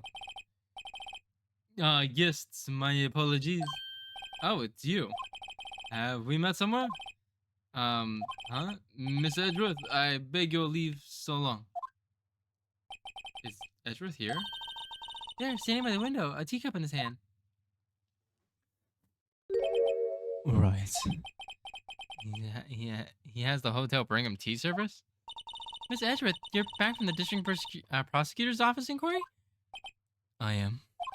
By the way, Detective Gumshoe... Detective Gumshoe is looking for you. Ah, yes, he brought me the least information, it seems. The latest information, it seems. Really? Was it helpful? Apparently a new French restaurant is opening in here. I think he was trying to console me somehow. The real info is on the other side, Edgeworth. Poor Miss Edgeworth, I think this whole thing is really taking a toll on him.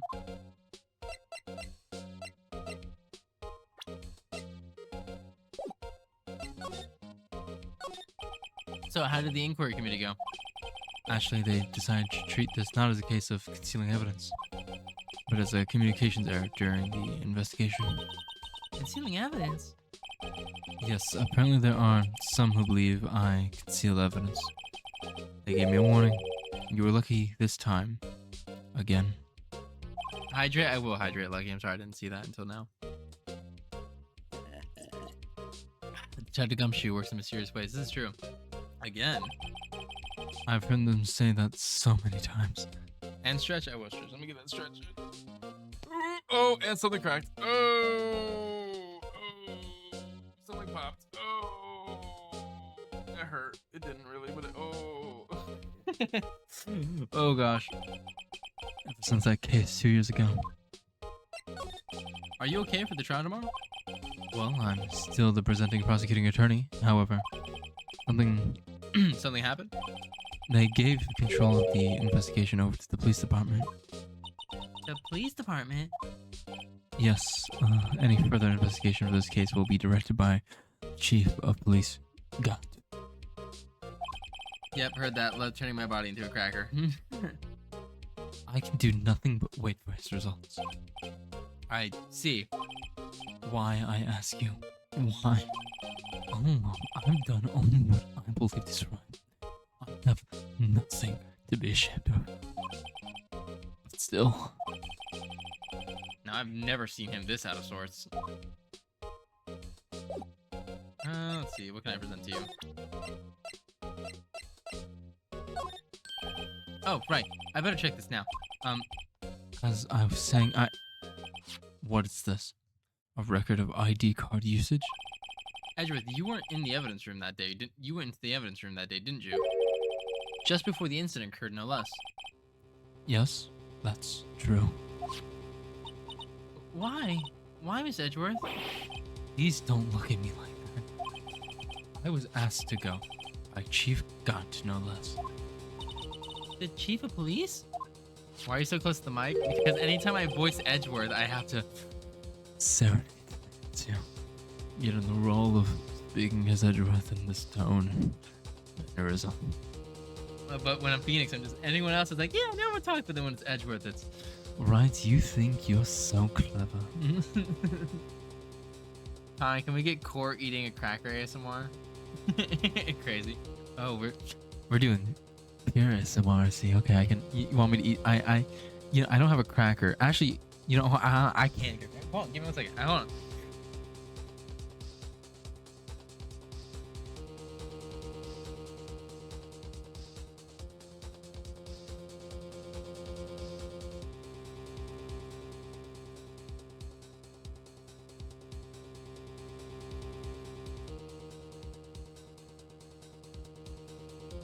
Okay.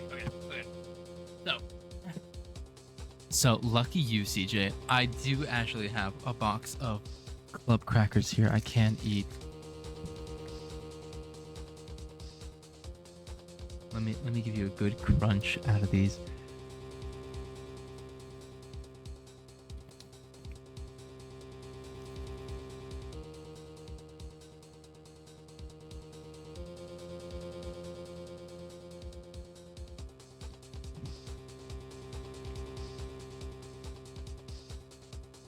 Super dry. I'm not gonna lie to you, all these are dry ass fucking crackers. Holy shit. Wow.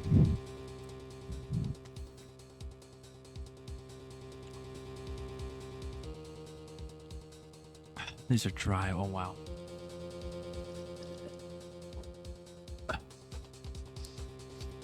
Let's have some ice cream I can eat here. Let me enjoy it. Worth it? I hope it was.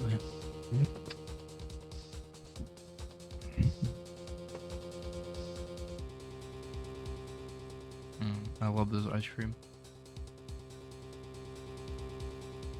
Anyway, he wanted evidence for a case that wrapped up half a year ago. He told me he wanted to keep it here in the prosecutor's office. But it was solved, right? It wouldn't have been the evidence, it was already filed. Still not sharing ice cream, fat crow. The chief is never one to explain himself. In any case, on the day of the stabbings, I brought this back here. Can I ask what kind of case it was? I can't say. It really has nothing to do with this current case. Now I'm curious about this other case. I better make a note of it. Stubborn as always. I told you this has nothing to do with the current case.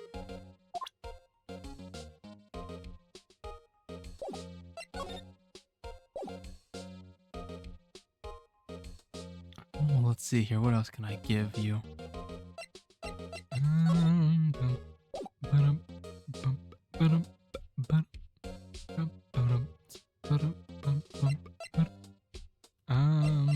Actually, let me show you the note. See if you have anything to say about SL9. I know you. You've probably got a hold of some information already, right? It all has to do with that case you were on, the SL9 incident. And some dark suspicion you were wrapped up in. You are the man who revived the worst memory of my life. I figured I'd be telling you about this sooner or later. He must be talking about his father's murder in that elevator. Okay, Edgeworth, why don't you tell me about it? Tell me the truth. The SL9 incident was a heinous serial killing case. The head of the investigation was the deputy chief of police at the time, Damon Gaunt. That wacky old coup was involved in the case 2 years ago? He was a top officer. It was my first time working with him. I was nervous. Oh, you get nervous too, Miss Edgeworth? What I want to know is why deputy chief of police was on the investigation. In truth, I used slightly more extreme methods than normal. We were dealing with a vicious murderer.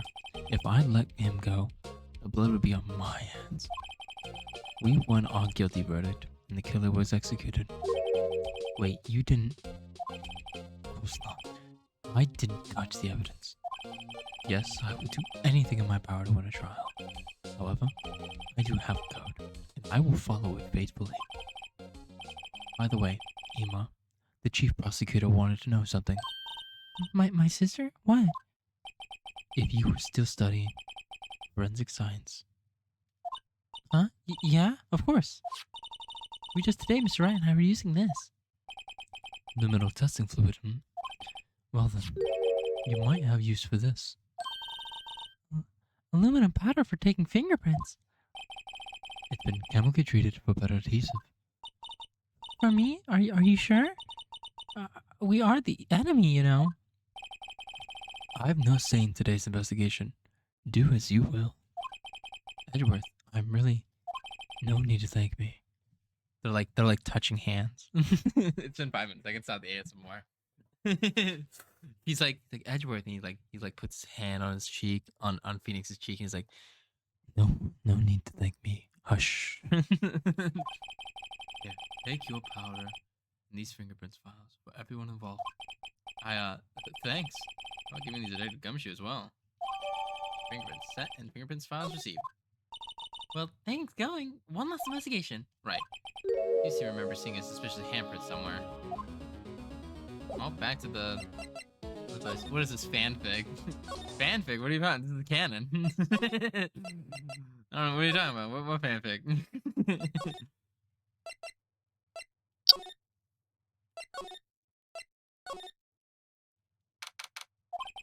Our investigation turned us into a suspicious handprint. Here's the button in the detective's evidence locker. Let's use the secret weapon that you just borrowed. Right, let's get started. First, choose a finger. A finger? Each finger leaves behind a slightly different imprint. Let's choose the finger that will leave behind the killer's imprint. Can't really tell the difference at a glance. If we're procrastinating and choose the finger. Well, I mean, the thumb probably is the most. Okay, now it's time to check for prints. Let me show you how it's done. Emma's starting to get that sparkle in her eye. First, we sparkle the aluminum powder around. Huh? How do you do that? With enter, see? Huh, looks like I did the trick. The aluminum powders adheres clearly to the print. Once the powders will spread, just blow away the excess. Huh? How do I do that? With E. Setting, I know. Imagine you blowing out the candles on a birthday cake, see? Wow. That looks like fun. Might get some getting used to this though. It's fine. It won't go up your nose or anything. Just pour out the powder trick and blow away the extra. Those are the basics of fingerprinting, Mr. Wright. I guess I better give it a try.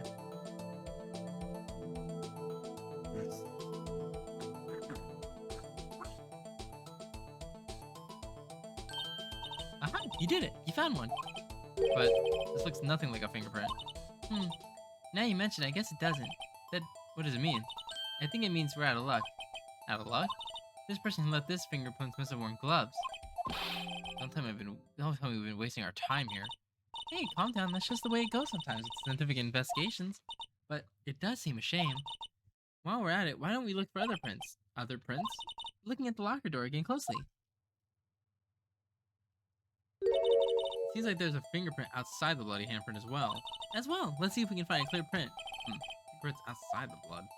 Yeah, I see this little smudge here.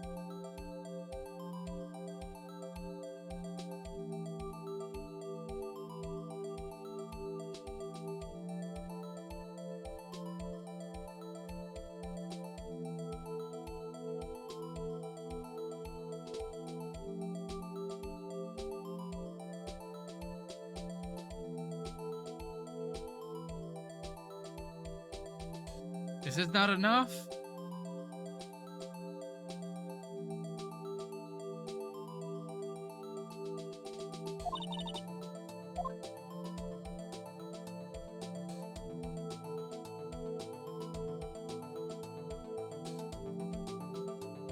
I will cover this entire fucking screen if I have to in cocaine.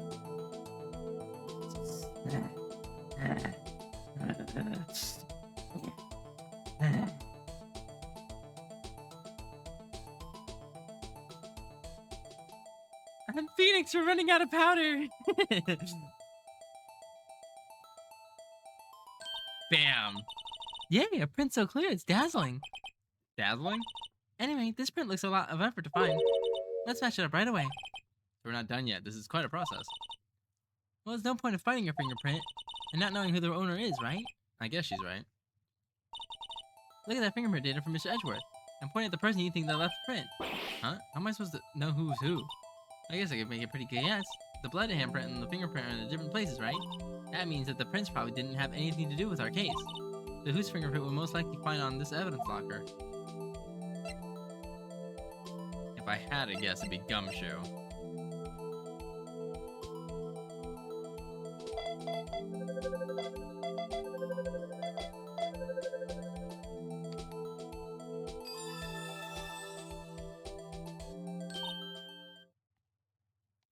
Aha!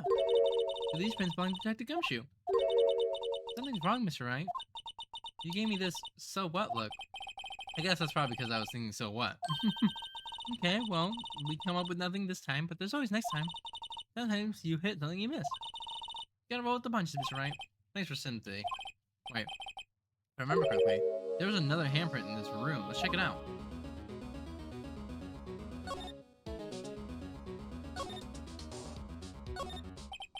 This is where the aluminum fluid reaction, right? Right! There's a handprint here. Okay. Well, let's try using this. Let's check for prints.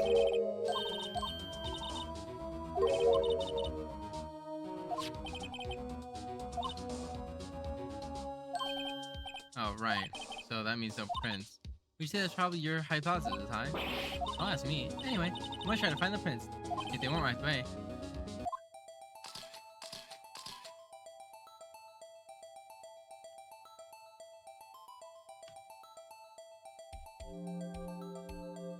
Like dust?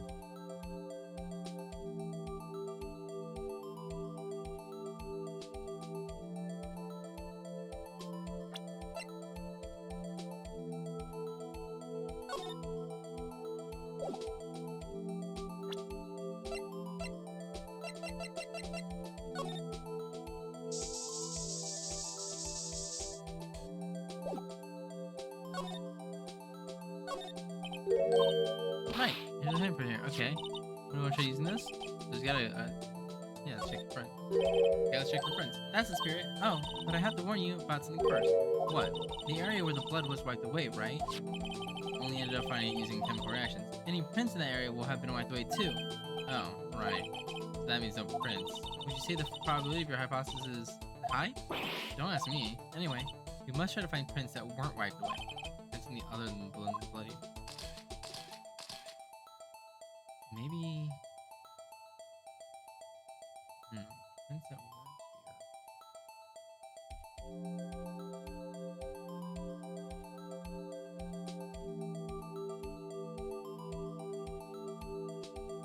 here. Prints that weren't here.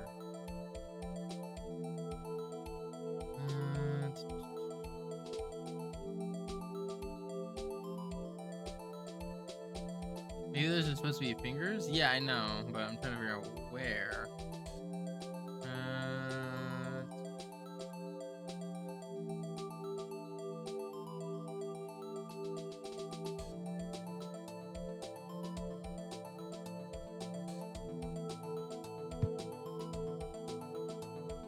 Oh, wait, got something.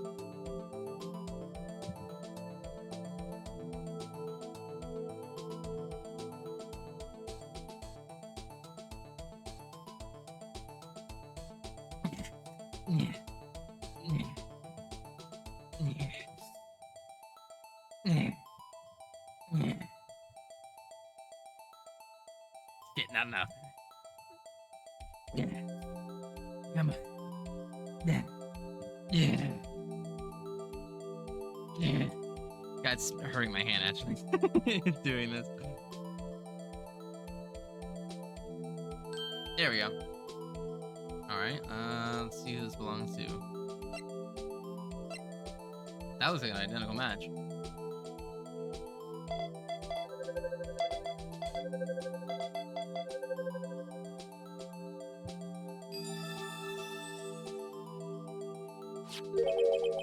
Hey, these fingerprints, Whose are they? Whose? Is this someone I know? those are Marshall's. What? Officer Jake Marshall? That's gotta be a coincidence. He's not involved in the crime. Ema, this is decisively different from Detective Gumshoe's prints. Luminal reaction. The blood and the fingerprints are in the same place. Oh.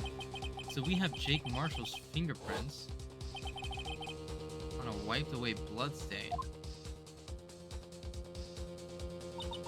But why would Officer Marshall? It looks like our investigation is finally turning up some results. I guess this is what you call decisive evidence. I don't believe it. To be continued.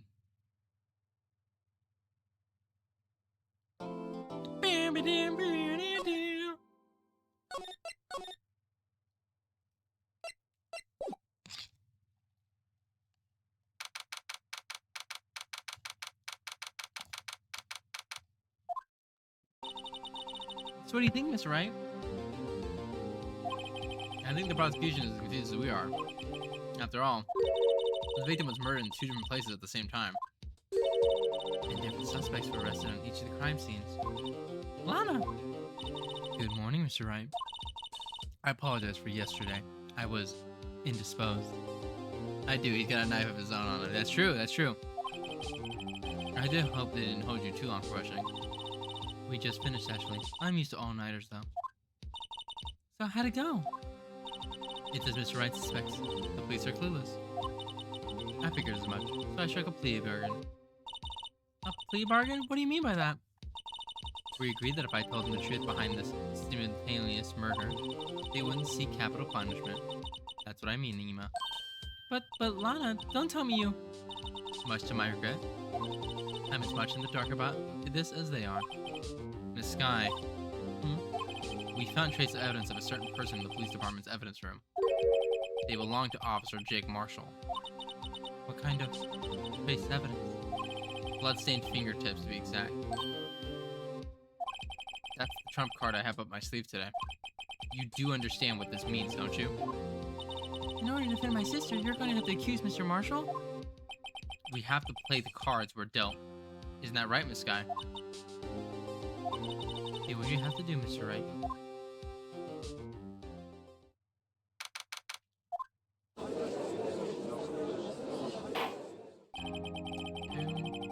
Both now in central for the trial of Miss Lana Scar. Defense is ready, Your Honor. The prosecution is... I'm afraid you have to clarify. It takes 30 minutes by car to reach the police department from the prosecutor's office. Yet the victim, Bruce Goodman, was slain at both places at the exact same time. But it's not physically possible, is it? What's more, I hit the victim for the evidence room, just disappeared. Yeah, and the body eventually reappeared in the trunk of Edgewood's car. Wow, this is one messed up trial. One of my duties as prosecutor is to present impartial evidence. The Today, I will present evidence relating to the murder and the police department. At the police department. In doing so, I believe the way in which we should proceed will reveal itself. And that's what sets Mr. Edgeworth apart. He sounds so on top of things, even though he doesn't know what's going on himself. And that's supposed to be an admirable trait? Very well. Let the trial resume. On the day of the crime, what exactly transpired at the police department? Miss Edgeworth, you may call your first witness to the day of the shot. For its first witness, the prosecution calls the suspect of the murder that occurred at the police department. The suspect? You mean the so-called murderer? Oh boy. Things are getting wild from the get-go.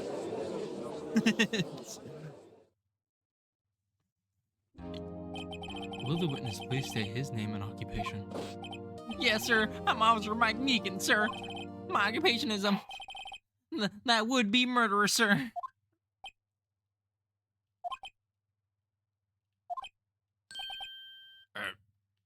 So you're telling us you're a professional killer? Sir, it was me, sir. I'm the one who did it.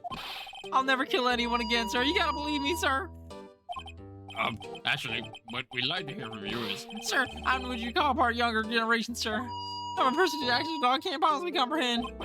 Please, Miss Edgeworth, sir, help me, sir. Officer Meekins, Yes, sir. give us your report of the crime, considering that an order. Yes, sir. As you wish. All the time, I'm part of the generation that must be told what to do, sir. What are you, a fucking millennial? You can't fault him for the lack of enthusiasm.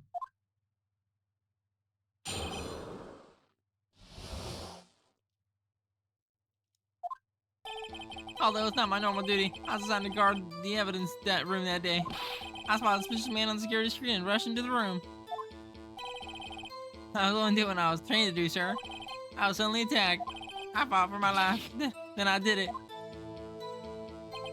After that, I passed out, and until another officer smacked me awake. But the victim, Detective Goodman, attacked you. You unto others before then until they do to you. That's my Meekins family motto, sir. I see. And you fainted and a colleague helped you regain consciousness. Yes, sir. He knocked me upside the head, sir. Very well. The defense may begin its cross-examination. What I need here is more info to work with.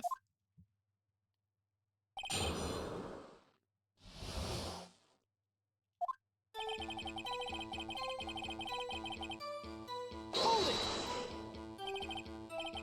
Mr. Meekins, you work at the General Affairs Department, do you not? Yes, sir. I'm in charge of hiring new recruits, sir. Yikes, now there's a scary thought.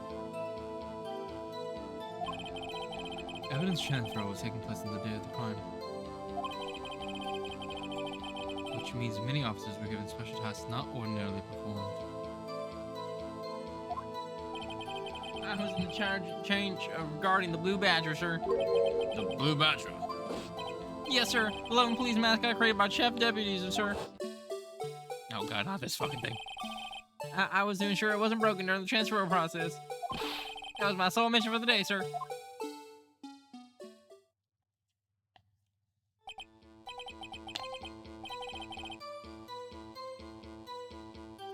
I see.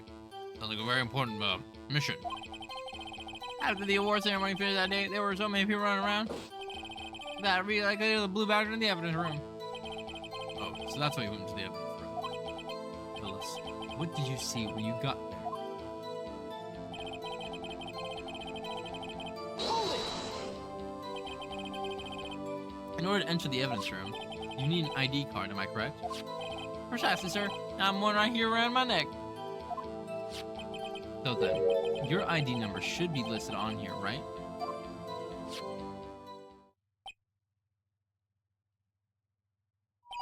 There it is. I found it. Right, I found it. It's right on there. Could you please read us the number? Yes, sir. It's 4989596. Sir, that's my number, sir. I see. Huh. The number 498956. It's shown as being used twice. So he came in 450 and then 514? Please explain, witness. It's no real mystery, sir. The first time is when I relocated the Blue Badger into the evidence room. And then the second time was when I went to get him after everything settled down. I see. It was during that second time when. Yes, sir. When the second time I saw the man on the security screen. Okay, well, we have more timing. We just need to still figure out who the first person was. Hold it. So you were attacked. Can you just tell us exactly what happened to you?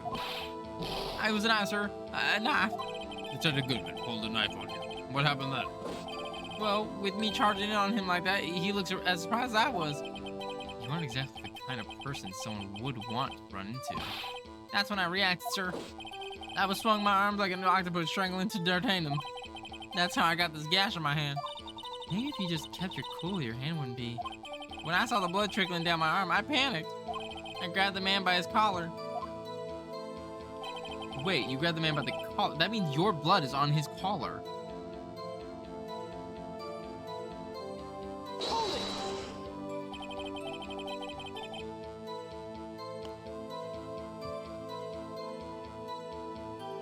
Sorry, I'm eating. What exactly do you mean when you say you did it? I know I don't like the type, but I'm really into kung fu films, sir. And the man let his guard down for an instant, so I snatched his knife from him.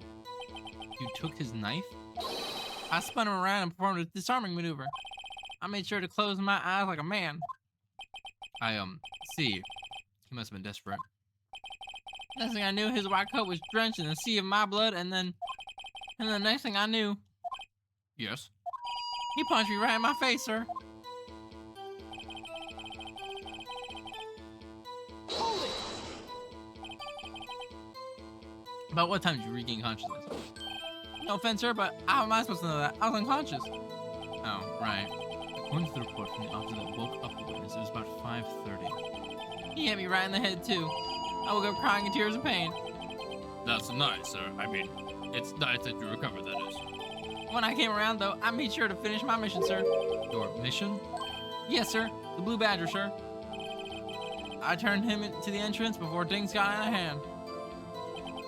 Well, we can all rest easy now. I believe we now have a fairly accurate picture of what happened. Yes, Your Honor. Only one thing remains unclear. Was this man the officer murderer really the victim? He's got a point. Yes, Officer Meekins? With regards to that, sir, take a look at this. It was sent to my jail cell. Chief Grant delivered it just to me this morning. The chief? Delivered it? What is this? A videotape?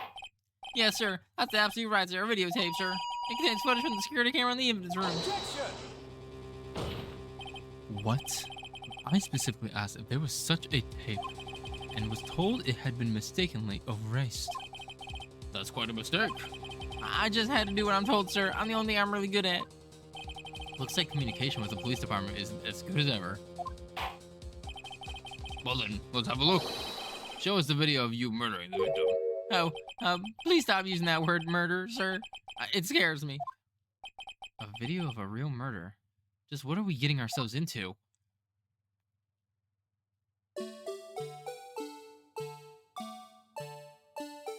This fucking badger.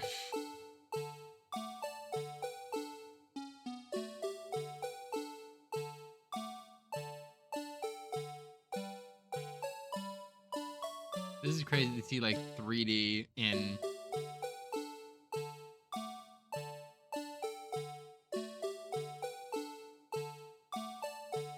I don't think that's him. Because it's covering his face.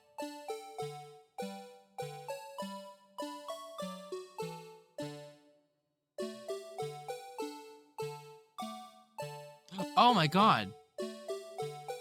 Oh.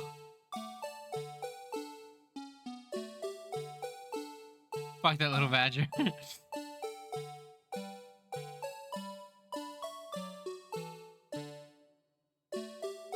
But then he's gone. What?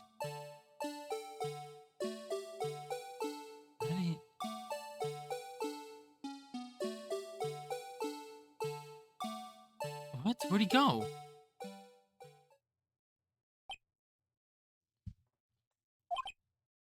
Even Edgeworth.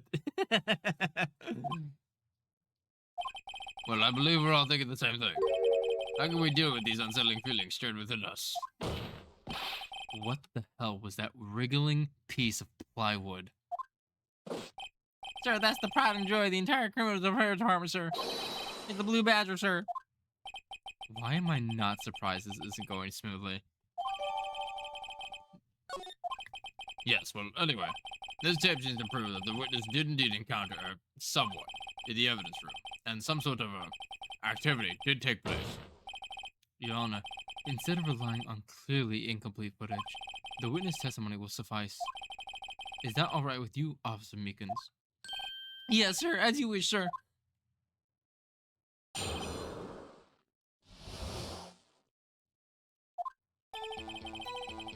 His face can't be clearly seen in the video, but there's no question that was the other person, Detective Goodman, sir. I mean, he opened the locker, which required Detective Goodman's fingerprint to do so. The locker has opened his unquestionably Detective Goodman locker, sir. So it must have been him. No one else could have unlocked it. This is about fingerprints. Each detective has been given a locker equipped with a fingerprint-activated lock. These locks ensure that each locker can only be opened by the detective it belongs to. Intriguing. This would mean the victim at the crime scene would have been Detective Goodman. Very well. The defense may begin its cross-examination. I don't know where this cross-examination will lead. Everything begins with contradictions. This is where I have to start.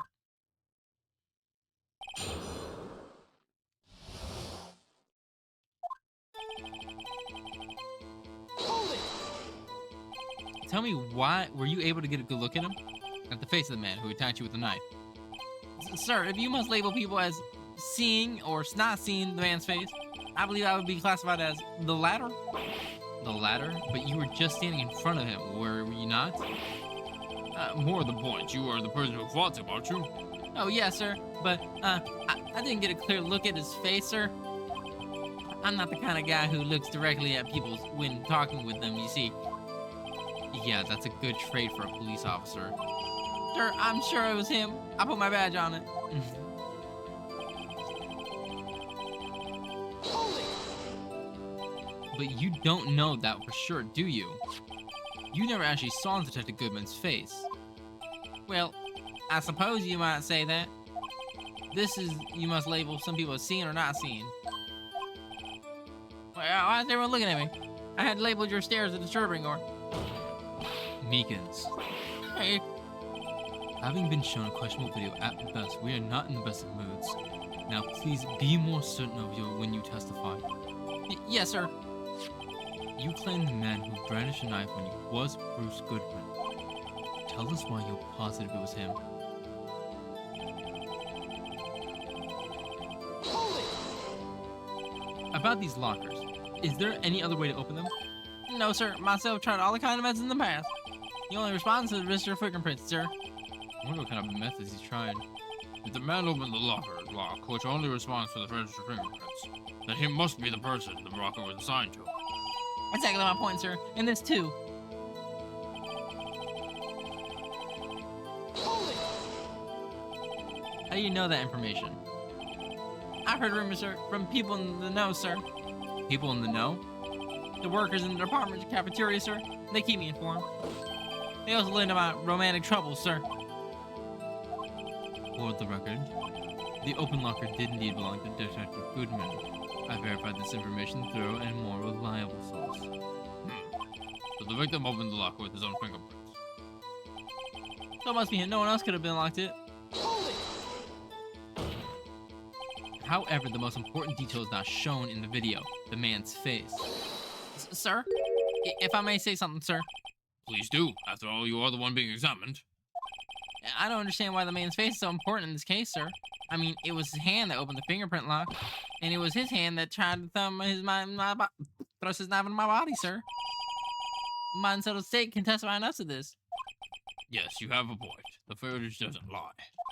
That is, unless the defense can find a problem with it. Mr. Wright, let's check the court record again. Is there a problem with that security tape? Of course there's a problem with that security tape.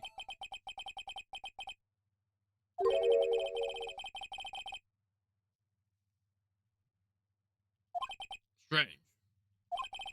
This contradiction leads to the possibility that the man may not have been Detective Goodman.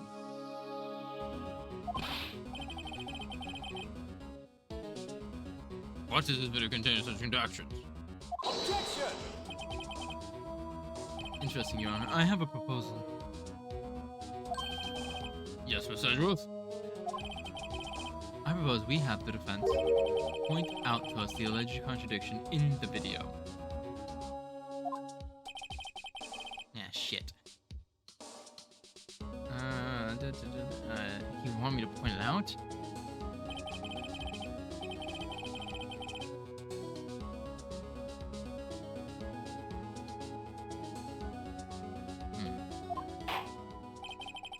Well, I'll play the security check. Mr. Wright, please show us the contradiction we just speak of. I have to point out a problem in the video? This is the first time I've ever had to do that. You can do this, right? It's set up so you can fast forward, rewind, or pause the video. Just take a look at the shirt to point out the right thing. Please don't try to play it too many times. I can't say I'm watching this video. How did this guy ever become a police officer? Now then, Mr. Wright, please enlighten us where the contradictions indicate.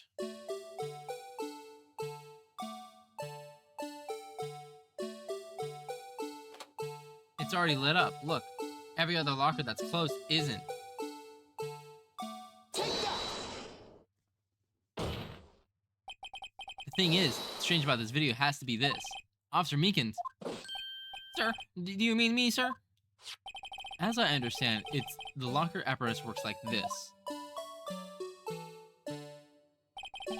When you grab the handle and sensor reach your fingertips, it's a match. The light turns on and the lock is released. According to my very limited experience, that's the way I understand, sir. If so, then something is seriously wrong with this picture.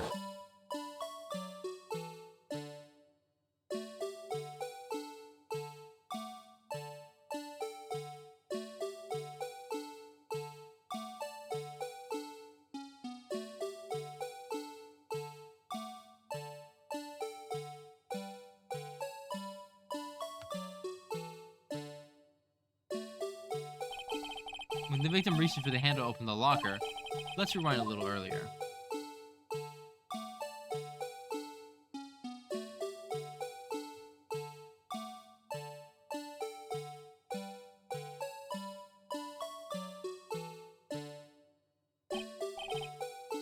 Here, notice the light?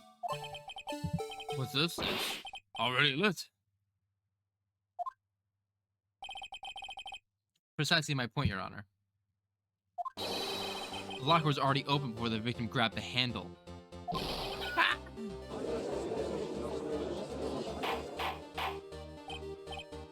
Hold on, what is the meaning of this?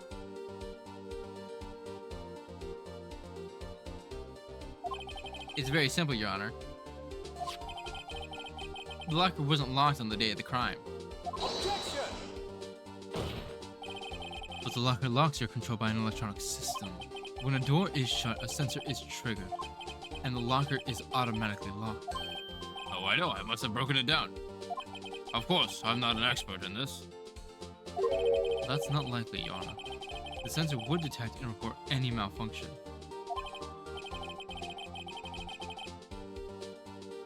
Well, I just goes to show novices should keep their mouths shut. So then, Mr. Wright, do you have an explanation? Me, Your Honor? Yes, why was the locker locked? Your Honor, Yes, well, you see, this isn't exactly my field. What do you think, Miss Scientific Investigator? Maybe something like jammed the system of the sensor? Something jammed the sensor? There's something else that seems out of place in this video. Yeah, I thought so too. There's gotta be another clue somewhere in this footage. Very well, let's investigate the video once more.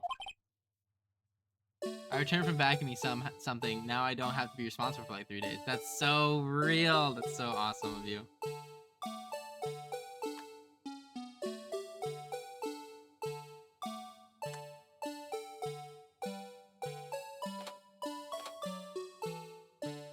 How do I rewind? J. Take that! Please watch closely. This is confirmation part I showed you earlier. Oh, at least the music's not going. Oh, thank God. The music was driving me crazy. It is crazy to see how they did 3D for like the first time in the last part of the game.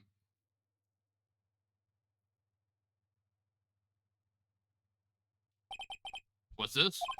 Something white fell out of the locker. But sir, I've been in my experience that things fall out when doors are open. I often fall out and roll out of distance when I open my car door. Objection!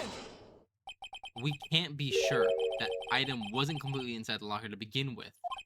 What do you mean? The sensor triggers the lock when the door is shut. What if something was inserted, say, between the sensor and the door?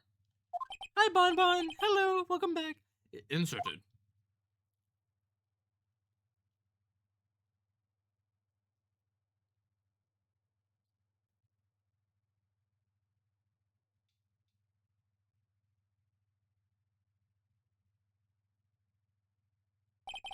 The white thing wasn't inside the locker. It was stuck between the door and the sensor. Oh, I understand now, sir. It's just like my tie. 2 out of 3 times it's better to get stuck in the door when I am on a patrol vehicle, sir. Instead of the door closing, my tie chokes me. But the object would have to be extremely thin to fit the door. Not only that, it would also have to block electrical currents. It would need to be an insulator. Yes, an insulator, but at the crime scene. There just might have been something that fits that description. But sir, by insulator, what do you mean? I think I finally got this figured out. Very well. Would defense please present the relevant evidence? The glove. The glove's an insulator. Take that! I found this near the locker, a thin rubber glove. But we can't be sure that was in the victim's locker. It has a tag that says SL9 incident. The video seems to depict the victim opening the locker. But that isn't the case. This lit lamp attests to this. On the day of the crime, even I could have opened that locker. If that's so, Officer Meekins. Sir, it would appear so.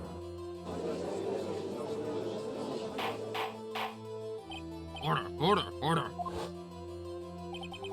So, You were able to believe that the victim, whom this witness stabbed in the evidence room, was not Detective Goodman. Objection! not be misled, Your Honor. What do you mean I misled you? The defense has merely demonstrated the possibility and nothing more. The victim in the video was indeed Bruce Goodman. The prosecution will offer one more testimony to prove this. What? Officer Meekins, please testify about this. Sir? Me, sir? I'm not sure what you're referring to, sir. Oh, you mean that, sir? Of course, sir. Is this a joke? Very well, begin your testimony.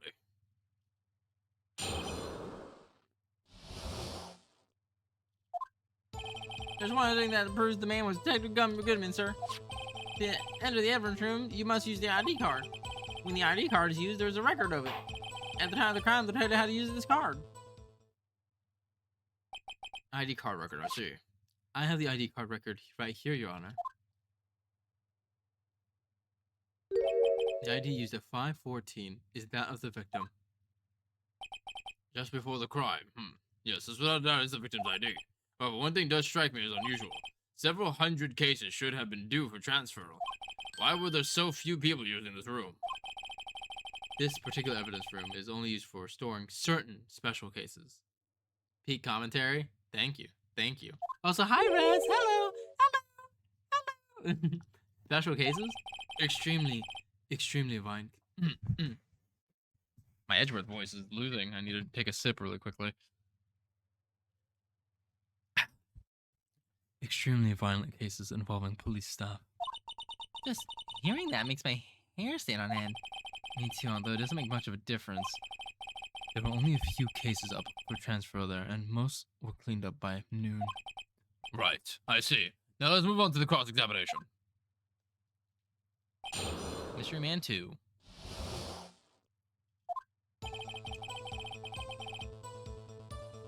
Hold it! So unlike you earlier testimony, you believe this to be rock solid, do you? Yes, sir. Solid as stone, sir. If my hand wasn't wrapped in bandages, I'd even give you a V for victory sign up, sir. Can he just use his right hand for that? Let's hear him out fully. As we've seen, one never knows what he might say until the very last second. Hold it! Is that card hanging from your neck one of these ID cards? Yes, sir. This card right next to my cuff, sir. I keep it here so I won't ever forget. But what if someone were to steal it from you, keeping it in little open like that? Maybe I shouldn't wear it around my neck. I remember when I said 2 out of 3 times my tie gets stuck when I get out of my car. Well, the remaining time is my ID card that gets stuck. Instead of the door closing, my ID just chokes me. Maybe I should just leave this one alone. Anyway, each police officer only has one ID card. Both the police department and the prosecutor's office can attest to this. Please proceed with your testimony. Hold it! Let me be noted that this is the record the witness refers to. Let me see. Yes, that would be it, Detective Goodman. What's the matter? According to this, Miss Edgeworth, your name is on here. So it is, Your Honor. Not the prosecutor again. Oh, hey, maybe he's behind this. Being a prosecutor, he can hide the evidence. Mommy, is that man in blue a murderer? Shh, don't stare at him. You gotta get the wrong color, kid. It would seem the inquiry committee will want to speak to you again today. I have nothing to be ashamed of regulatoring my actions or their consequences. For now, let us continue with the cross-examination. Poor Edgeworth. It must be so difficult for him. Hold it! Earlier, I believe you testified that when you asked the man to show his ID card, he pulled a knife on you. Yes, sir. He didn't show me any ID card, sir. Don't you think that's a little odd? I mean, if he had his ID card, all he had to do was show it to you. There wouldn't be any reason to draw a knife. Maybe he's just panicked? Everything seems damaged from contradiction. Let's point them out. That's right. What do you think? I'm confused. What? The problem with this ID card testimony is far too obvious. It's not like Edgeworth to miss something like this. You're thinking too hard about it. Come on, let's show him what we got.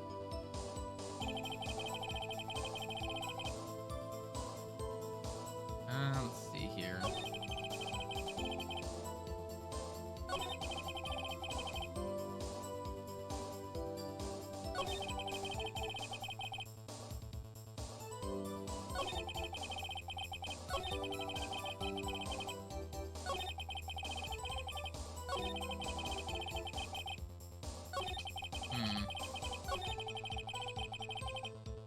Yeah, but I have the card. Anybody can have the card. Fuck you. Objection!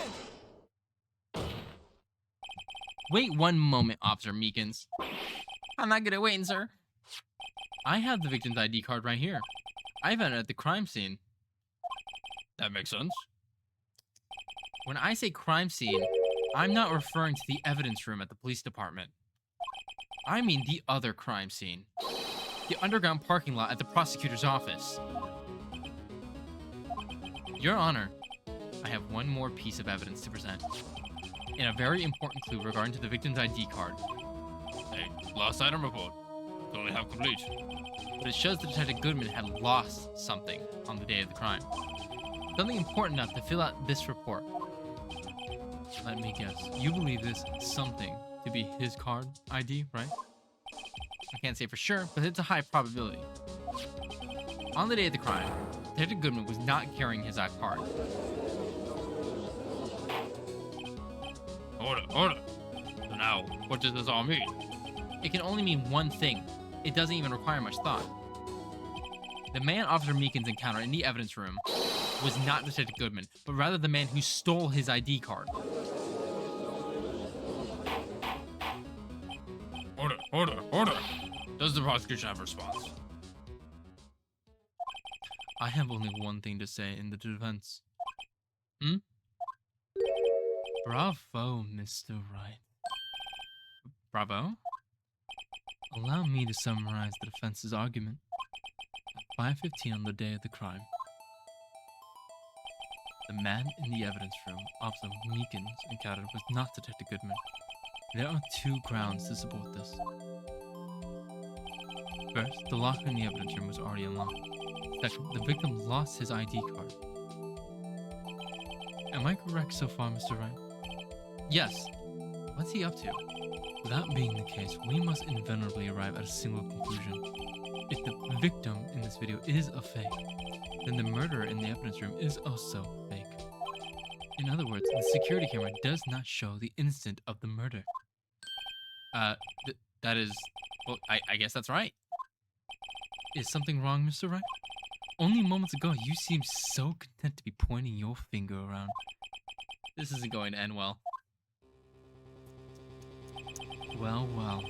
I see you finally realize. Exactly what have you gone to such lengths to prove? Explain yourself, Miss Edgeworth. The defense has already done the explaining for me. The victim in this video is a fake, which means a murder did not take place at the police department on 5/15 on the day of the crime. So the real crime could only take place at one location, the underground parking lot.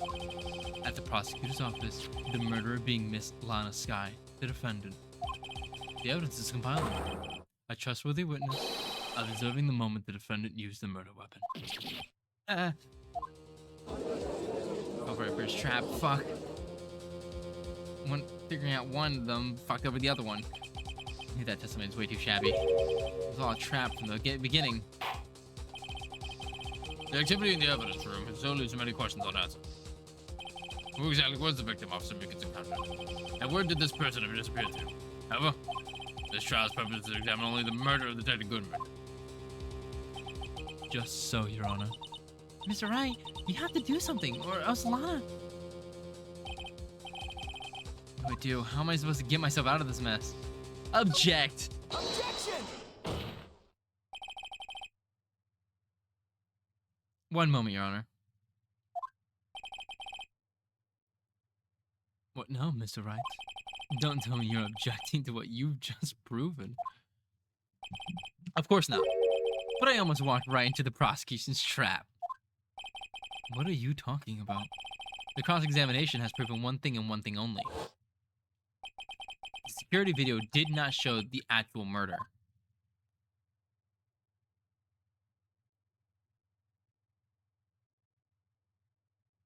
Yeah, because we don't even see him leave, you know? He's just gone. He just disappears.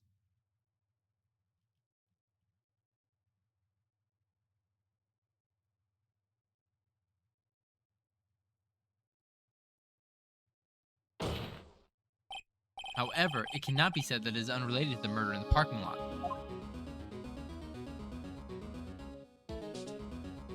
Specifically, large amounts of blood traces were found in the evidence room. The defense demands further examination to the truth of this matter. Mr. Edgeworth? Yes, Your Honor. Is it this court to examine the further other witnesses will be necessary? And the prosecution prepared? I'm sorry, Your Honor. The prosecution considers the incident at the police department to be unrelated. We have not prepared any other witnesses for this incident. This just might be my chance. This time to call a certain Texas Ranger to the stand. Mr. Wright, you mean... Your Honor, the defense would like to request a specific witness. Oh, whom do you have in mind? Someone we have reason to believe knows the truth. The truth behind the activities that took place in the evidence room. The prosecution requests to hear this person's name before deciding whether or not to comply. Very well then, Mr. Wright. This person from who you have testified, what is his or her name? Take that! Officer Jake Marshall. Why him? I can't let Edgeworth know everything just yet. He's in charge of the evidence room. I felt we should hear what he has to say. The prosecution agrees to the defense's request. Since he was responsible for guarding the room, we should hear his testimony. Fortunately, he works in the police department. We shouldn't need longer than 20 minutes to prepare. Very well. The court will take a 30-minute recess while the witness is supponed. Will the prosecution please prepare the witness during this time? We will, Your Honor. Court is now in recess.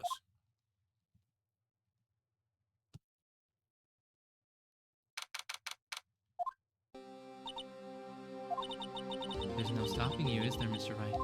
Huh? What do you mean? You called for Jake Marshall. It seems you figured everything out. Huh? I haven't figured anything out. Lana, you're the one who knows everything. Ema? You always know everything. Why don't you just tell us? Mr. Wright is trying his hardest to protect you. I don't recall ever asking for his protection. How can you be so cold? I don't trust. You don't trust us? You don't trust me? Hope I'm not interrupting anything, pals. Alright, yes I am. I'll come back later. Wait, Detective Gumshoe, what is it? I've got a lot of nerve. You got a lot of nerve, pal, making a take to run around all while on duty. And on top of it all, you call me here? I've seen happier people at funerals. Sorry, Detective. You better be, pal. Hey, hey, hey, hey, hey! I didn't see you there, Chief Prosecutor Sky. That's okay. So, what have you brought? What I asked? Oh. Oh. You mean this, right? My apologies, Detective.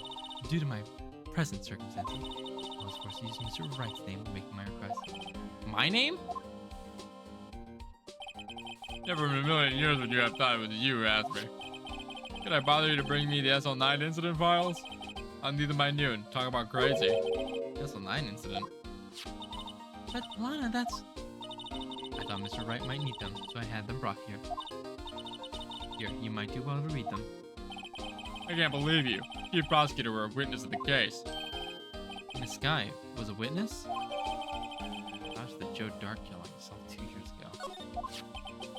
Take it from me. You don't want anything to do with the several murders. Oh, what's that? Now I brought you your stuff. You're just gonna ignore me? Emma? But why? Why is your name in here? What? My name in there? I don't know unless... No, it couldn't be. This SL9 is that? That's the classification number the police filed it under. 2 years ago, the rest of the world knew it as the Joe Darky killings. The Joe Darky? No, Lana. That's over with. No. Emma, wait. She ran away. You know what? I just remember I gotta go somewhere. Sorry, pal. I gotta get out of here. Jake Marshall, Angela Starr, Damon Gant, Miles Edgeworth, not to mention Lana and Emma. Everyone involved in this case is connecting to those killings 2 years ago. This can't be just coincidence. Knowing you just might be able to figure it out. Time to get back to the trial, Mr. Wright. Best of luck. Take a good look at this file. To be continued.